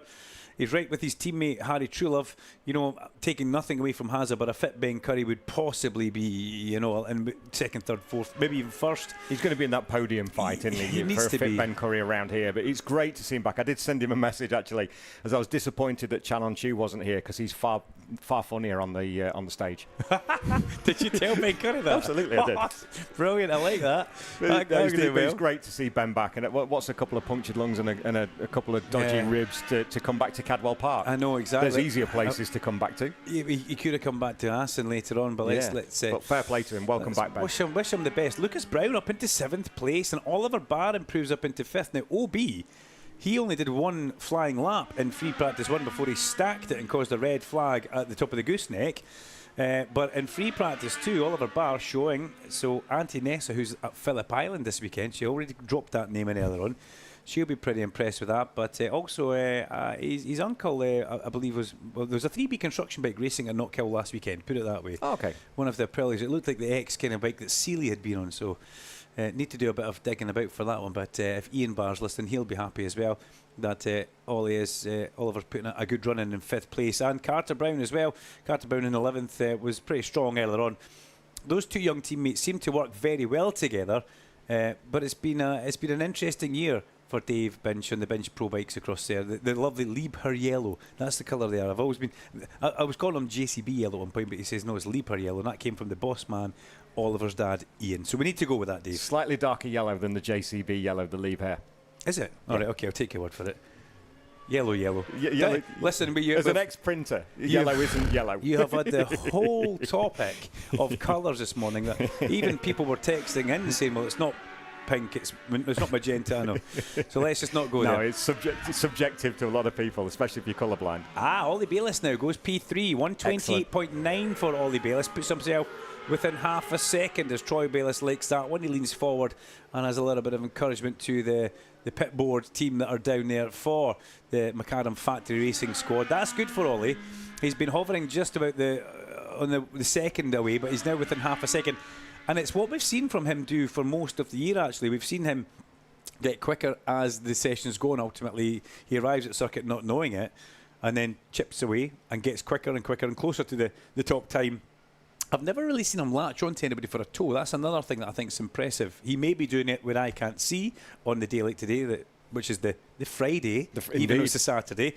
He may be doing it out the back of the circuit, but I've never actually seen him doing that in the likes of qualifying. So it'll be interesting to see how he copes with the pressure environment, the pressure cooker that is Cardwell Park. It's like a big cauldron, you know. You never really get away from it. You're in the mix of it all the time. But to be half a second away and put your best lap in towards the end of a session with a 128.9, that's good going. But this isn't qualifying. All this does is select who goes through to Q2 and then Q1. And the top 14 right now that we're looking at, it's the guys in around about 10th onwards: Mahaffey, Carter Brown, Corey Tinker, TJ Toms and Cameron Fraser. That's who we're looking at. Mikey Hardy, he wants to be on the inside. He's in 15th place with James McManus, with Jamie Davis, who's much faster than the 17th, as well as Ben Tolliday down there. And I've got to say, Freddie Barnes has had some really, really strong results, especially what we saw from him at Thruxton. You'd expect Freddie to be sharper or higher up that sharp end. It's a tricky circuit, though, isn't it? Yeah. This is Cadwell Park. We come here once a year. It's a little bit narrow. It's undulating. It is the jewel in Lincolnshire's crown. I have so much love for this place, but it is such a unique circuit. We go to Alton Park, which is the next closest circuit we get to this. It is a little bit wider, a little bit more open. Cadwell, like you say, the pressure cooker, beautifully put. Once you come into the mountain, through Hall Bends, through the hairpin and barn, back out into the Parkland circuit, it's so intense in this middle bit. A bit more flowing out in the Parkland. But man, what a circuit, and props to Ollie Bayliss learning the circuit so quickly. You're quite right, he learns circuits really quickly this season, and that's been part and parcel of him making such a good fist in the championship chase. Drops the rain in Sector 1, Davy boy. Drops the rain in Sector 1. That's going to be the story of the day, actually. The Superbike session definitely had the worst of it. There drops the rain in Sector 1, then Sector 3, then everywhere. Then everybody came in. Then the rain disappeared, everybody went back out. Then it came back and everybody came in. So they've been in, out. Kind of shake it all about, yeah.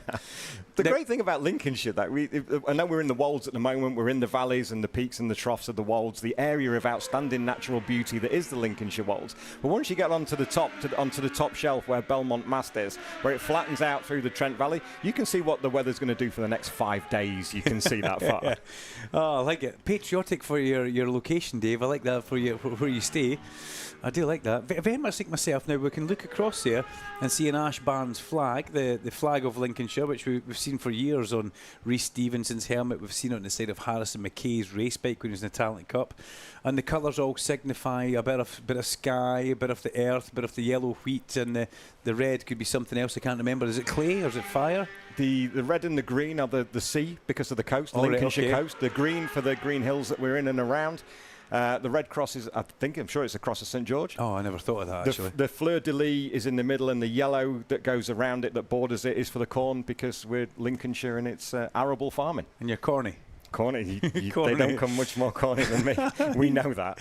Drops of rain now in all sectors. That's been escalated, so the rain could possibly intensify. What we were looking at earlier on, Dave, just out there, that's our official rain gauge. I heard you say that earlier on. We've got 2 puddles of water on our balcony roof. Makes it sound exotic having a balcony. And that's our rain gauge. So when Messrs Hyde and Scoop Carter will be here. They'll be keeping a bit of a look at that. Alan Hyde ran away for a bag of chips. He's not actually even meant to be working today, and he has been absolutely non-stop. So credit to the man. He's been absolutely fabulous, making sure myself and Icky have been on cue, and Icky, our sound engineer, just making sure that everything's working as well. Number 14 slides off. No, it's not number 14, it's number 19. Number 19, that's Harvey Claridge, slides off at the hairpin. Rider OK. Not ideal at all. What have we got here? A bit of a message from Ian Parsons out on the, I don't know if he's in recovery or if he's on the taxi bike this weekend. Oh. There's not many people can hear me. Imagine somebody turning the speakers around. That's not ideal, It faces the circuit at the top at... oh dear. It's facing inwards. Oh dear. So if there's anybody out there that has got a 10mm spanner or an adjustable spanner in my toolbox, just turn it and hook it over the other way. You know, I'm pretty sure that Scott Redding doesn't want to hear us when he's going around that circuit. Just hear past, get a couple of seconds of commentary on his way around there. Thank you very much, Ian Parsons. It's good to hear from you, Ian, and one of our taxi bike regulars, taxi bike heroes actually. Absolutely. Taxi bikes supplied by Honda UK, which is fabulous to know that they're very much involved. And looking after our Port West marshals in the taxi bikes, and also getting the riders back to the pits in a position of safety quickly as well. Quick and safe. But Ian actually gave me a tour. He picked me up at the main gate of Snetterton and gave me an escort to drive all the way around Outside Road to where I was to park on the Sunday at Snetterton. So mucho apreciado for Ian. It was fabulous to have him do that for me. No less for a man of your stature, Duncan. Well, that's another thing. I arrived at the gate yesterday. I phoned Steph Curd on the way down. I must say kudos to Steph, Susan, Chris and Kevin. The paddock looks fabulous. They arrive well before anybody else, and they make sure everything's lined up, and it looks great. And then you get all the partners coming in with Pirelli, the Fuel, RNG, Hell Performance, everything like that. You've got to get them all lined up, and you know those guys do a cracking job. But I phoned Steph saying, look, just to let you know, I'm arriving, the car's full of the commentary stuff. No problem. We'll get you down to the box. I got to the gate and they're like, Mr. Vincent, in you come. I'm like, oh, God. There's scattering rose petals and everything for you on the way down, Duncan. Honestly, the love was sensational. It made me feel really loved. But well deserved. There's no been... I parked in Louth and walked in. Oh, did you? On the monorail. There hasn't been a change at the top for quite some time. It's still Luke Stapleford and Jack Kennedy. I believe they're doing race runs now. They've maybe had a bit of qualifying performance earlier on. They're maybe looking at something slightly different. 23 laps for Stapleford, 24 laps for Kennedy, 29 laps for Ollie Bayliss. And that's not a surprise. You'd expect Ollie Bayliss to want to do more laps than anybody else. Oliver Barr, he kind of breaks the mould after Dean Harrison's 25 laps. OB has 7 laps. And that's where he is, because two of those laps were this morning, and it didn't land very well, the Ducati. But he is in a good 5th place. Max Wadsworth as well. You know, Max has always had really good showing in this championship, but that's a real strong performance for Max to find himself in 6th place.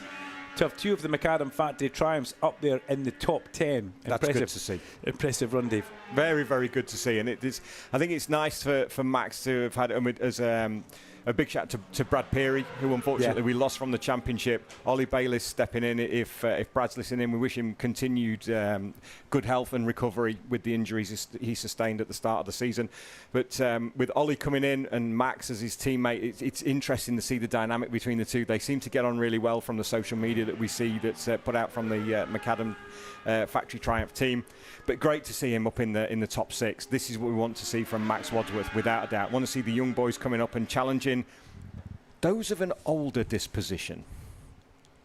Oh, you want to see them already? Okay. I thought you were going to say. I thought you were talking to me. No, the older disposition. The more experienced riders of Luke Jack Kennedy, Luke Stapleford, Dean Harrison. Yeah, the thing is, they're still younger than me. You know, I don't know if Stapleford is actually. Mate, they're all younger than me, and you're younger than me. Let's not get onto that. 1979, my first appearance here. So let's. Right, and I was 6. That was my first appearance. Yeah, so that was a long time ago. I did mention Jamie Davis saying he's faster than where he is. He has gone up 5 places on Chris Hicks's XMT Triumph to put himself into 13th place, into the operational ground for putting you straight through into Q2, which you'll like. He's ahead of TJ Thomas. Only bad bit of news that is he's put Cam Hall, the local man, out into 15th place. Didn't expect that from Cameron Hall. Expect Cameron Hall to be very much in the mix for this round here. But the GNS Kawasaki guys, the UK factory-supported Kawasaki team of GNS Racing, TJ Thomas and Cam Hall, the 14th and 15th, they've kind of been together for so long. They're always on track together through the whole year.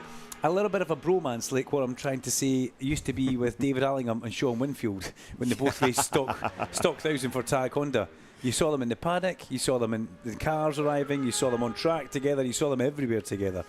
And it's a bit like that with Cam Hall and TJ Toms. The level is very much similar with those two racers. And it helps drag them both on as well, doesn't it? If you've got someone that you've got such a great affinity with and you've got such a healthy relationship with, you can bring each other on. It doesn't have to be the negative side of it. We like a little bit of beef, a bit of needle in championship challenges, but also the opposite side to that is great as well when two riders really do get on well. Yeah. A bit like Max Cook and Christian Idden last year as teammates, got on fantastically well. And still do now, and it's great to see that out on circuit when they're working together, pulling each other along, encouraging each other to do better, and it's great to see the two boys do that, and especially with Cam Hall as the Lincolnshire Yellow Bellies pushing on up that timesheet. No, I like that. I like Luke Stapleford's gone purple now, but I also like the Tommy Brightwell Glen Irwin teammate thing. You know, that's the other end of the spectrum. I couldn't be any more other end of the if the Lovins up there, well, the ground floor right now was where those guys were. But I always liked that. You know, the bit of needle, the Rossi Lorenzo thing. Let's build a wall in the garage. You know, it's when you get in the lift and it goes to the basement, not to the top floor. Yeah. Right, Luke Stapleford about to put a new fastest lap of the session in as he makes his way out of the last corner. Just got across the front of you to watch the Scars Ducati head down towards the line. There he goes now. 1:28.4 becomes a 1:28.1. The fastest time of the session, 1:28.163 for Luke Stapleford. I would imagine that's pretty much that. You'd imagine it's going to be a newer tyre run, or does he need to do it? Stapleford has had so much in the back, maybe not brand new, maybe just a new air tyre. Yes, and he did it on his own as well, didn't he? He's got that pace. He's had the pace all season, hasn't he? And we want to see Luke up there as a former Supersport champion. He knows what's what. There's. He's just one of those names that's always up there, isn't it? Like Jack Kennedy, Dean Harrison's up there as well. We want to see them there, but we also want to see the younger guys taking it to them because they are the pinnacle of British Supersport Championship. I said that Stapleford is one of these guys that, you know, a lot of these guys are all friends. It's like Luke thrives on this little bit of, you know. He thrives in this little bit of needle. He had it with Ben Curry last year. This year it's like he's having it with Ollie Bayliss and quite a few other people. But I always think it just drives Luke Stapleford onto something else. He has a fantastic edge to him, doesn't he? Oh yeah, it gives him the edge. Don't know, you just don't know when you speak to him. As a fair weather friend that you are of Luke Stapleford, you don't know. Harsh. Yeah, but that's the reaction you get. You know, I listened to his interview with Larry Carter at Thruxton after, and he had a right old set to with Larry Carter, but I feel sorry for Scoop. And then I went and met him after. He's full of the joys of spring, you know, and it's like that's just what drives him on, drives him forward. It keeps him fresh. It keeps him active, and yeah, I think it keeps him on top of his game. And we've just seen he's delivered in this session with the 1:28.163 for the Scars Ducati as the checker flag pops out for the Quattro Group British Supersport Championship Free Practice 2. Number 8, Luke Stapleford. Well, that lap he put him 0.6 of a second up the road from Jack Kennedy. Kennedy has had a fairly quiet session. He's put a lot of laps in, but I think Jack Kennedy and Dean Harrison have both been working on something completely different. I'd imagine they've done a little bit of time here in the Hondas. They know exactly what the circuit feels like. They will be looking at something different. Kennedy second, Bayliss third, Dean Harrison, Kennedy's teammate, in fourth. With Oliver Barr, a much better run to fifth place at the end of that session. Well, he stayed on the bike for more than 2 laps, so that's always good. Fifth place for OB, ahead of Max Wadsworth, Lucas Brown, Harry Truelove, ahead of Ben Curry, and then Jamie Davies up to 10th place at the end of that session. The other guys to make it through directly, Jack Mahaffey, Carter Brown, TJ Toms and Corey Tinker.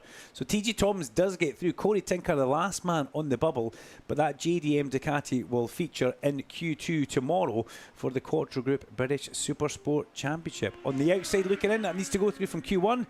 Cam Fraser, Mikey Hardy, Cam Hall, Freddie Barnes, James McManus, almost wrong there, Ben Tolliday, Harvey Claridge, Josh Bannister, Hayden Nelson and Michael Large-Taylor. So pick 4 from that bunch that go through. Fraser, Hardy, Hall, Barnes, McManus, Tolliday. Well, they're all quick enough to go through. But as of the Cup class, only 2 Cup regulars here this weekend, Tolliday and Large-Taylor. We don't have too much in the way of Cup representation, actually. No. A little bit lighter than we'd expect for that. No Keogh Walker this weekend, no Stephen Thomas this weekend, no Cameron Swain either, which we are missing. That's quite surprising, but they can't do every round. because the cup round they're only meant to choose 8 rounds, and if they do any extra rounds, it puts them into the main championship. So rather than waste a bit of money, I'm pretty sure we'll see them all going to Assen. That's where they'll all want to go. Dave Neal, thank you very much. It's been great to have you here for the Quattro Group British Super Sports session.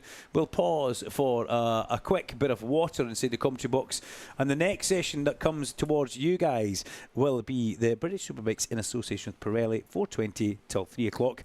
Slightly shorter than normal, but here where the Superbikes will be.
Search for British Superbikes on YouTube on race weekends. You might like what you see. BSB Radio, powered by Kawasaki, the sound of the British Superbike Championship. We certainly are the sound of the British Superbike Championship for 2026. And this is free practice 2 at Cardwell Park, the Zin British Superbike Championship in association with Pirelli 18+. Zin is not risk-free and contains nicotine, which is addictive only for use by adults who would otherwise continue to smoke or use nicotine products. What do we have for you here? Well, this is an important session because the combined top 12 directly go through to Superpole. The top 12 directly go through to Superpole on combined times. And from what we saw this morning, it was a tricky session because the weather played a little bit of a part in it. And I would imagine everybody will want to be on track from the word go, just in case the old Mother Nature shakes her big stick at us once again and we get a few drops of rain. The drops of rain didn't come too much. They had no change in track surface whatsoever. But what they did do is they caused a little bit of trepidation down in the pit lane. They made people jump. They made people jumpy. They made people a little bit more cautious. They made people walk out the garage and look up towards the sky to see the clouds are still there. And they were still there. And they were getting darker and darker, as Alan Hyde did report to us quite a few times. Gloomy is the word I used. Gloomy and glum. It was. Gloomy and glum. It was. Yeah. Yeah, that's not what we like to see. But the first 12 at the end of this will go directly into Superpole, which will... Oh, we're delighted to do Superpole. Superpole is something that lends itself to certain circuits. Cardwell Park is very much one of them. It's got the amphitheatre, the pressure cooker, as I just said to Dave Neal. And Superpole will be exciting. 12:45 tomorrow, we go in towards the start of the qualifying process for the Superbikes. And at 1:15, Omologato Superpole, the first 15 riders in total, the first 12 from this combined practice 1 and 2. And the top up 3 will go from queue number 1 into Superpole. Well, earlier on today, we very much saw Bradley Ray looking great on the McCams Raceway Yamaha. He was very fast, Bradley Ray, a 126.440. That's already been removed. 26.1 for Kyle Ryde, 26.4 for Ryan Vickers straight away. Kyle Ryde goes up 3 places. You'd imagine that's possibly a new tyre on that Kyle's going to put on the Nitrous Competition Ducati to put himself top of the times, with Ryan Vickers second, Bradley Ray third, Joe Talbot, Storm Stacey, Leon Haslam, Jason O'Halloran all have a bit of a shuffle put on. Not gone out onto track yet, Storm Stacey or Ilya Michalczyk. That's something, that's quite telling that. They've both decided to stay in the pit lane. Also at the very top, Braden Elliott has not gone out to track. He is on the NP Racing Honda for Neil Pearson. He is still parked in his garage or his tent up at the top. So a few changes are happening here as the... Scott Redding didn't have a great session earlier as well. I spoke with Frank Bird. He says that's just the weather played its part. It's just one of these things, and not a great time down there for Scott Redding. 14th place as he watches his championship rival lead the way in free practice too. But there's, shall we say, there's plenty of time for things to change now because it's Superbikes. You can't possibly do a Superbike session sitting down. In fact, I can't seem to do any session sitting down, can I, Alan? I'm always standing up. No, you're right. It just feels better to stand up. It feels more part of it if you're standing up. If you're sitting down, I feel that little bit like I'm not there. Even though I am here, I feel like I'm not there. Kyle Wright comes straight back into the pits, and I see Ilya Michalczyk making his way back out onto the track for the first time in his free practice too. The BMW has been struggling ever so slightly in 2026. It's the only BMW in the championship. But Ian Walcott says the biggest problem we have, Duncan, is just a little bit of mechanical reliability. It's just a little bit there. It's a bit of a niggle. But I do like that little team, the IWR team, Ian Walcott Racing, with the Rocket Oxygen. And already, I'll just stop what I'm saying. Drops of rain in Sector 1 already pops up on our screen. So we're hardly even into it, and we're already getting drops of rain in Sector 1. It seems to be every time the Superbikes come out of the track, something happens. So... well, there we go. Brad Ray does go back to the top of the 25.674. 125.674. Brad Ray very much on point with that one. The best ever lap is a Bradley Ray, a 25.329, and that was done in qualifying Superpole in 2025.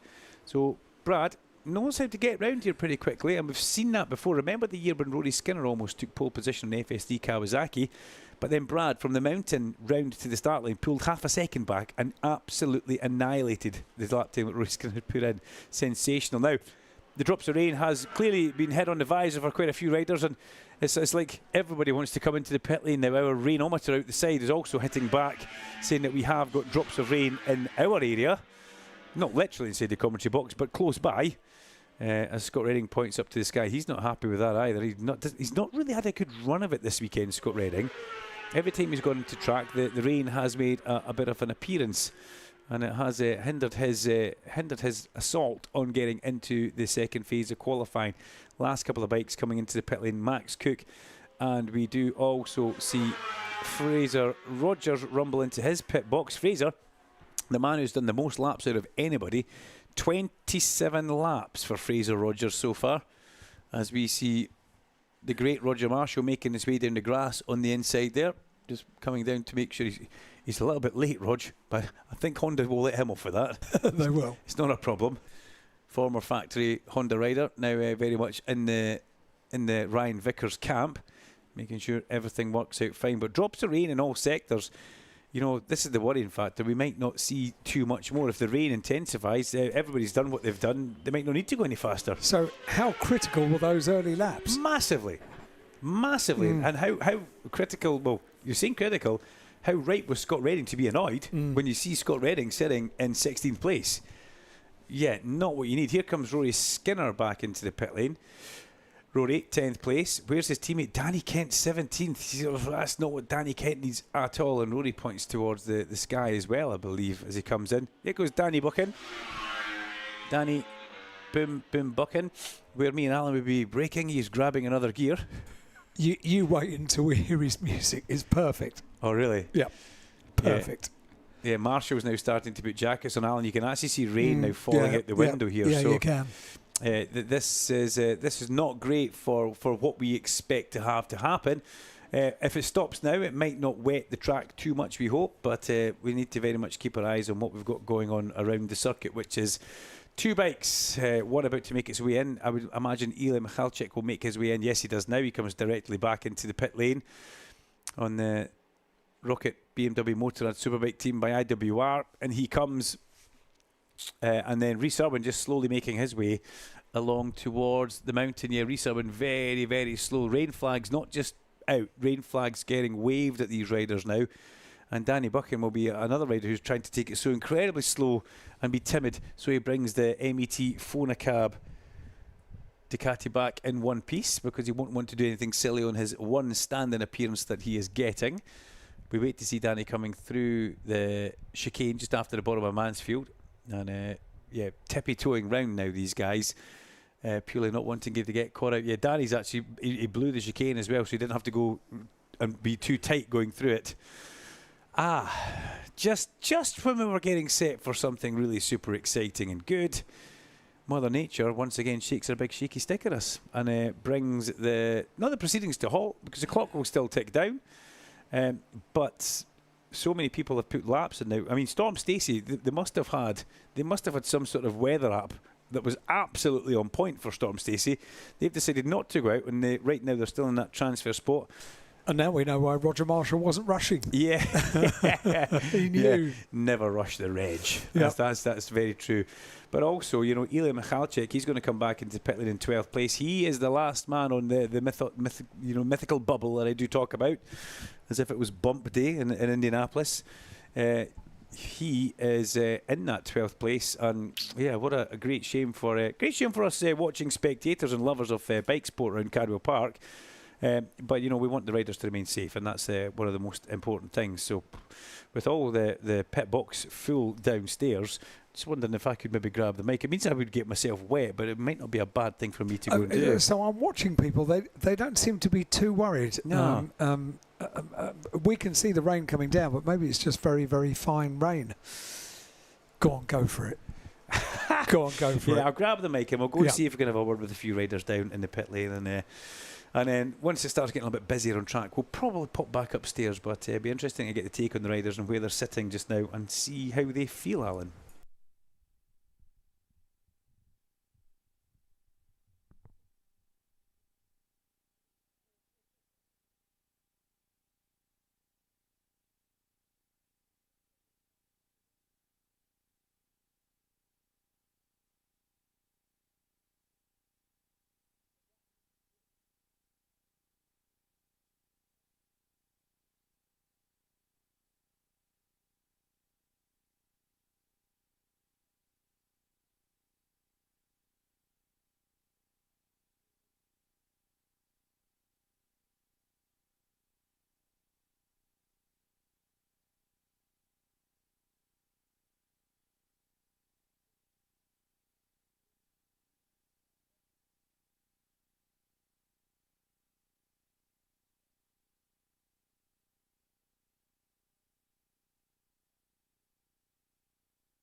Aha, so we are working. We're down in the pit lane, and sorry to bring the announcement, but if you haven't already noticed, it is raining. Proper rain now as well.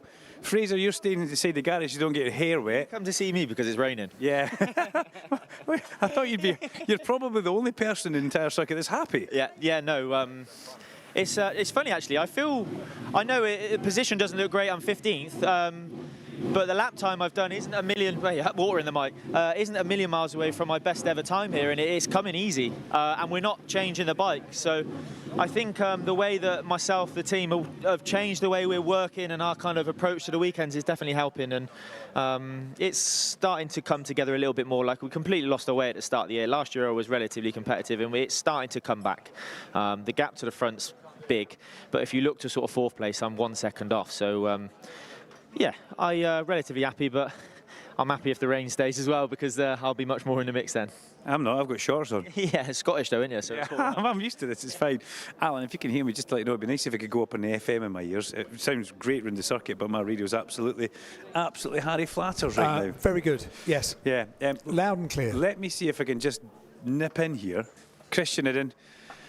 I mean, you want track time. Track time is so important around Cardwell Park, but I mean, you've set a lap time. Let's have a little look on the screen. Right now you're into the second phase of qualifying. Is that a slight smile we see in the face, or what are you thinking right now? No, all good. Yeah, we didn't get much riding last night, as nobody really did for, for the test, or those that wanted to did, but not really meaningful, I wouldn't say. Yeah, and even the first session was drizzling all the way through, so the whole field was a good second half off. So as of yet, no one's gone, well, Brad's put a pretty decent lap in, but apart from that, no one's really gone super hard yet. But yeah, it's interesting conditions. Don't know if this is set in now for this session or what. It's humid out there, and it could dry quick, so you never know last 5-minute dash. Well, we've got 24 minutes to go. It's not proper heavy rain like we had the other night, but it's enough. You can see it's changed the tar surface. Yeah, now it has just changed the tarmac surface, but honestly, it could suck it up pretty quick if the sun comes out. So I don't know about being the optimist. I'm quite happy where we are. I'd quite happily sit in the garage for a bit longer, but I don't mind, whatever it is. If it dries up, I'll go out, and if it doesn't, I won't. Ever the optimist. I like that, Christian, actually. Now, I thought I saw somebody doing a pit board up here that was somebody we'd all know. It looked like Steve Day was actually being pit board for Danny Buchan. He is actually. He's at the back of the garage, so just nip in here and grab her. And can we just can I just interrupt for a second? What is going on? Oh, you're actually filming. I'm interrupting the filming bit right now. Yeah. So, Steve Day, what are you doing? I'm doing Danny's pit board. Is this a first for you? No, I did it in 1999. When he was champion? I definitely didn't do it for him then. He was a grumpy little teenager. I actually interviewed him back in those days as well, and he's much better to deal with now, believe it or not. But no, yeah, having a little bit of fun with the pit board. You look good, by the way. Thank you, mate. You suit that MET phone a cab. You can buy these. Can you? I can, or anybody can. Right, Danny, very quickly, great to see you back. How are you, mate? Yeah, good, yeah. Well, as good as you can be riding a superbike around Cadwell Park after not being on one for quite a while. Yeah, but you dazzled us all last night. Some really good, I mean, P4 in the official test, you're back up there again. It looks good. You never lose it, that's for sure. But where's the bike fitness at for you? Oh, yeah, by 5 laps, I think I'll be making an excuse with the bike, putting my hand up. No, I feel all right, to be fair. We're just getting to the point now with the bike where we're going fast enough to start changing it to try and suit what we're, where we want to go with it. So, yeah, it was nice to get a shakedown last night, obviously, a little bit of, iffy track conditions. But, yeah, obviously we just got a few laps in then before the rain, which was a bit upsetting. But yeah, I mean, Andy pulled me in at the right weekend, didn't he, with the weather, how it is. I was, the conversation started at Thruxton, and we actually thought it was a bit of a joke at the start. And then I was like, oh, all right, let's do it then. Was the lure of the Ducati to get back on and have a shot at one of these factory Ducatis, was that too much? If it had been something else, like the old Kawasaki or the BMW that it had been on, would you have maybe thought twice about it? Or was this thing like, oh, I want to see what it's like? Yeah, I'd say a combination. The team, obviously the team itself, the personnel in the team, the bike, it was a combination of a lot of things that I was like, if I'm going to do it, I'd rather have a go on something proper. So, yeah, and obviously the Ducati, it's the only way I can explain it is it's a proper race bike. It's out. Its DNA is built in the factory in Italy, and it's here, and we're riding it. But yeah, it's there's a lot more to get used to than people think. Like, a couple of years off the bike, and it's not even just like training your brain again. It's like all the little bits and pieces that a lot of people don't see that we're doing in these practices. Like all the riders up and down the paddock are doing. to go faster. And you know, it's savage. It's a savage championship. Like, I'm 2 seconds off, and I'm in 18th place. You know, and 2 seconds doesn't sound like a lot, but you know, it is enough. So yeah, we're just going to look at the data now and go through and, you know, try and figure out some things we can try and change, and yeah, just have fun overall and ride some bikes around Cadwell Park. It's great to see you back, even if it is only for one weekend. It's great to see Danny working back, and good luck with this work experience, boy. You've got you in the pit board. You'll need it. We'll disappear. Andrew, can we have a quick word with yourself? Do you can step outside me because we're tough. I mean, he looks like he's enjoying himself, and you know what? I've got to say, yesterday he did himself really proud, and you guys proud. Yeah, do you want to know, yesterday, I think Brian had 2 bikes and he was third, which is amazing. He's not ridden a superbike competitively for nearly 2 years, and yeah, I honestly give everyone a bit of an uplift inside the garage. But no, Danny's been a friend of mine since we rode it. It was Synthetic BMW at the time in 21 and 22. We got on really good, and I seen him at Thruxton, and I'd said to him, "Oh, Graham's going to stop after this weekend," and he was like, "Oh, I'd ride it." And I thought, "You're the guy at Cadwell as well." And he's been a bit unfortunate because of the weather that we've had. But hey, it's British Championship. You never know, and we could end up with races like this on Sunday and Monday. But it's if we had a dry, I nearly get stung by a bee. A dry day today would have been better, but it is what it is. And yeah, I think he's doing a really good job, and hopefully he can continue to progress. 2-week break to Lassen. Is that? 3 weeks break to Lassen. Sorry, I was going to do 2 weeks there. I was a bit wrong with that. When do we see you back? Is that long enough for you to get back on the bike? Is Assen the big return? Well, I know that it's 3 weeks away, and there's something that I'm working towards. So honestly, I get a CT scan on the 8th, I think it's the 8th of September. And if the bone's healed, I'll be at Assen. If it's not healed, I'll not be at Assen, is the black and white of it. I would love to be there. I feel really good. I feel really good within myself. I've got a lot of fire in my belly, and coming to here is a track that I had a good year at last year, let's say, and then I unfortunately got injured in the next round. But it's yeah, I can't wait to get back. Hopefully it's Aston and try to do them final 3 rounds and get built towards some kind of competitiveness for the end of the year to go into 2027 in a strong way. Yeah, we'd love to see that. The best of luck with that one. And if it's not you, which we hope it is it him? Hey, because Graham's decided enough is enough for Graham. You know, he was. I mean, for even Graham to step in and do what he did, I think was really, really incredible. But Graham's decided to park that, officially now retired. What about if you can't do Aston? We hope you can, though. Honestly, I have mentioned it. What Danny said, he wants to do Knockhill, he wants to do Cadwell, and he likes Aston. And but yeah, let's just wait and see what happens. He has to enjoy himself. He has to want to do it. But hey, there'd be no reason why not, is what I would say, as long as he's enjoying it. But honestly, I'm just focusing on me being there at the minute, and that's what the goal is. I'm glad I spoke to you, otherwise I'd have been at Aston a week early. There we go. Thank you very much. And keep an eye on that Steve Day. Make sure he gets the 6 and the 9 the right way round, okay? Eli Michalczyk is the birthday boy from just last week, so I suppose we could all say happy birthday. We hope you had a good day. And how are you so far this weekend? Yeah, we're fighting still with some technical issues from the Thruxton. And I lose, I would say, almost all FP1 today. I did just like 5-6 flying lap, but finally we beat this technical issue. What was follow us last few rounds, and yeah, now I were exit already with some new setups to improve the bike since FP1, but I lose my foot pack and I coming in. Then we fixed it. I exit and was going rain. So yeah.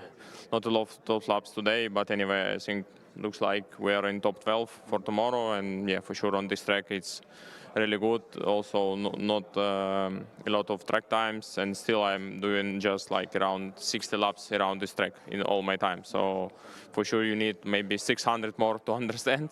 But yeah, already I'm lap by lap understand where I can feel. For sure a lot of places where I'm really careful and don't understand 100%, but where I feel confident, I pushing for sure, and more or less in the end, it's the time it's coming, and we were around top 10s, where the target is to be around this weekend. And what about, fingers crossed, the weather plays ball? Are you excited about the prospect of Superpole? Yeah, sure. I have experience from Suzuka in Japan, and I know how it's work. And yeah, for sure, I'm looking forward, and I hope I will be in top 15 for tomorrow. And because I choose Ukrainian song with one Ukrainian DJ, and yeah, will be nice to listen how it sounds around this track and doing, I hope, quite okay one lap to putting all together and don't make mistakes. Don't worry, Alan's got the playlist up there for you. Good luck tomorrow. Thank you very much. Great to chat to you, Leah. Like I say, birthday last week. He said he had a great time. He was just kind of chilled out with friends and a nice bit of a meal. It seems to be pretty well in my ears, Alan. I hope you're happy with what you've got inside there. I'm going to bypass that garage. I was going to speak to them there. I'll come back with a bit. No, Alan? Very happy, thank you. Yeah, I can't really hear you. I'm going to take Rory Skinner away from his motorbike, which is just I'm so incredibly rude for the team to start that up there. Just as I come to see you and Danny, they start the motorbike up. So, what a shame the rain come again, Rory. Not much you can do about that, though. No, it's all right. Managed to get a couple of laps in at the start, and I run on a bit hot into the end of park and found how wet the grass actually was. So, yeah, unfortunately gave the boys a bit of work there, but the bike wasn't too bad. Managed to ride it back. And you tipped off? Yeah, I did. I sampled the air fencing up at Park Corner there. So, yeah, I didn't actually fall off it on the track. I running a bit hot, ran kind of straight on, and yeah, the grass couldn't really stop on it as well as the tarmac. So, yeah, went down, but the boys did a good job. The bike's all ready to go again. Just working out now whether it's worth chucking a wet setting in it. It's not really raining that much. It's spitting, it's greasy. Yeah, you gonna learn much? Don't know. Well, I'm not. You learn more than I would. You have infinite feel on a motorbike, but you didn't do many laps last night. So is that Danny did a lap and a half, I think, last night. Do you feel the need to maybe actually go out in this just to sample it? Not sure. This is kind of the dilemma at the minute. Me and Stuart have been chatting away. We're not really sure. I think the boys are going to probably stick a wet setting in it. We'll see what everybody else does as well. But in a minute, yeah, just sit tight in the garage. Okay, I'm going to grab a quick with Danny on the other side of the garage as well. Ooh, just to come in the garage, tries to dribble on the top of me there. Sorry, hi, how you doing? Danny, I'll come to you. You're okay? Okay, how's things? Everything okay? I mean, what a disastrous start to the session for you. Yeah, it's my kind of worst conditions, really. But yeah, not ideal. It looks like we're going to be going through Q1 tomorrow, But you've got the pace, because we saw that in the previous session. You know you've got the speed. Yeah, we just got caught out. Like when I came in, it stopped raining, and when I went back out, it started raining again. But it's the same for everyone. Just got our timings a bit wrong. Again, then we went out on a used tyre at the beginning, hoping it was going to stay drier for longer, and it didn't. So yeah, we just got some extra laps in tomorrow. Yeah, get the laps in. Thank you very much. Now this girl, you know how busy this girl is with you and Kieran. She does more pit boards than anybody, but she'll never speak on the microphone. So I'm just going to give her a thumbs up and walk past and leave Shannon alone. There's Rory Skinner's actually getting the mud now wiped off his back by his dad, Mike. So he says he's not been on the ground, but he's got a whole heap of brownness on him. I hit the ground, just not the tarmac. Oh, right, okay, sorry. I'll let you correct me on that one, Rory. Thank you very much. But I'm going to pop down to the garage at the main pit entrance and see if the mic works a little bit in here. Let's go and see Glenn Irwin, actually. Glenn's having a bit of a word with his former employees across here. Let's see if we can just nip in. Let's hope we're not interrupting anything too important here. Frank, are you okay? I'd like to grab on with the man himself. How is this weekend going for you? Obviously, we know you've had quite a few technical problems, and we're used to seeing Glenn way up the timing screens. We know you've still got the speed, but how is it going for you this weekend so far? Yeah, last night was good fun. The dry areas of the track, we were reasonably strong. Our sector 2 was quite good, and the morning was just one of those sessions where you could clearly see people were fast, but you have rain flags in every corner, and it's no secret that we're a bit thin and spares at the minute, and the weekend could kind of end. So yeah, I needed it to be dry, and we got a lap there to go into the Q2. I've never had as much front travel in my life into Mountain Chicane. I think we're about 145 mil or something, which is, well, the spectators probably don't have a clue what that means, but it means very soft. But yeah, got through okay there, which is nice. I feel good. Went and cleared the head last week on a retreat and come back and enjoy the remainder of the year and get stuck in. Everything's still there. We just need to bring that on a regular basis, and it will come back. We threw ourselves quite hard into the tarmac quite a few times in the past year, and just takes a little bit of time to find your groove again. Right, best of luck, man. We'll catch up later on. Thank you very much. Let's see if we can just grab a quick word with his teammate Kyle, who's popped out the garage here. Kyle's having a quick look at, looking at a football score. Apologies for anybody who might have heard something on the off chance of a football result being seen there. Liverpool to Nottingham Forest 2. That's not good for you, because you're a Forest fan, Kyle, right, aren't you? It's better than losing. Is it really? A draw with Liverpool? Is that the full-time score? Yeah, full-time. As we were left out for the practice session there was 2-1 up, but unfortunately they've conceded a goal in the last few minutes. So anyway, not a bad point. What are you thinking right now? You did a few laps last night. You sampled the track in the kind of damp, greasy states. What did you find out on the new Ducati? Did it feel different from the Yamaha? I've still not put wet tyres in it, obviously. Yes. Was it intermediates last night? No, full slicks. Yeah, waited till the last 20 minutes, went out in full slicks, and then obviously the last 2 corners was completely wet. So I got an understanding. I didn't really set the bike up, but I got an understanding of how tight Cadwell Park is after the tracks we've been to. I don't think it helps that we ride around Thruxton and we go 5 abreast, and then we come here and 2 abreast feels scary. So anyway, it was nice last night to get out, and then today we've timed everything pretty good with the rain. I was going to go out and use tyres then, but I checked Met Office and I thought it was going to come very soon, so we stuck new tyres in. Did a lap time. I think we were safe anyway, but yeah, it was nice to put new tyres in it, and everything felt pretty good. You now know you're very safe. Ryan Vickers is going to be the brave man. What's he got out? You can see, is he going to wet tyres at intermediate? Yeah, before wets. I think someone obviously on his own track in it. Spares are just down the road. It doesn't matter, does it? Well, it's not even that. He's just won 2 races. I totally get it. Where for us, I've got I think 47 points to Scott, and yeah, for me, when I've got to go out tomorrow, if it's wet, either qualifying or a race, the wets are going in and I've got to do it. But right now, it's not worth the risk. Walk this way just a minute in case somebody comes in the pit lane. 47 points, you just mentioned it there. That must feel pretty good for you after leaving Thruxton. You rode so well at Thruxton, and Scott got a little bit unlucky is what we can say. It's 47 points, but it's not huge. No, it's not huge. Just glad to be in front, that's all. Just keep doing what I'm doing. Hopefully we can get to Donington with the same amount of points, and I feel like even though Scott's good round there, I can kind of match him, and even if I have to follow him home, yeah, it'd be nice to get through the next couple of meetings with some dry weather, but yeah, it's never going to be easy. We've done every single race this season dry, so there's going to be at least a couple that I've got to pull my finger out and be brave, but yeah, for now I've done a great job and just got to keep going. Do you feel cooler and calmer because you've won it a couple of times now? You know, you don't feel that pressure that you would have felt on the first year when you were going for it. Is it you always look so chilled out now? You know, you feel like the weight's almost off the shoulders.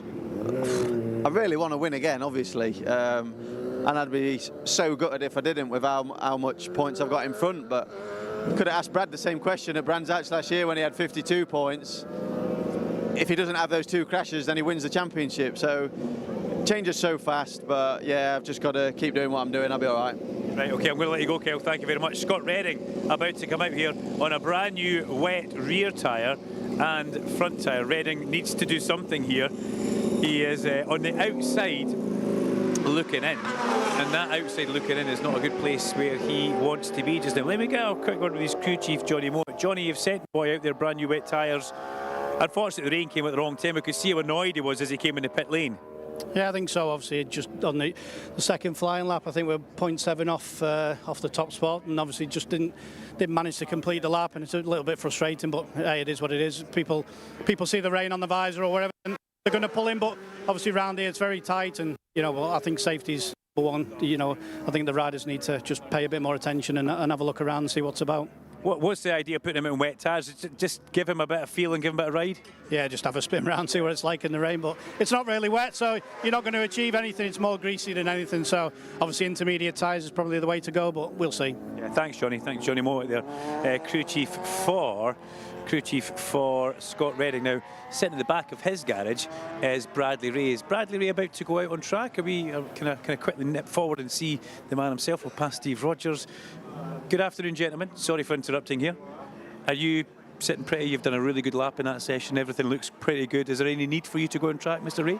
No, we're going to do a lap at the end just to do a practice start. I haven't done one today, so go out and do that. But yeah, overall pretty happy. We just got, I think the same for everyone, we just got a couple of laps in before the rain come. Yeah, it's sort of damp. It's not wet, not dry, so it's a bit of a weird situation, but we'll go out and do a lap and do a practice start, and that'll be it. How's the bike feel? Happy with what's going on around Cadwell Park? Yeah, no, not too bad. Yeah, obviously, shame yesterday we didn't get the full dry test day, but yeah, from the feeling I had in that session, it's good. We made a good change for that session from FP1, and straight away I felt like I made a step. So yeah, we're in a good window for the weekend. Listen, good luck, guys. Let's grab a quick word with brains, because the rider's one thing and the crew chief's a completely other animal. I mean, do you come up with the run plans? Do you decide when Brad goes out, or is that something to do with the rider and you? Do you guys have a conversation, or is it kind of all down to you? No, we always make a plan, and we had a plan. now with the rain coming in, it's through a bit of a curveball. It's directly down to Brad whether he wants to rain. It's no point in taking any risk in damp conditions. Tomorrow, if it rains and we've got to get on with it, he will get on with it. So at the minute, I think we're just going to sit and wait and go and do a start, and we'll go from there. I take it it's all eyes on the timing screen to see if any of these guys that go out there put in like a green sector. Yeah, normally that is the case, but I think with the conditions, I can't see anybody improving from what we've done there, so I think we can casually just sit and wait. Casually, look, dead casual, dead cool. Steve Rogers, good to see yourself as well, thank you very much. Lovely little garage, your single bike garage down there at Raceways Yamaha. Thanks guys. We'll disappear back out, and Leon Haslam down for a bit of a chat with Johnny Moore. Let's see what Ron Haslam thinks of these conditions. Ron, you've raced round here in these conditions, and the back end were a lot closer. But I mean, what process for? We're not going to go out in the wet because you know, we've got to warm up tomorrow, and it's not what you call full wet conditions, so it's a bit in between. So in between in a race, you just have to cope with it. So we'll save ourselves till tomorrow. Yeah, save it for tomorrow. Thank you very much, Ron. Legend of our sport is Rocky Ron Haslam. Both promoters are on track. Darren Fry sits in the back of the garage. They're taking notes. Wondering what he's taking notes off. Jason O'Halloran not going on track just now. Let's see if Scott Hargreaves can give us a bit of an update on that. We've got Ryan out and Jason not going out. What's the plan here? Yeah, I think at the moment the conditions, we don't really stand to learn too much. It's a little bit half and half, but Ryan was still keen to go out and get some laps. Jason's a little bit more, okay, enough's done today and we'll sit and wait. When do the new when's the new kind of livery going to be? Is it tomorrow only? Yeah, the plan is for having for all the races, so yeah, we'll see it for tomorrow's race and then yeah, also for Monday. I'm almost scared to say it. Almost scared to say it, but we've seen it on social media. It's a really nice flashback that Honda have done to the HM plant era. Yeah, it is. I mean, it sort of takes everybody back. Everybody that's seen it feels like you're instantly straight back to, you know, to the heyday of Honda racing. So yeah, it's nice to see, and you know, I'm definitely biased. The bike looks good. Yeah, well do, Scott. Thank you very much. Cheers for that. Rory Skinner not on track yet. He's still in the garage having a chat with Stuart Shenton. Danny Kent must be on track because Chris Anderson is on the pit wall having a watch. Shannon's across there ready for a pit board should that need to happen. And everybody else is kind of keeping their eyes on a screen if they can see. Well, I'm going to have a quick look inside the Cheshire Moulding garage to see the screen. But it does have wet practice at the bottom of it now. And I think Mark Woodage, Brains, the crew chief for Bradley, he hit the nail on the head. You're not going to see anybody putting a purple sector now. This is just more riders out there having a bit of a feel to see what they can feel. When you look at Brad Ray's fastest lap was a 125.674. Ryan Vickers has done a 139.6. So the track is anything but perfect. And this is just guys wanting to get a feel for it. Maybe they didn't do too many laps last night. We've seen that. And Christian Idden highlighted that. He didn't do a lot of testing last night, but he did do more testing. Well, he might go and do more testing today. Good day, Mr. Storm Stacey. How are you? I'm good. Yeah. But you're going to stay in the pit lane. No point you going out there. You didn't even go out at the start of that session. Did you have a weather up that said it's going to rain ASAP? No. The honest truth was I was asleep in my motorhome. God. Professional to the end. I love it. And you know what else I love about you? Tell the truth. We were meant to be out at 3:20, so in my head I'm set for 3:20, and I looked on my app and everything, the Sporty app, and looked at the schedule, and it was still the same. Nothing had changed on my end. So I thought, right, well, I'm going to go to sleep till 2:45, get my kit on. I'll be down for 3:20, and we'll have a go. And yeah. Woke up to the sound of a bike. I was like, they sound a bit throaty, they do. They're not super sport, they're not super stock. I look at my phone's blown up. The team are going, where are you? You're coming down. And my sister's outside flapping. And so then I quickly whipped my kit on and then came down, and they let me cross the track while it was live and that. So, but still, I didn't get a chance to go out anyway. We've changed the link on the bike and it just took a bit too long. So we're not actually going to get out in this session anyway. So all in all, I may as well have stayed asleep. Stayed in bed sleeping. Now, you talked about the link there, but you've also got a new thing in the back of the bike. A nice, big, new Corsa swinging arm you have there. Yes, we've got a Corsa swing arm in the bike now. They've pulled some strings to get that this weekend. On an average, it is better, which is good. Corner entry, corner exit, the bike's more stable, bit more grip as well. Tyre life looks a lot better as well. Tyres are coming in looking a lot better than the swing arm we had before. Yeah, and we've got different yokes on the bike as well, which connect the forks to the handlebars. New ones of them. So. Now, what I'm going to do is I'm going to hand you over to my good friend Steve Day. Okay. Thank you very much, Storm Stacey. There we go. See, that's how we work in tandem, myself and Steve there. I'm now also going to go up to the back of this garage and see if we can wave to Spud, see if Charlie will come and have a word with me. I don't know if it'll work in here. We'll try. It's working good so far. You look nice and relaxed and chilled here. Yeah, well, it's been one of them days really, hasn't it? So the first session was a bit iffy, and then we made a change to the bike, which was a little bit better, but we didn't get a chance to go out on new tyres at the start of that one. So Q1 for us tomorrow, and we'll see what we can do later. What's the weather app saying just now? Is it going to get any heavier? Raining tomorrow. What about today? I will tell you. Give me a second. Because you know your way around here. Former lap record holder in Superstock round here. We remember that very well in the Hawk Suzuki. But I mean, it doesn't look too promising, Charlie. No, I think it's going to be weather for ducks tomorrow and a bit later on today. So, yeah, I hope everyone's got some umbrellas and ponchos. I've got shorts on right now. I need to go and find some trousers. Thank you very much. We'll catch you later on. Yeah, not great there. I mean, you could probably hear Charlie doesn't sound too enamoured with that. That's just, unfortunately, just the way it is. It's not much more he can do. Rory Skinner has had enough. He's going to head back up to the top. There's only 27 seconds off the session to go. We did kind of cut across Steve Day ever so slightly there. Let's see if we can get a very quick word with Jason as he walks past. I won't keep you too long because I know you want to make the cut, but for yourself, great to be racing at Honda's home track at Louth this weekend. Yeah, obviously I love Cadwell Park. It's a home track for Honda. I only live 20 minutes down the road, so always good to be here. Didn't race here last year, so pleased to be back at Cadwell and enjoying the event. Enjoying the kind of upturn that Honda's having out now as well. Yeah, good for us. We've had a good couple of sessions. That was pretty good for us. Straight through the Super Bowl, which is nice. Get stuck in tomorrow. There's a few things we need to work on for the speed, but we know where that is. So looking forward to a good day tomorrow. Jason, thank you very much. We'll let you head off there. So Jason O'Halloran will head back up to the top side. Rory Skinner has left, as I did mention. Danny Kent's still in his guys. Danny Kent went out there. He's done a lap, but it doesn't look like he's... sorry, Alan. The tyre still looks pretty much brand new on the side of Danny Kent's bike. There's the TNT guys just getting a quick look at that from the side. But yeah, a lap done is maybe better than a lap not being done. And that's exactly what we've just seen Danny Kent go and do. The Dow Honda guys, one bike in, second bike should be back in any time soon, you would imagine.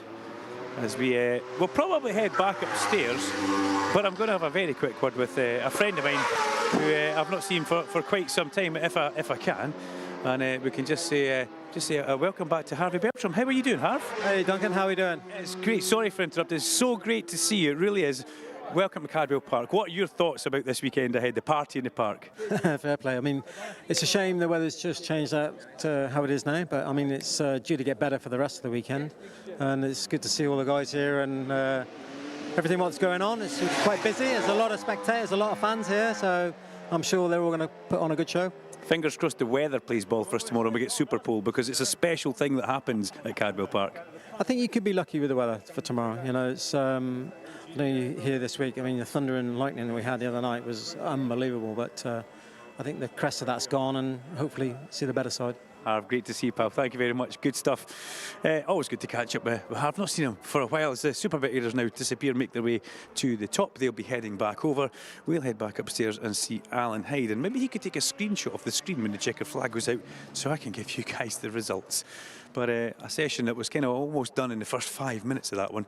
Just getting everybody out. And this quick lap was put in by Bradley Ray and everybody else followed suit.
I'd come down off my plinth, I was feeling that things were about to go wrong.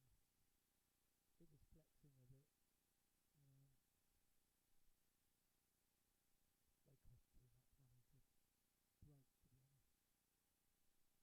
Yeah, it was about 120, 130 quid a piece. Which is fine if you're a big business, but I'm not.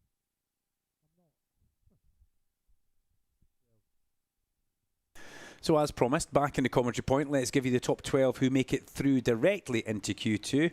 And it starts by being the fastest man in that session, which was Bradley Ray from Kyle Reid and Ryan Vickers. Joe Talbot, Storm Stacey. Interesting story that Storm Stacey gave us there, honestly. I slept in. Unpredictable, wouldn't it?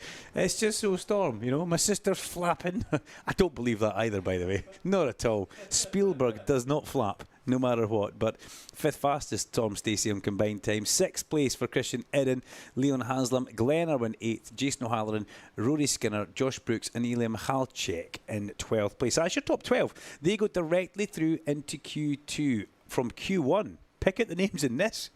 Max Cook, Lee Jackson, Fraser Rogers, Scott Redding, Danny Kent, Danny Buchan, Charlie Nesbitt, Luke Hedger, Eugene McManus, Richard Kerr, Rhys Elliott and Braden Elliott, Rhys Irwin and Braden Elliott. I mean, my goodness me. There's 3 names that will go through from that Q1 session.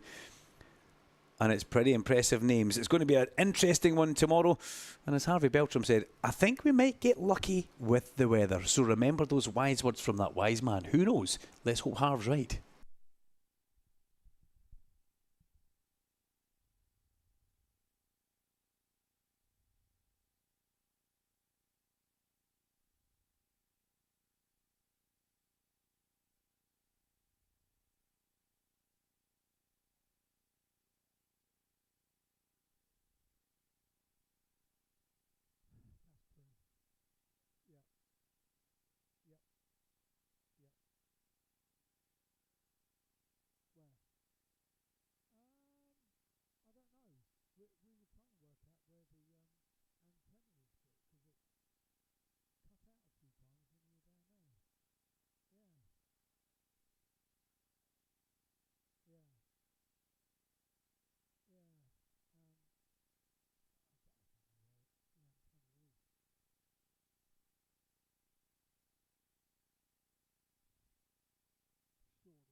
Right then, the Pirelli National Superstock Championship free practice number 2.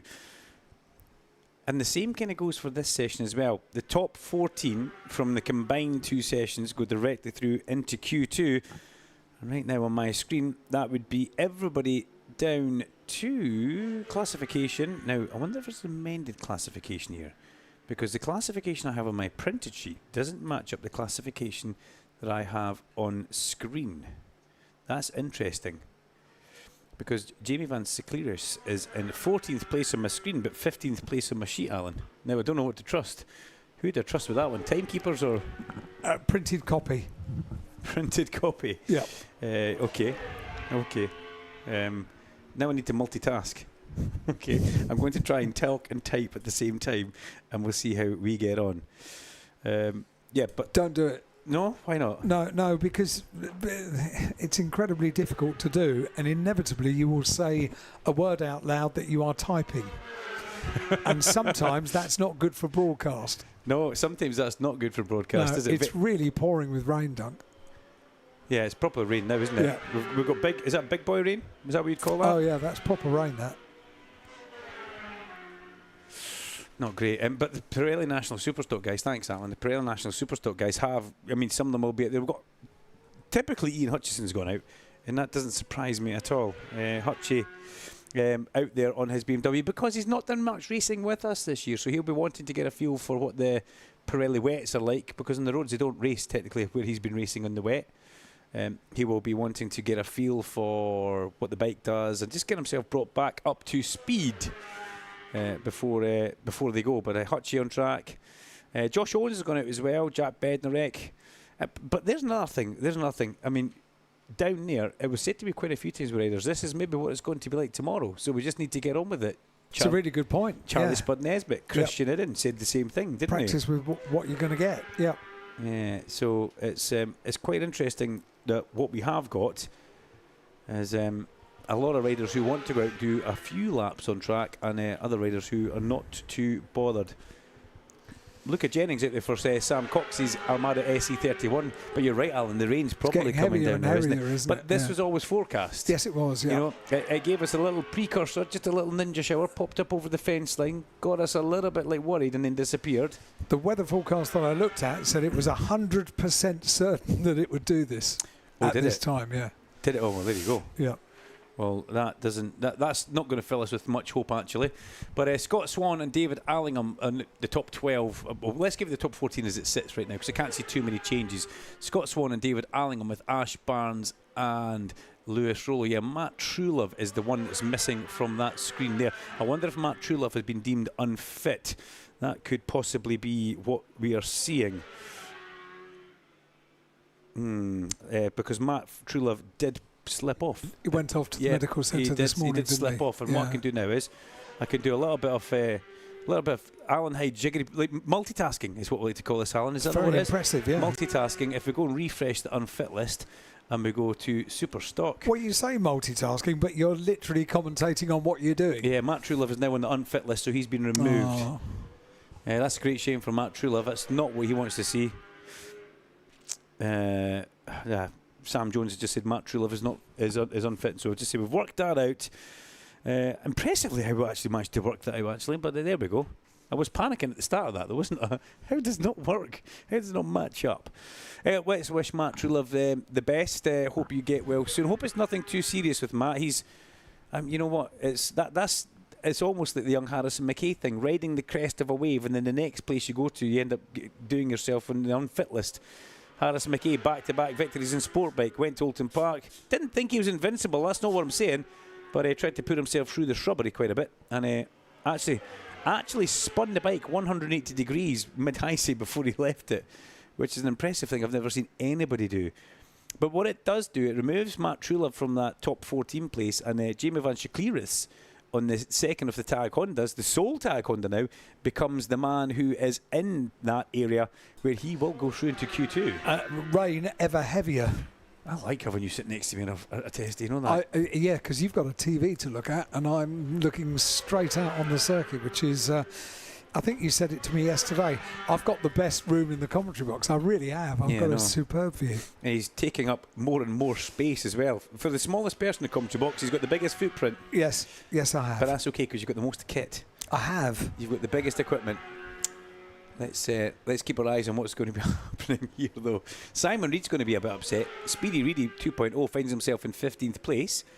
He will be Q1 bound. Jack Bednarek, Dan Brooks, Max Lofthouse, Harrison Crosby. You know, a lot of quick guys in Q1. And that's always kind of the way it goes. There are always a few people who may not have the rub of the green, as you like to say, and they will have to fight their way through into the second phase of qualifying. And that's exactly what we're seeing.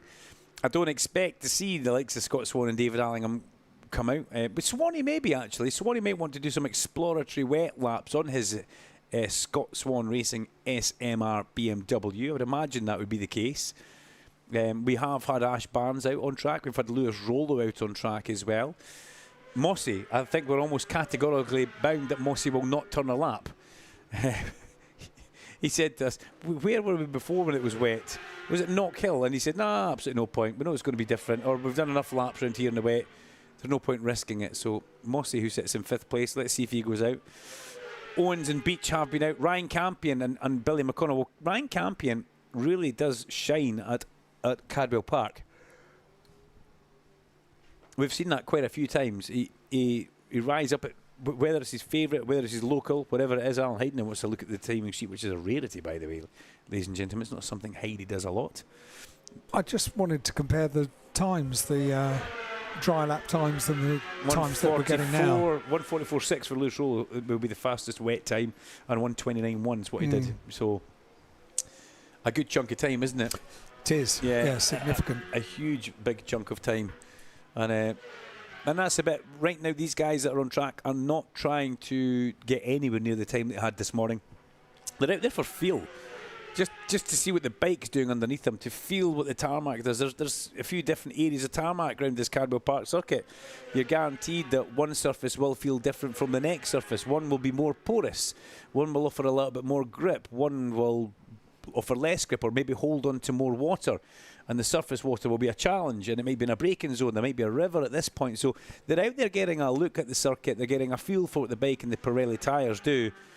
And having raced on these Pirelli tyres, they're absolutely wonderful. It does lure you into a false sense of security for some of them at some point where you actually can't believe the amount of grip that you actually have and where you can actually lean the bike over to. So the top 14, they'll be sitting pretty. But the people on the outside, well, unfortunately, that's just the way it goes. That's how life is. Sometimes it works for you. Sometimes it actually works against you. Sorry for the noise with my microphone here. It's hitting my collar, Alan. I'll fix myself in the wardrobe malfunction. I could hear it in my ears, so if I thought I could hear it, you could hear it. I didn't hear it. That's okay. I don't want to get thumped in the commentary box again. Not since the last time. Not since Knock Hill. No, it was Thruxton, wasn't it? You're at a safe distance here.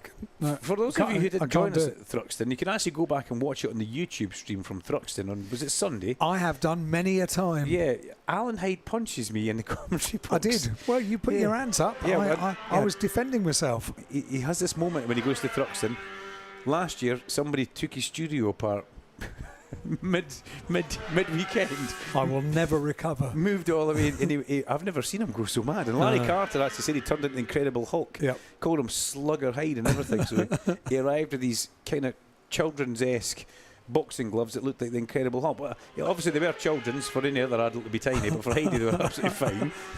Perfect fit. But yeah, it was a difficult one. It was a strange one. Yeah. That was Thruxton. We move on from there. You know what else about Thruxton, Alan? This is something else I was looking at, because if we look at where we are just now, we're just towards the end of summer, you tell me. Okay, so that's where we kind of have a bit of a look at what the weather starts to do, because the weather starts to turn. Thruxton, our current air temperature is 16.4 degrees. Yeah, wow. We were some 22 degrees higher. It was only a couple of weeks ago, wasn't it? At Thruxton. Yeah. 22 degrees higher at Thruxton, and boy, did you feel it. Yes. The only nice thing about Thruxton is you got a bit of a wind, because of the flat nature there. The wind was there. Yeah. It's quite blustery. Here, and even though you're getting hit by hot air, it still felt nice. Yes.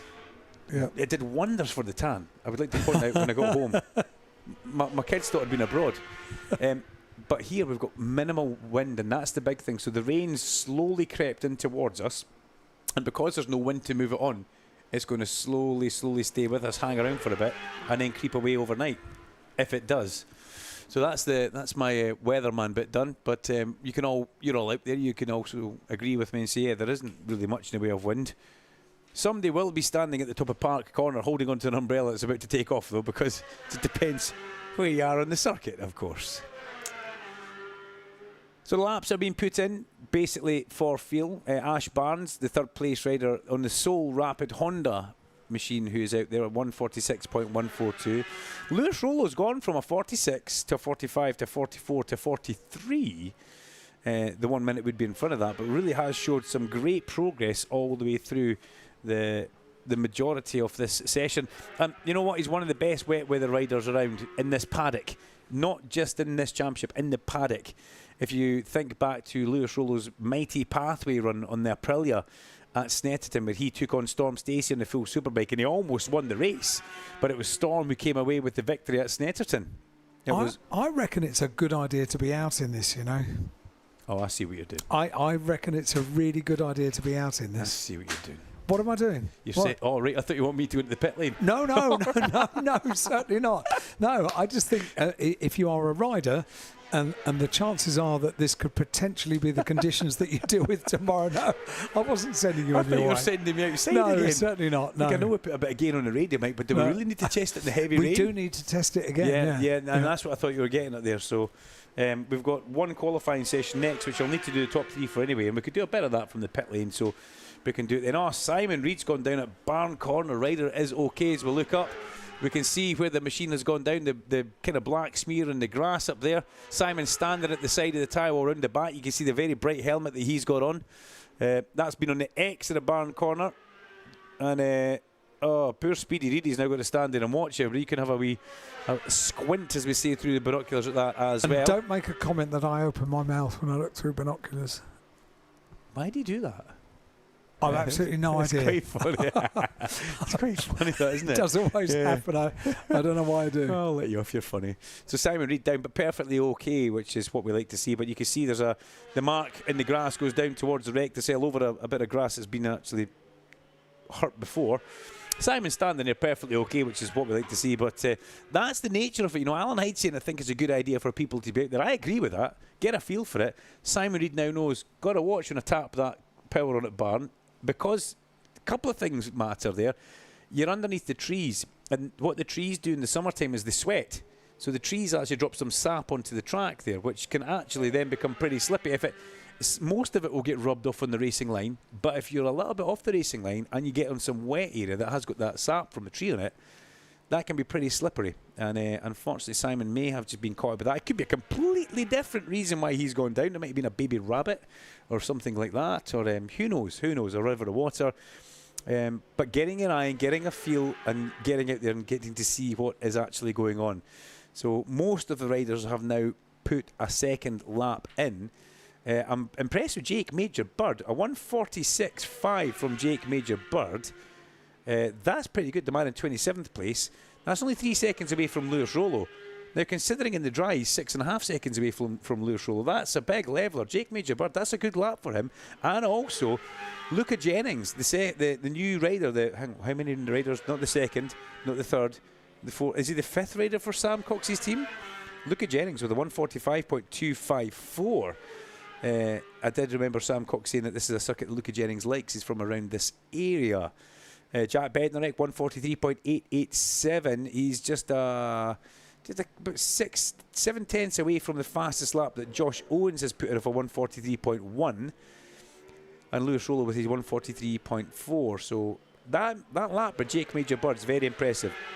Very impressive to get into the 1:46 bracket. That would put him, overall, round about 18th place in the grid rather than 27th. So shows he's got good wet weather pace and wet weather form. And that's something that we see. Some people are wet weather specialists. They can still go quick in the dry, but naturally they have more of a feel, more of a gifted application of throttle to brake and then leaning the bike in. It was something that I never used to be that quick in the dry, but I was actually really quite quick in the wet. And coming from Scotland, that was pretty handy actually. If I'd raced in the middle of Spain, I probably never would have. Yeah, I wouldn't have. But impressive from Jake Majorbird, bike 15, who we can see just in 27th place overall in the timings. But the JMB Honda Premier Kia being the sponsor. Just beside Paul Cunvin for True Heroes in the CM racing of Caden Wilkinson. But I did actually think that Alan Hyde was trying to send me back out from the commentary box here, hence the reason I wouldn't do that. It's absolutely pouring down. But just to remind you, we do need to check the... I wouldn't do that to you, but no. Larry is on you go, Scoop.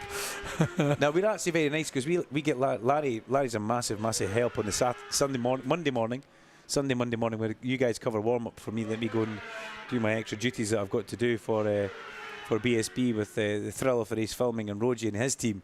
So it's always good to come out from that, and you can hear you two guys chuckling away, covering the morning warm up sessions as you do from the dry confines of a commentary box. Let's hope that the good old UK end of summer weather doesn't upset the apple cart too much for you guys watching.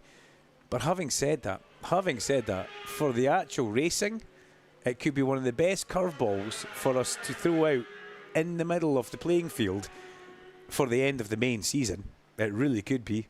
You know, the riders don't want it, but we do. Actually, the weather forecast that I've been looking at that's been accurate today would suggest there isn't heavy rain tomorrow until 5 o'clock. Well, that's okay. Yeah, that's well, it is for everybody that isn't in Heat 2 of the Rocket Off BMW F900R Cup. Yeah, I was thinking that, actually. I don't think there's much of a way that Stuart Hicks can trim the day either. No. To be honest. No. That's something that we very much need to keep his eye on. He's trimmed today, as we both received the 8:22 email this morning, 8:25 email this morning. And Monday is good, but light rain between midday and 2 o'clock. So midday and 2 o'clock, that would take in the first of the Zin British Superbike Championship races. Oh dear. Race number 2, the sprint race. Wouldn't that just be lovely? And 2 o'clock leads us into what we have on track now. So I wonder if they've looked at that weather forecast, the Pirelli National Superstock Racers, and thought, we might have a wet race on Monday at 2 o'clock. Let's get in to get some laps in. Yeah. I mean, it's now proper balls of spray behind the bikes, isn't it? Pardon? It's proper balls of spray. Oh, right, sorry. Yeah. Wonder what you said there. I was just looking at our drone man's arrived out in the balcony. I wonder if Swan and Allingham have maybe missed the message that it might be raining on race day come Monday, and it would possibly be worthwhile to get out there and have a bit of a dig. But then again, do they want to? Do they need to? Probably not. They know the bikes well. Allingham knows his bike inside out. Swanee though is still pretty new to his whole setup that he has. And, you know, we come from Thruxton, which was a single race event. It's a double header here for the Pirelli National Superstock. So that's something else they can take into consideration. So out of the 28 riders that we have, 27, 6, 5, 4, 3, 2, 1, 19. Yeah, 19 riders have been on. No, 19 riders have been out, and the rest haven't, Alan. Have I been nice to you today? Yes, you have actually. Yeah, nice, okay. Yeah. Can I have a lift back to my car at the end of the day? Yeah, absolutely. Thanks. If you stand on the roof. That's what we can get people texting in. Should Duncan give Heidi a lift back to his car at the end of the day? Yes, definitely he should. You know, sometimes you can actually... I was meant to walk the track tonight, is one thing I should say as well. Don't do that. But I don't think that's going to happen. No. I don't see a track walk happening. We'll see. Track walk might be cancelled due to rain. And then some people say, but there's nothing wrong with walking in the rain, it's fine. In my situation right now, how I'm dressed, it's not advantageous. Well, I don't know. Maybe it's the best outfit that you could wear because the old legs are wiped clean, aren't they? Yeah. Really good. I'm ready for a flood. Speak to Neil Sedaka. He was a big fan. Was he? Walking in the rain, yeah. All right, okay. Thought you were talking about wearing shorts for a minute there. We have got, 4 minutes of the session all ready to go. Time flies when you're having fun with your best friend in the commentary box who's trying to send me into the rain for the BMWs. But I'll take one for the team, Larry Carter. This is purely educational for the guys on track as Alan gives himself a fright, sits up and looks at a bike going past. Lewis Roller's done a 42.499. That's 20 seconds or so away from what you'd expect. He's in that ballpark, but 42.499. Ash Beach with a 43.4, 43 flat for Josh Owens. You know, these guys are not hanging about in the wet, Alan. This is astonishing, the grip they're finding. Yeah, I'd struggle to do that in the dry around here. I'd struggle to do it walking. Obviously, yeah. It is astonishing the speed they carry. The angle, the attack, the nature. Amazing. You know, they're talented people. And these are big 200-plus horsepower bikes. Yes, they may have a few more driver aids or rider aids like traction control and whatever else, things that can help you, but let's face it, it's still a 220. Or I think that's what David Allingham said. There's 214 brake horsepower at Oulton Park, didn't he? That's what he said. Yeah. And wasn't that was a very accurate number? It was. You know, yeah. he could have said above 200. He wasn't guessing, was he? 200, round up to 215, but You're he right. accurately told us 214 horsepower. I feel sorry for Pete, the drone man that's setting up his kit outside. I don't. He's a drone. He really is. Yeah. No, we like Pete. Is there not an umbrella back there, Ricky? We could give Pete. No. Oh dear. See, this is what I'm going to say. Well, do you want to go? Only because I can't be bothered to go outside with it. So. Do you want to go give him a hand? No, I don't. No, I but don't. you feel sorry for him. I like that. No, we've been setting up a lot of equipment in here. Yeah, we have been, and the drone shots that we've been getting. I tell you, the drone shots we've been getting this year from Pete have been better and better. It's superb, isn't it? There was one shot at Oulton Park he gave us, and Thruxton, above the club chicane, and then above turn 1 at Oulton Park. I thought, we've stepped up a level he here. He tries new things all the time, and he's quite proud when, and I know when Stuart they work. wants him to be quite daring. Yeah. You know, not silly, but daring. Yeah. And he's secretly quite proud when others try to copy and it doesn't quite work. Oh, really? Yeah. Oh, yeah. That's the best form of flattery, though, isn't it? I didn't realise that in the drone world, there's quite a sort of a shot envy. Oh, really? Yeah. I didn't realise that. I never thought of that either, actually, but it's a very good point. No. If you're watching via our YouTube stream, you will see the pit lane camera that we are giving you, which is directly above TSL timing and race control. That's a very wet pit lane down there. You can see a Rocket Auction Performance qualifying arches ready. But that's, as Alan says, big balls of spray. Great balls of spray. Oh, Jake Major Bird slipped off at Mansfield. He is perfectly okay. That 146.4 that he's been chasing, unfortunately, the front or the back's just slipped away from Jake, but he's okay at the bottom of the gooseneck, and that's a tricky place because you go through the gooseneck and you accelerate downhill, so you're having to brake on your way downhill to scrub the speed off to turn to a corner that actually still drops away from you. I mean, that's a difficult one in the dry, so easy to, just that tiny little bit of pressure too much in the front, you could lock the brakes in the way in or towards the apex, but Jake Major Bird badged as being okay after sliding off at Mansfield, with 41 seconds of this session to go. Up next, we'll have the final session of the day. I do hope you've enjoyed spending time with myself, Duncan Vincent, and Alan Hyde on the side. That sounds quite good, that, doesn't it? I quite like it, yeah. You might bit on the side today. Yeah, that's quite. I've constructed a sort of a wall between us. Box.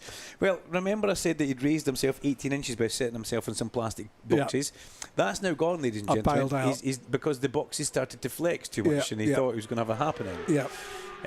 So what we have now is a wall between us, a bit like a Lorenzo and Rossi moment. It is a bit. You know, it's quite different, but it makes him feel okay. I've got the streaming laptop, and I'm in charge of the switcher from what you guys see, and everything else controlled very much by Alan Hyde. I'm not allowed to touch that. Checker flag flies, though, for the Pirelli National Superstock Championship. A little bit of a test match, special chat through the afternoon sessions for the Pirelli National Superstock Championship. And we'll have a qualifying session coming up next, which will have to be honoured by all riders. They will have to get out there and give it some of the business. And that's for the Rocket Off BMW F900R Cup. But it's Scott Swan who remains fastest in the combined times for the Pirelli National Superstock Championship, and the top 14 that go through are as follows. 45, Scott Swan for 11, David Allingham, and 8, Ash Barnes. 88, Lewis Rollo. 12, Luke Mossy.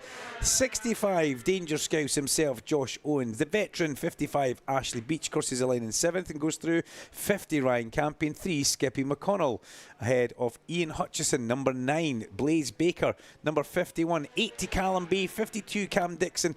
And 74, Jamie Van Shakliris, the last of our transfer riders into Q2. That's the top 14. Fighting it out, though. Simon Reed, Jack Bednarek, Josh Brooks, Dan Brooks, Max Lofthouse ahead of Harrison Crosby, Thomas O'Grady, Petty, Healy, Jennings, Charlie White, Watts, Paul Cunvin, Major Bird and Kieran Wilkinson. The rest who will be going through from Q1 or attempting will take 4 of those riders to go through from Q number 1. So 3 in the Superbikes, but 4 for these additional support classes. We'll pause, we'll come back, we'll take a little bit of water on. It's been a very, very quick fire day, and just realising we've got 1 session left, let's have one last quick commercial break. Online, on FM radio and live streamed on YouTube, this is BSB Radio, powered by Kawasaki, the sound of the British Superbike Championship.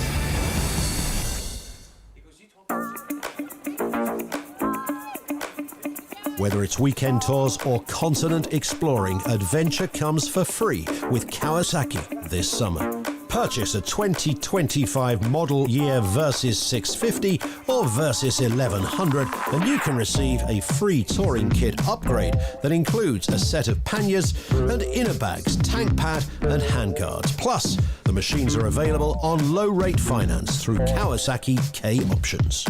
Visit your local Kawasaki dealer to find out more.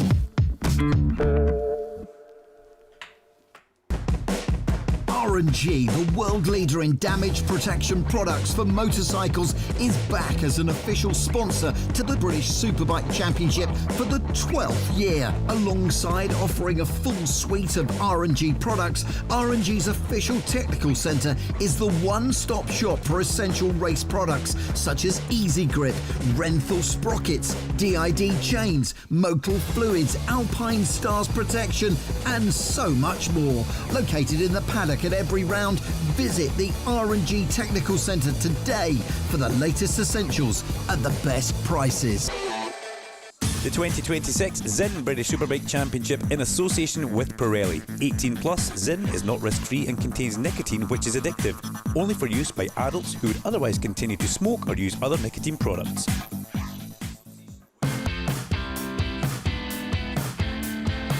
Powered by Kawasaki, this is BSB Radio.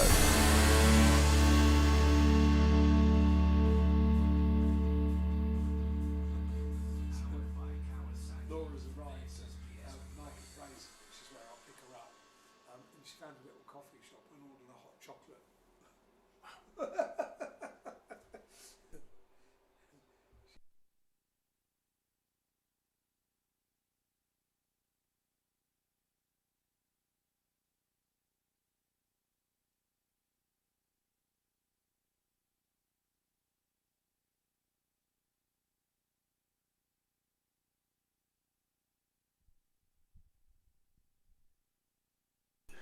So up next we will have the Rocket Off BMW F900R Cup. It's going to be a qualifying session as well, so delighted that Alan Hyde was here to help us set up today through BSB Radio and get us going. And before you know it, we'll have a pole man at the end of this next session for the BMWs. Fabulous to get ourselves through there. A really good bit of work done by Race Direction downstairs to make sure that they can get themselves into where we need it to be. Just squeezing the day forward, just squeezing it forward ever so slightly in order to make sure that we can get the running through and also try and avoid the worst of the rain that's going to be coming in. Now, looking at the side of the window here, Paul, our drone man, really he's up against it, isn't he? There's so much work that he's got to do. He really is. And he's out there in his shorts and t-shirts. So 4 minutes, 40 seconds until the pit lane opens. Honda UK making their way back up to the top, as is an FS3 van with the Fry registration. So we do know that's very much Darren Fry. There goes the Dow Honda van as well. That's Johnny Bagnall at the wheel of that Dow Honda. Well, it's Johnny Bagnall's van, but it's not Johnny at the wheel. Looks like it's Andy Mack at the wheel of that, actually. Lovely man is Andy. And there goes the PBM and the nitrous competition, the PCR van. Big vans. You've got to have big vans when you're moving this much kit about the place as well. And I don't think the teams leave the bikes in the awnings overnight, which is obviously the correct thing to do, take them to a position of safety. But here come the teams for the BMW F900R Cup. And what they've got to also watch, Alan, is coming down the hill here, because that's a slippery path that you actually come down there. You've got to make sure that when you come down there, you're absolutely perfect and you know what you're doing. You can lose your footing on the way down. So let me drag up the championship points for the BMWs, because this session It means a lot to them because this sets the grids for heat number 1 and heat number 2. The important part of it for the heats is to make sure that for some of these guys, they need to start racing Barry Burrell. And to race Barry Burrell, they've almost got to look where Barry qualifies and try and position herself in a specific area. Now, that's not easy to do because it's not an ever-moving target, but kind of is. But it's the people around you that you never know what they're going to do with their laps.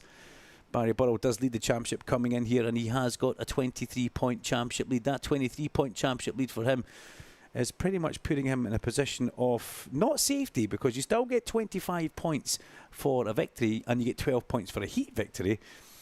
But remember, he did miss the actual very, very first one, the very first thing, and Barry Burrell wasn't there. He never made round 1, but he did come back to Knockhill. And I always think it's funny because he came back and said, we're actually only really wanting to do Oulton Park. It's the home round for Halliwell Jones, so everything's a warm-up for that. And then all of a sudden, there was a slight sniff that the championship could actually be happening. So here comes our course car background. That will be Chris Glendenning at the wheel of that, if I'm not mistaken. There's a little river of water running across the track on the way in towards turn number 1 and the exit of Barn Corner. That's just the natural topography and the shape of the land that's making that happen. It's certainly not because there's an excess of water falling from the sky. And if anything, Alan, it's never really been, I mean, the rain got a little bit heavier, but it's never been proper rain like we had on, what night was it now? Last night? Friday. Thursday. Friday. I don't know what day it is. It's Saturday. Yes, so... Now. Yeah. Was it heavy rain last night? It was yes, sorry, Friday. Yes. Oh, good grief. It was Friday. I am so sorry. Yeah. Yeah. But it's not. It's difficult when you normally do a Friday, Saturday, Sunday. Then you have to do a Saturday, Sunday, Monday. It is. It feels really odd, doesn't it? But I called a support line this morning on the phone, and why? For another job that I've got on, I needed technical support.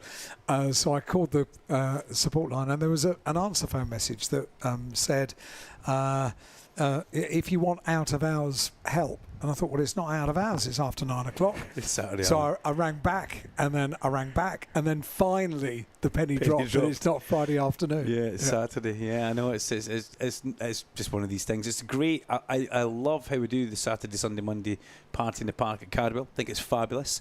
We get such a great turnout as well. It's a traditional bank holiday weekend. We have we always have a BSB in the bank holiday weekend. We have been to Oulton Park as well, if you remember. We started bank holiday. Did we not do an Oulton Park bank holiday a couple of years ago? Remind me. Opening meeting of the season is a Sunday, Monday, isn't it?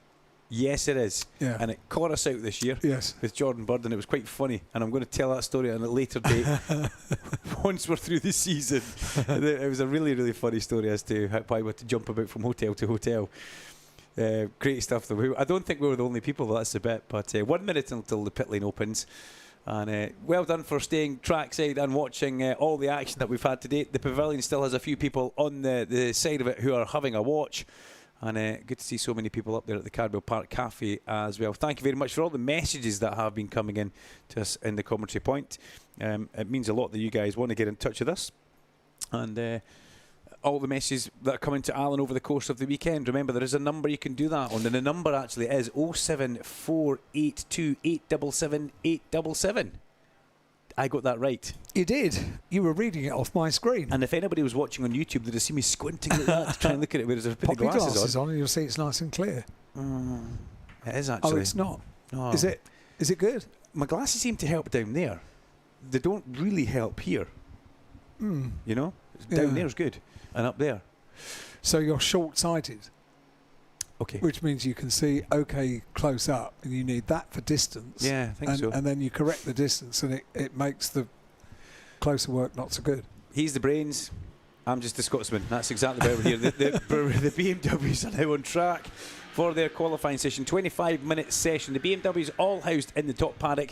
They will all be on track. I can guarantee you they will all be on track for the session. They cannot not go out.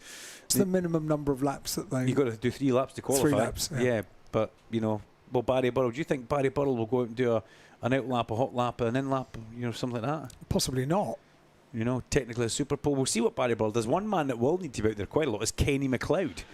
The True Heroes racer, the man from Stornoway, who makes his living with the RAF at Kinloss. Here comes Kenny now. RAF at Lossiemouth, sorry. I keep saying Kinloss. Kinloss is where the Nimrods used to be based on the Moray Firth coast. Lossiemouth is where the Typhoon Jets are, amongst others. Used to be home of the Jaguars and Buccaneers many, many years ago, if I'm not mistaken. And the Shackletons were the last propeller planes that used to fly out of there. The Shackletons that used to do reconnaissance across the top of the North Sea. Now, they were a plane that go back a long way. They looked very similar to a Lancaster bomber. They had the 4 Avro engines on the side of it. So I passed a large sculpture of a plane in a field yesterday when I was getting quite close to here, and it looked a bit like a Lancaster, but it wasn't a Lancaster. Is that what I saw? How do you know it wasn't a Lancaster? It was a lot smaller. No, I don't. It was a lot smaller. Yeah. Was it a real plane? No, it was a model. So it was a sculpture. So it could have just been a model of one. Yeah. No, it didn't quite look like a Lancaster. I'll ask Dave Neal tomorrow, because he's a Lincolnshire native and he's also know. Being former ATC, air traffic controller, he'll very much know what's on about here. So Dave Neal has just messaged and said it was a Lancaster. Yeah, I was waiting to say, why would it not be a Lancaster? It was smaller. Yeah, but it's like, you're a man but smaller, and it's fine. The model size. We've got the diminished adhesion flag, which is shown opposite me on, oh dear, Kenny McLeod's fallen off of the hairpin. Ryder is okay. Good grief, that man needs a little bit of luck. This is not what he needs. He's not done any laps in this session, so well, I wonder if he'll get to check his bike, get up and bring it back into the pits. Maybe that could be a thing. That's not what he needed to do, Alan.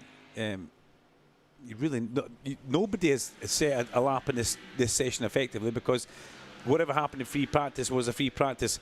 9 times out of 10 they could say, don't worry, Kenny, what we'll do is we'll go back and look at your free practice time and we could let you qualify. Hang on a minute. In fact, he's just gone past me now, so he has clearly been given the okay to remount and get going again. Or I wonder if we're going to get an update on that one. Who knows? Who knows? But yes, thank you, Dave Neal, for keeping Alan Hyde right. See, he even knows the model that you're talking about in the field. Yeah, I mean, I was distracted and I slowed down. There was nothing behind me on the road, and I thought, oh, that's cool. So it was like a model, a sculpture, and clearly a metal sculpture, because it sort of looked as if it was weather beaten, a bit like the Angel of the North looks, if you know what I mean. Angel of the North. Oh yeah, okay, I get you. Yeah, I get you. Yeah, rustic. Rustic is the right word. Yeah, okay. Well, that's cool. A lot of heritage down this area as well for the war. And I mean, there's still a lot of planes that fly over there as well. I was in Hull, and there was a few typhoons buzzing about as they do. Stuart Higgs was telling me there's a couple of typhoons just tailing each other around about this place yesterday or the day before on Tuesday, I think it was. Oh look, Dave has sent me a picture of the sculpture that I'm talking about. Oh wow! And a real one in the air. Is that like the same picture? Is that an actual picture? Or is that an AI? So I think that I don't know. Well, I don't know. See, that to me looks 100% like a Lancaster. Yeah, it was a long way away. Oh, hang on, you're long-sighted, aren't you? Yeah. That's good. Thank you very much, Dave, for keeping us up to date with that. That's cool. Kieran Smith and Christian Smith reign supreme. Well, Christian on top of Kieran, actually, with Barry Burrell in third place and Jack Tynan in fourth. Now, has Kenny McLeod kept on going? Yes, he has.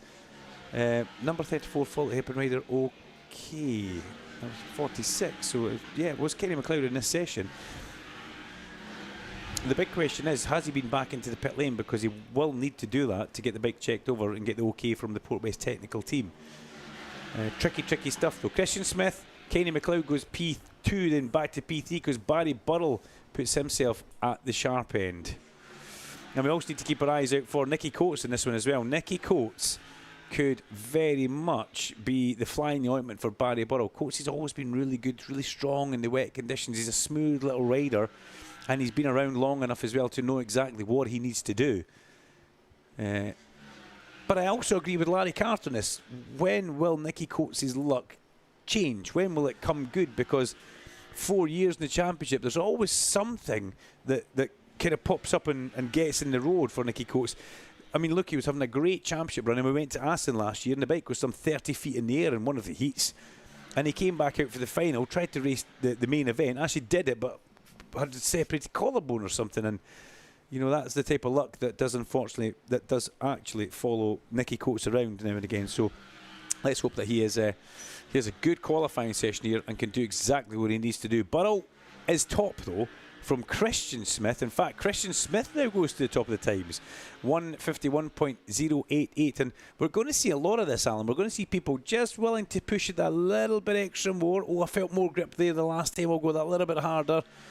Then, you know, you try not to overstep the mark, and before you know it, you might have overstepped the mark. I think the important point is it's not raining now, so it's only going to go one way. If it stays not raining, it's going to get better and better, isn't it? Yeah, it's wet enough to stay wet, though, in my eyes. There's only 80 minutes to go. It's going to be less wet. Less wet? Yes. Is that a technical term? The balls of spray are not quite as big as they were. No, they're not as well, but they're different bikes as well. You know, they've got different characteristics. They're not putting as much power down through that tyre. They've not got the flat belly pan and the aerodynamics underneath them that the Superstock bikes would have. Yeah, I just saw that as we come across the line there. So we have got a red flag, and no real idea as to why we have that red flag. Great shame though. We'll bring you an update as and when we can. But the Rocket Off BMW F900R Cup qualifying session gets red flag. The clock doesn't stop though, that's one thing. The clock's still ticking down on our start line gantry. Christian Smith currently fastest from Barry Burrell, Kieran Smith and Kenny McLeod in 4th place. Bobby Verry, Davy Grace, Liam Vella in 7th place on bike 14 ahead of Nicky Coates, Jack Tynan, Dale Thomas rounding out the top 10. Nothing that we can see directly in front of us, and no marshals on the hoof. So we'll need to wait until we get an update from Deputy Race Director Claire Neat, and she can put it on our screen. And then I will nip down into the pit lane, and I will go for that walk with the microphone that you've been so now desperate it's stopped raining, for me to do. It's a good time to do it. Now that it's stopped raining, let's send Vincent into that pit lane. And there's a look at the pit lane for some of the BMW who have parked up with us. We can see Davy Grace getting a bit of a wipe on the helmet there from his pit crew. Davy Grace with that fabulous video that he put out this morning. Where he was, I don't know if you've seen it actually, I'm going to show you this, Alan. It's on Instagram, it's quite funny. Of Davey doing his Tai Chi half out the back straight, which I've never expected to see a rider do. You expect to see riders doing certain things, but not this. And David Grace, who clearly loves his racing, and he just gets it, you know. Bike number 71, David Grace. Let's find him. Where is he? I'm trying to do that thing again. It's not working as well as last time. No, I can't spell now. Oh dear. I do apologise for that one, Alan. Let's see what we get from this. Well, I'll find it for you. No, what I'll do, I'll find it for you later on. Okay, that's probably the best thing to do, rather than trying to do two things at once. Well, show me in the car when you're taking me up to work. Yeah, I will actually. Yeah, okay. That's a great idea. We'll show you in the car. So, red flag here at Cadwell Park. For those of you who are trackside, you'll see the red flags and red lights. Number 91, Faller at the hairpin. Rider OK has popped up on our screen. That's kind of what we like to see. We don't like to... Nobody likes to be in the unknown for too long. Number 91 is Gary Cutts from Mansfield on the GT360 Racing BMW. Rider biased as being OK, though. So, thankfully, Gary Cutts isn't too bad. I seem to remember meeting Gary Cutts Donington Park. He unfortunately got himself in a bit of hot bother with the officials at Donington Park it was, and he came bounding upstairs into the commentary box and started to explain to me how the suspension settings were a little bit off because it had been raining, and he just couldn't stop the bike at the corner. And I said, Gary, this is commentary box. He goes, race directions downstairs. He goes, no problem, I'll go and tell him the same story. And away Gary Cutts went. It's always interesting when people come up and assume that we are race control. It happens a lot, doesn't it? Yeah, it's it nice. does. Next time I think we'll sit you at the back with a pair of glasses and you can stay there for a while. Explain yourself. I was going to say it would be really nice, wouldn't it? Well, that's it. Go home. £100 fine. Come on. Cash. Yeah, I'll just do my bank transfer. But there we go. We're about to get the get-go, one would hope, for this in the next minute or so. I'm going to stop and take a quick drink of water because there's been a lot of talking today. It's been pretty much non-stop here on BSB Radio, powered by Kawasaki. Don't go too far. The qualifying session for the Rocket Off BMW F900R Cup. The resumption coming your way in a second.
Bikes back on track, and I have just shown Alan the dancing and the Tai Chi up at the park. And Alan says, you know what? He needs more likes for that. He does. I gave him a like, but he only had 69 at the start of it. Yeah, but that wasn't fair. The Tai Chi was really impressive, wasn't it? It's really cool, isn't it? If that's what gets you the results that you're looking for.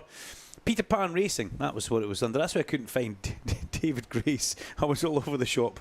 So I always find it really cool as I walk into the commentary box early in the morning, so probably 6:30 in the morning to the commentary box in Macau. You see so many locals in the parks and next to the street where they've got loads of sort of equipment provided for them to keep fit, and they're all doing similar moves. They're all, yeah, early in the morning, 6:30 in the morning. They'll do it late into the evening as well. You ever done any of the yoga yourself? No. I think that moment has passed me by, Dunk. My mother still does yoga, and she's slightly older than you, only a little bit older than you. Is she? Yes, a couple of months, maybe more than that. But Picture? Yeah, no, she's my mum's in her 70s, and she loves yoga twice a week. Yeah, very much Wow. active. Yeah. She's always at me because I've got a bit of a bad back. So you should try Pilates and yoga and all, and give it a shot. And I'm like, yeah. Moving on. You know, Do you mean a little bit older than me? She's in her 70s. Yeah, I wondered how long that would take to get a reaction. Well, quite a while. I really did, actually. I wondered that reaction's bound to come pretty quickly. 15 minutes of the session to go, and it's Christian Smith who leads the way from Barry Burrell, and Kieran Smith. Bobby Ferry up there in 4th place. At the sharp end, as you would always expect, another red flag popping out now. Unfortunately, we've got a red flag up at the top of the mountain area. I can see that pretty quickly coming through there. So some of the BMWs struggling with this session. So red flag number 2 in this qualifying session. And once again, we await a reason as to why. But we were starting to run through at least the top 10. No change since the last time. Smith, Burrell, Smith, Christian and Kieran sandwiching Barry Burrell, with Bobby Ferry, David Grace, Kenny McLeod back up there in 6th place, Liam Vella, Nicky Coates, Jack Tynan, Dale Thomas. Whoever is doing the admin for TNT Sports is doing a really good job today. Oh, really? Because yes, with a picture of Vickers from earlier on, the caption is Ryanair. Ryanair, yeah, that's good, that one, isn't Nice it? Well one. done. Who is that? We need to know who that is. Who's doing the admin for TNT on their Instagram?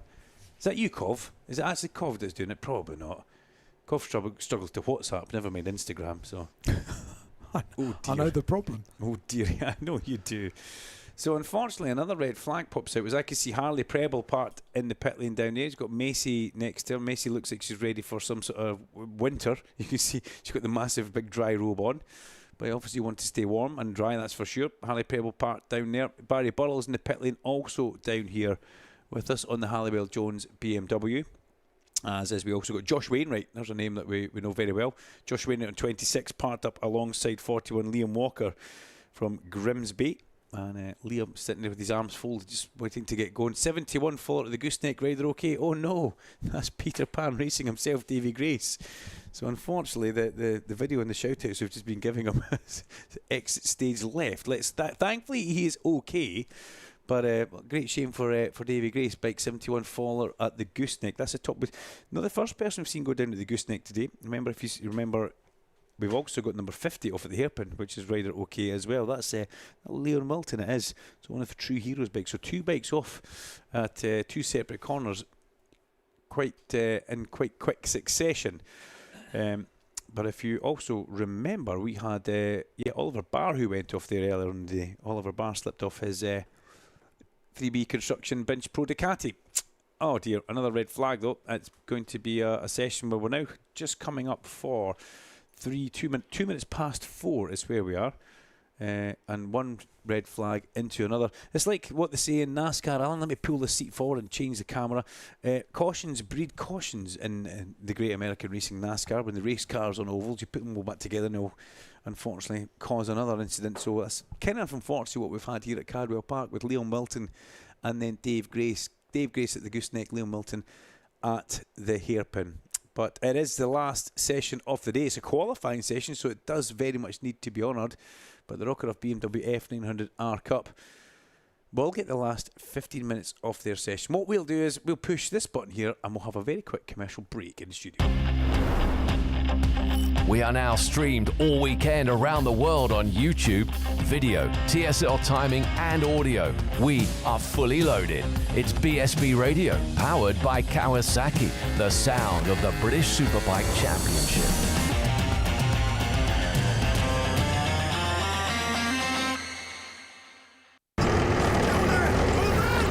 Let's stop there. Being a soldier, it's exciting. You already know that. What you want to know is, what's in it for me? I wanted to learn leadership skills from the experts. I wanted to get paid to earn qualifications. I wanted more confidence. And look, I'm on the radio. That's what was in it for me. Get skills, get qualified, get confident. Army. Recruiting now. Search Army jobs. The 2026 Zinn British Superbike Championship in association with Pirelli. 18 plus, Zinn is not risk-free and contains nicotine, which is addictive. Only for use by adults who would otherwise continue to smoke or use other nicotine products. Joining the Kawasaki family has never been easier thanks to Kawasaki K-Options Finance. With competitive finance rates available across the entire range from entry-level 125s to the superbike conquering Ninja ZX-10R. It's easy to find the perfect machine for your garage. Start tailoring your deal today at kawasaki-calculator.co.uk. That's calculator with a K. Kawasaki Finance is a trading style of Black Horse Limited. You're listening to BSB Radio, powered by Kawasaki.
So the bike's making their way back down to the Rocket Auction Performance Qualifying Arch. I'll tell you what, Alan, it's got a lot darker. It's got very gloomy, hasn't it? It has. 8 minutes off the session on the timing clock, but TSL have stopped their clock with 15 to go. Loading the time up. Will it be 50 minutes, 13 seconds appearing on the time clock? 3, 2, 1, let's see. Well, wait, it'll come back in a minute, maybe. That would have been pretty cool if it had come up there. Yeah, it didn't. No. All eyes Sadly on not. our timing clock above the Rocket Auction Performance Qualifying Arch. I think it may be a 10-minute session. I think they may have to take a little bit of time off it, just possibly for reasons of running into wherever we go with the time and the weather. Diminishing light, if nothing else. Well, it's really quite dark now. That's what a lot of the Superbike riders said last night as well. It was so murky when they were on track. And they didn't have lights on the bikes. That's another thing. Here comes Chris Glendinning in the safety car. He's going to come past us, then he's going to park up. He's done a few laps today, old Chris. Chris Glendinning. No Pat Blakeney here this weekend. Pat is otherwise engaged elsewhere. I'll put these back on just so I can see what we're doing. These being the old Gregory's. Is that what they call glasses, yeah? Gregory Peck's? Yeah. Yeah, specs. Yeah, I didn't know that. He was face, was he not? He was what? He was facing the A-team, was he not? Was he? It was a Templeton Peck, I don't know. Bikes on track. Let's move on quickly. No idea why that came out as a squeak twice today. You really have made me laugh. You said that earlier. Sorry about this. I'm going to say that like a man. So here we go. The last, what do we have? No, we're getting 14 minutes, 50 seconds on the TSL time so countdown. full time. Yeah, but we're not getting that on our big clock yet. We'll wait to see if there is an adjustment. There can sometimes be a correction time that race direction can and will impose. Looks like Nicky 14:38. We're actually getting that. So there we go. It comes live on our countdown clock. There goes Bobby Very. Oh, we've got a rider down already. Good grief. He's just left the pit lane at the top and he hasn't made it through Barn. It started raining again, hasn't it? Oh, that's Dale Thomas. Dale Thomas has gone down at the exit of Barn and I'm using my binoculars through my glasses. I've never done this before. This feels really strange. The binoculars are a mile away from my face. I'm going to do my Alan Hyde impersonations with the binoculars now. I don't know why that happens. Yeah, poor Dale Thomas down at the top of Barn. You can monitor that one from a great distance if you like. Dale Thomas Don't watch me. On bike number 93 goes down at the top there. But he's up on his feet and he's walked away. That's the most important thing. Dale Thomas crashes out of 10th place. And the bike's off to safety now, thanks to the marshals, so that's good news. Port West Race Safe Marshals doing a grand job there, Alan, doing a grand job. As ever. Getting that bike to a position of safety. So Dale's left the top pit and he's got like a handful of corners and then gone down, so he will be kicking himself a bit about that. But well, that would put him first, second, third, first, second, boom, heat 2, row 2. Number 93 now confirmed to be Dale Thomas at Barn Corner. It's been a pretty gruelling session for the BMWs. It's been tricky, and the weather is further coming in, so I don't have huge hopes for the weather for the final 13 minutes of this session.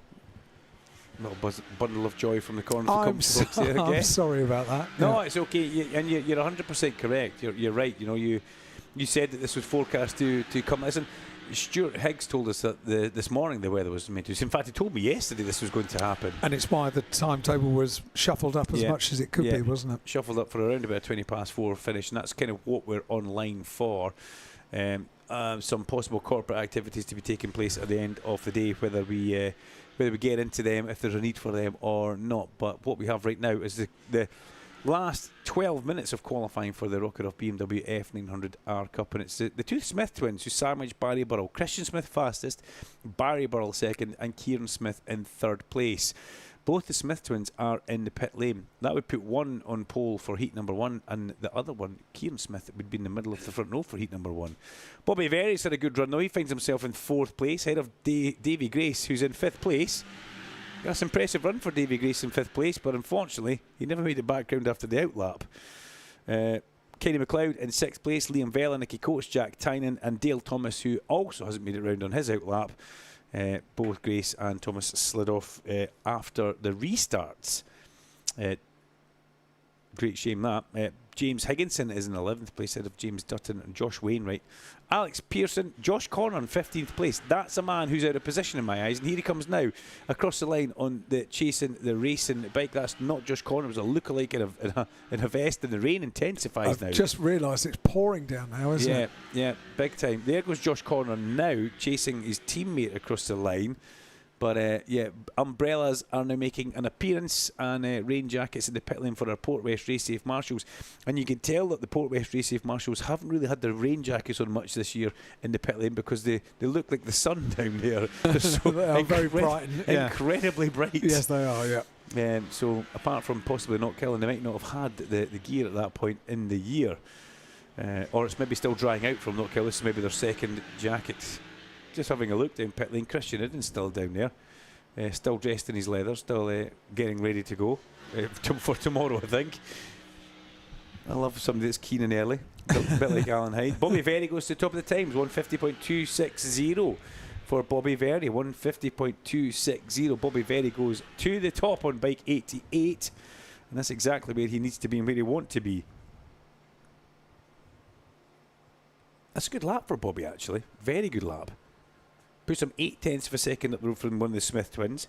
Now, do the Smith twins feel the need that they need to get back out there and try and see if they can ruffle the feathers of Bobby Very, or do they just let that go? Because qualifying for the BMWs is important, but being the front 2 rows of either heat is a good place to be. So that really covers the top, what we're going to say, top 10 positions, and you're quite happy with that. Be interesting to see if anybody wants to do that, because you're then taking yourself into another dimension and a bit of a risk, Alan. And the risk versus reward, it's not a huge reward you get for being on pole position. You maybe get a little bit of a prize from BMW, but you don't get any championship points, and that is the big thing.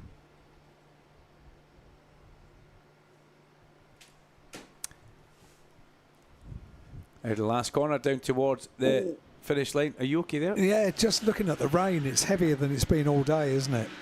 Yeah, heaviest it's been now. And you know what else it does in the tent? So if you're in the tent, it's fine. If you're anywhere near the front of the tent, a river of water usually comes off the end and soaks you. Oh yeah, that's a good point. That's something else that I've found out as well. Which I don't know. I've never been camping. Never been. I was talking about the tents down there. Yeah, I'm not a big camper myself, actually. No.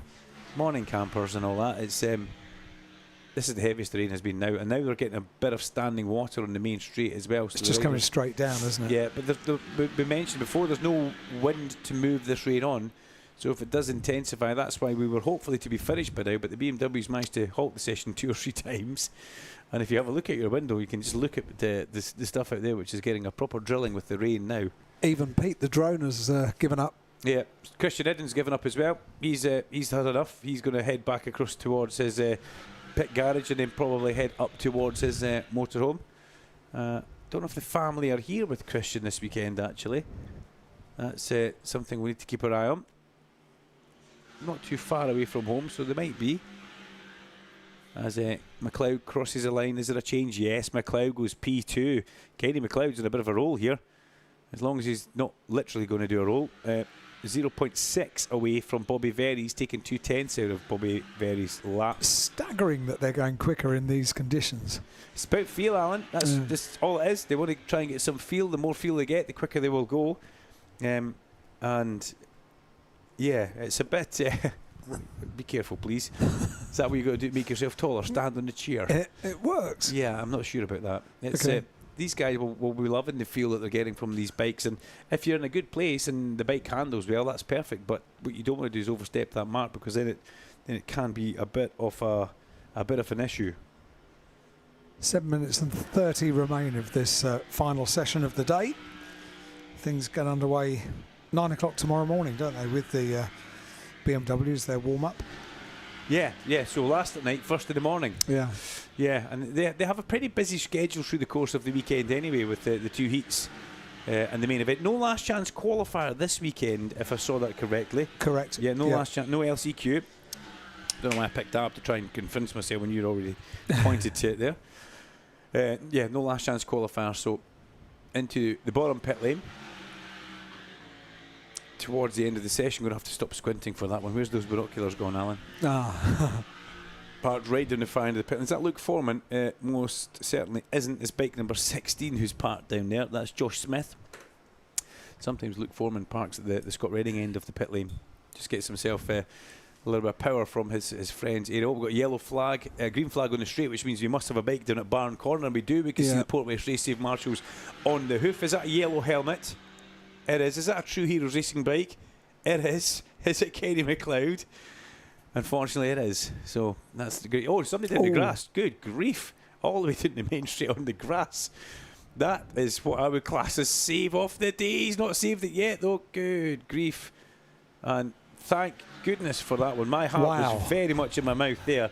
That was Danny Cartwright there, actually. Danny Cartwright had a moment leaving Barn, and he was right out towards the Recticel, and now the red flags have come out now. I'm thinking that the amount of water that we've got coming conditions, down. I think that they've looked at standing water on the track. So we've tried for long enough on this. And, well, when somebody does that in the main straight, aquaplane's off. That's not what we need to see. So Bobby Very, Kenny McLeod, Christian Smith, our top 3. We need to see end of session. Now that has been end of session has been given by Race Direction downstairs, and that's. I would imagine for the best in both of our eyes, Alan. We're happy with that one. Yeah. Let's run through the finishing positions, the top 10, maybe the top 15 as we can. Bobby Very fastest on 88 from 34, Kenny McLeod, and 75, Christian Smith. 1, Barry Burrell from 65, Nicky Coates, and 24, Kieran Smith. We've got Liam Vella in 7th place on 14th. 8th, the man that brought one of the red flags out, Davy Grace, on 71. 9th is number 89, James Higginson. And 10th, 96, Jack Tynan. 11th place is Josh Wainwright on 26. Dale Thomas, another man who slipped off after a restart, 93. He went down a barn corner. Speaking of corner, in 13th place, good link here, Josh Corner. Couldn't have worked out any better if I tried. Couldn't be more partridge if you tried. No, sorry. 14th place, number 4, James Dutton. Josh Smith is in 15th. Reese Coates, Jordan Ashton, Harley Preble, Alex Pearson, and Joe Carnell in 20th position. Now, do I need to nip downstairs and test this radio mic, or are they going to send these bikes away? No. I don't think we you do. don't. I think all we've done is up the volume, so everything should be fine. The question is, are the top 3 going to be kept down here, or are they going to send the top 3 away? Because they might keep Bobby Very, Kenny McLeod, and Christian Smith. But it doesn't look like it, Alan. So we'll just take that one as the session is over. Number 34 down at Barn Corner was Kenny McLeod rider. Okay, I don't think Kenny was the cause of that red flag, though. I think that was just the conditions and what was happening with the amount of rain and water on track. And once we had Danny Cartwright going down the main straight on the grass after a moment at Barn Corner, I think Race Direction have made the correct decision there and bringing out the red flag for the Rocket Off BMW F900R Cup. And that brings our day to an end in the commentary box. Need to thank Alan Hyde for being here. He wasn't meant to be here today, but Heidi did a bit of a special job and got himself here. Thanks to Michelle from Cadwell Park for allowing it to happen. Yeah, thank you very much, Michelle. It's been fabulous having everybody here. Remember, we're on track tomorrow. I'll pick up Alan's timetable because I'll be able to give you it from that one if that's okay. 9 o'clock with the Rocket Off BMW F900R Cup, then into Pirelli National Superstock qualifying Q1 and Q2, Sport Bike qualifying Q1 and Q2 after that, and then round about 12:25 we should see free practice for the Zinn British Superbike Championship. But from all of us here in the commentary for BSB Radio, powered by Kawasaki, we hope you've had a good time. Stay safe tonight, behave yourself, and if you're walking the track, make sure you get wrapped up. Good night. You're listening to BSB Radio, powered by Kawasaki.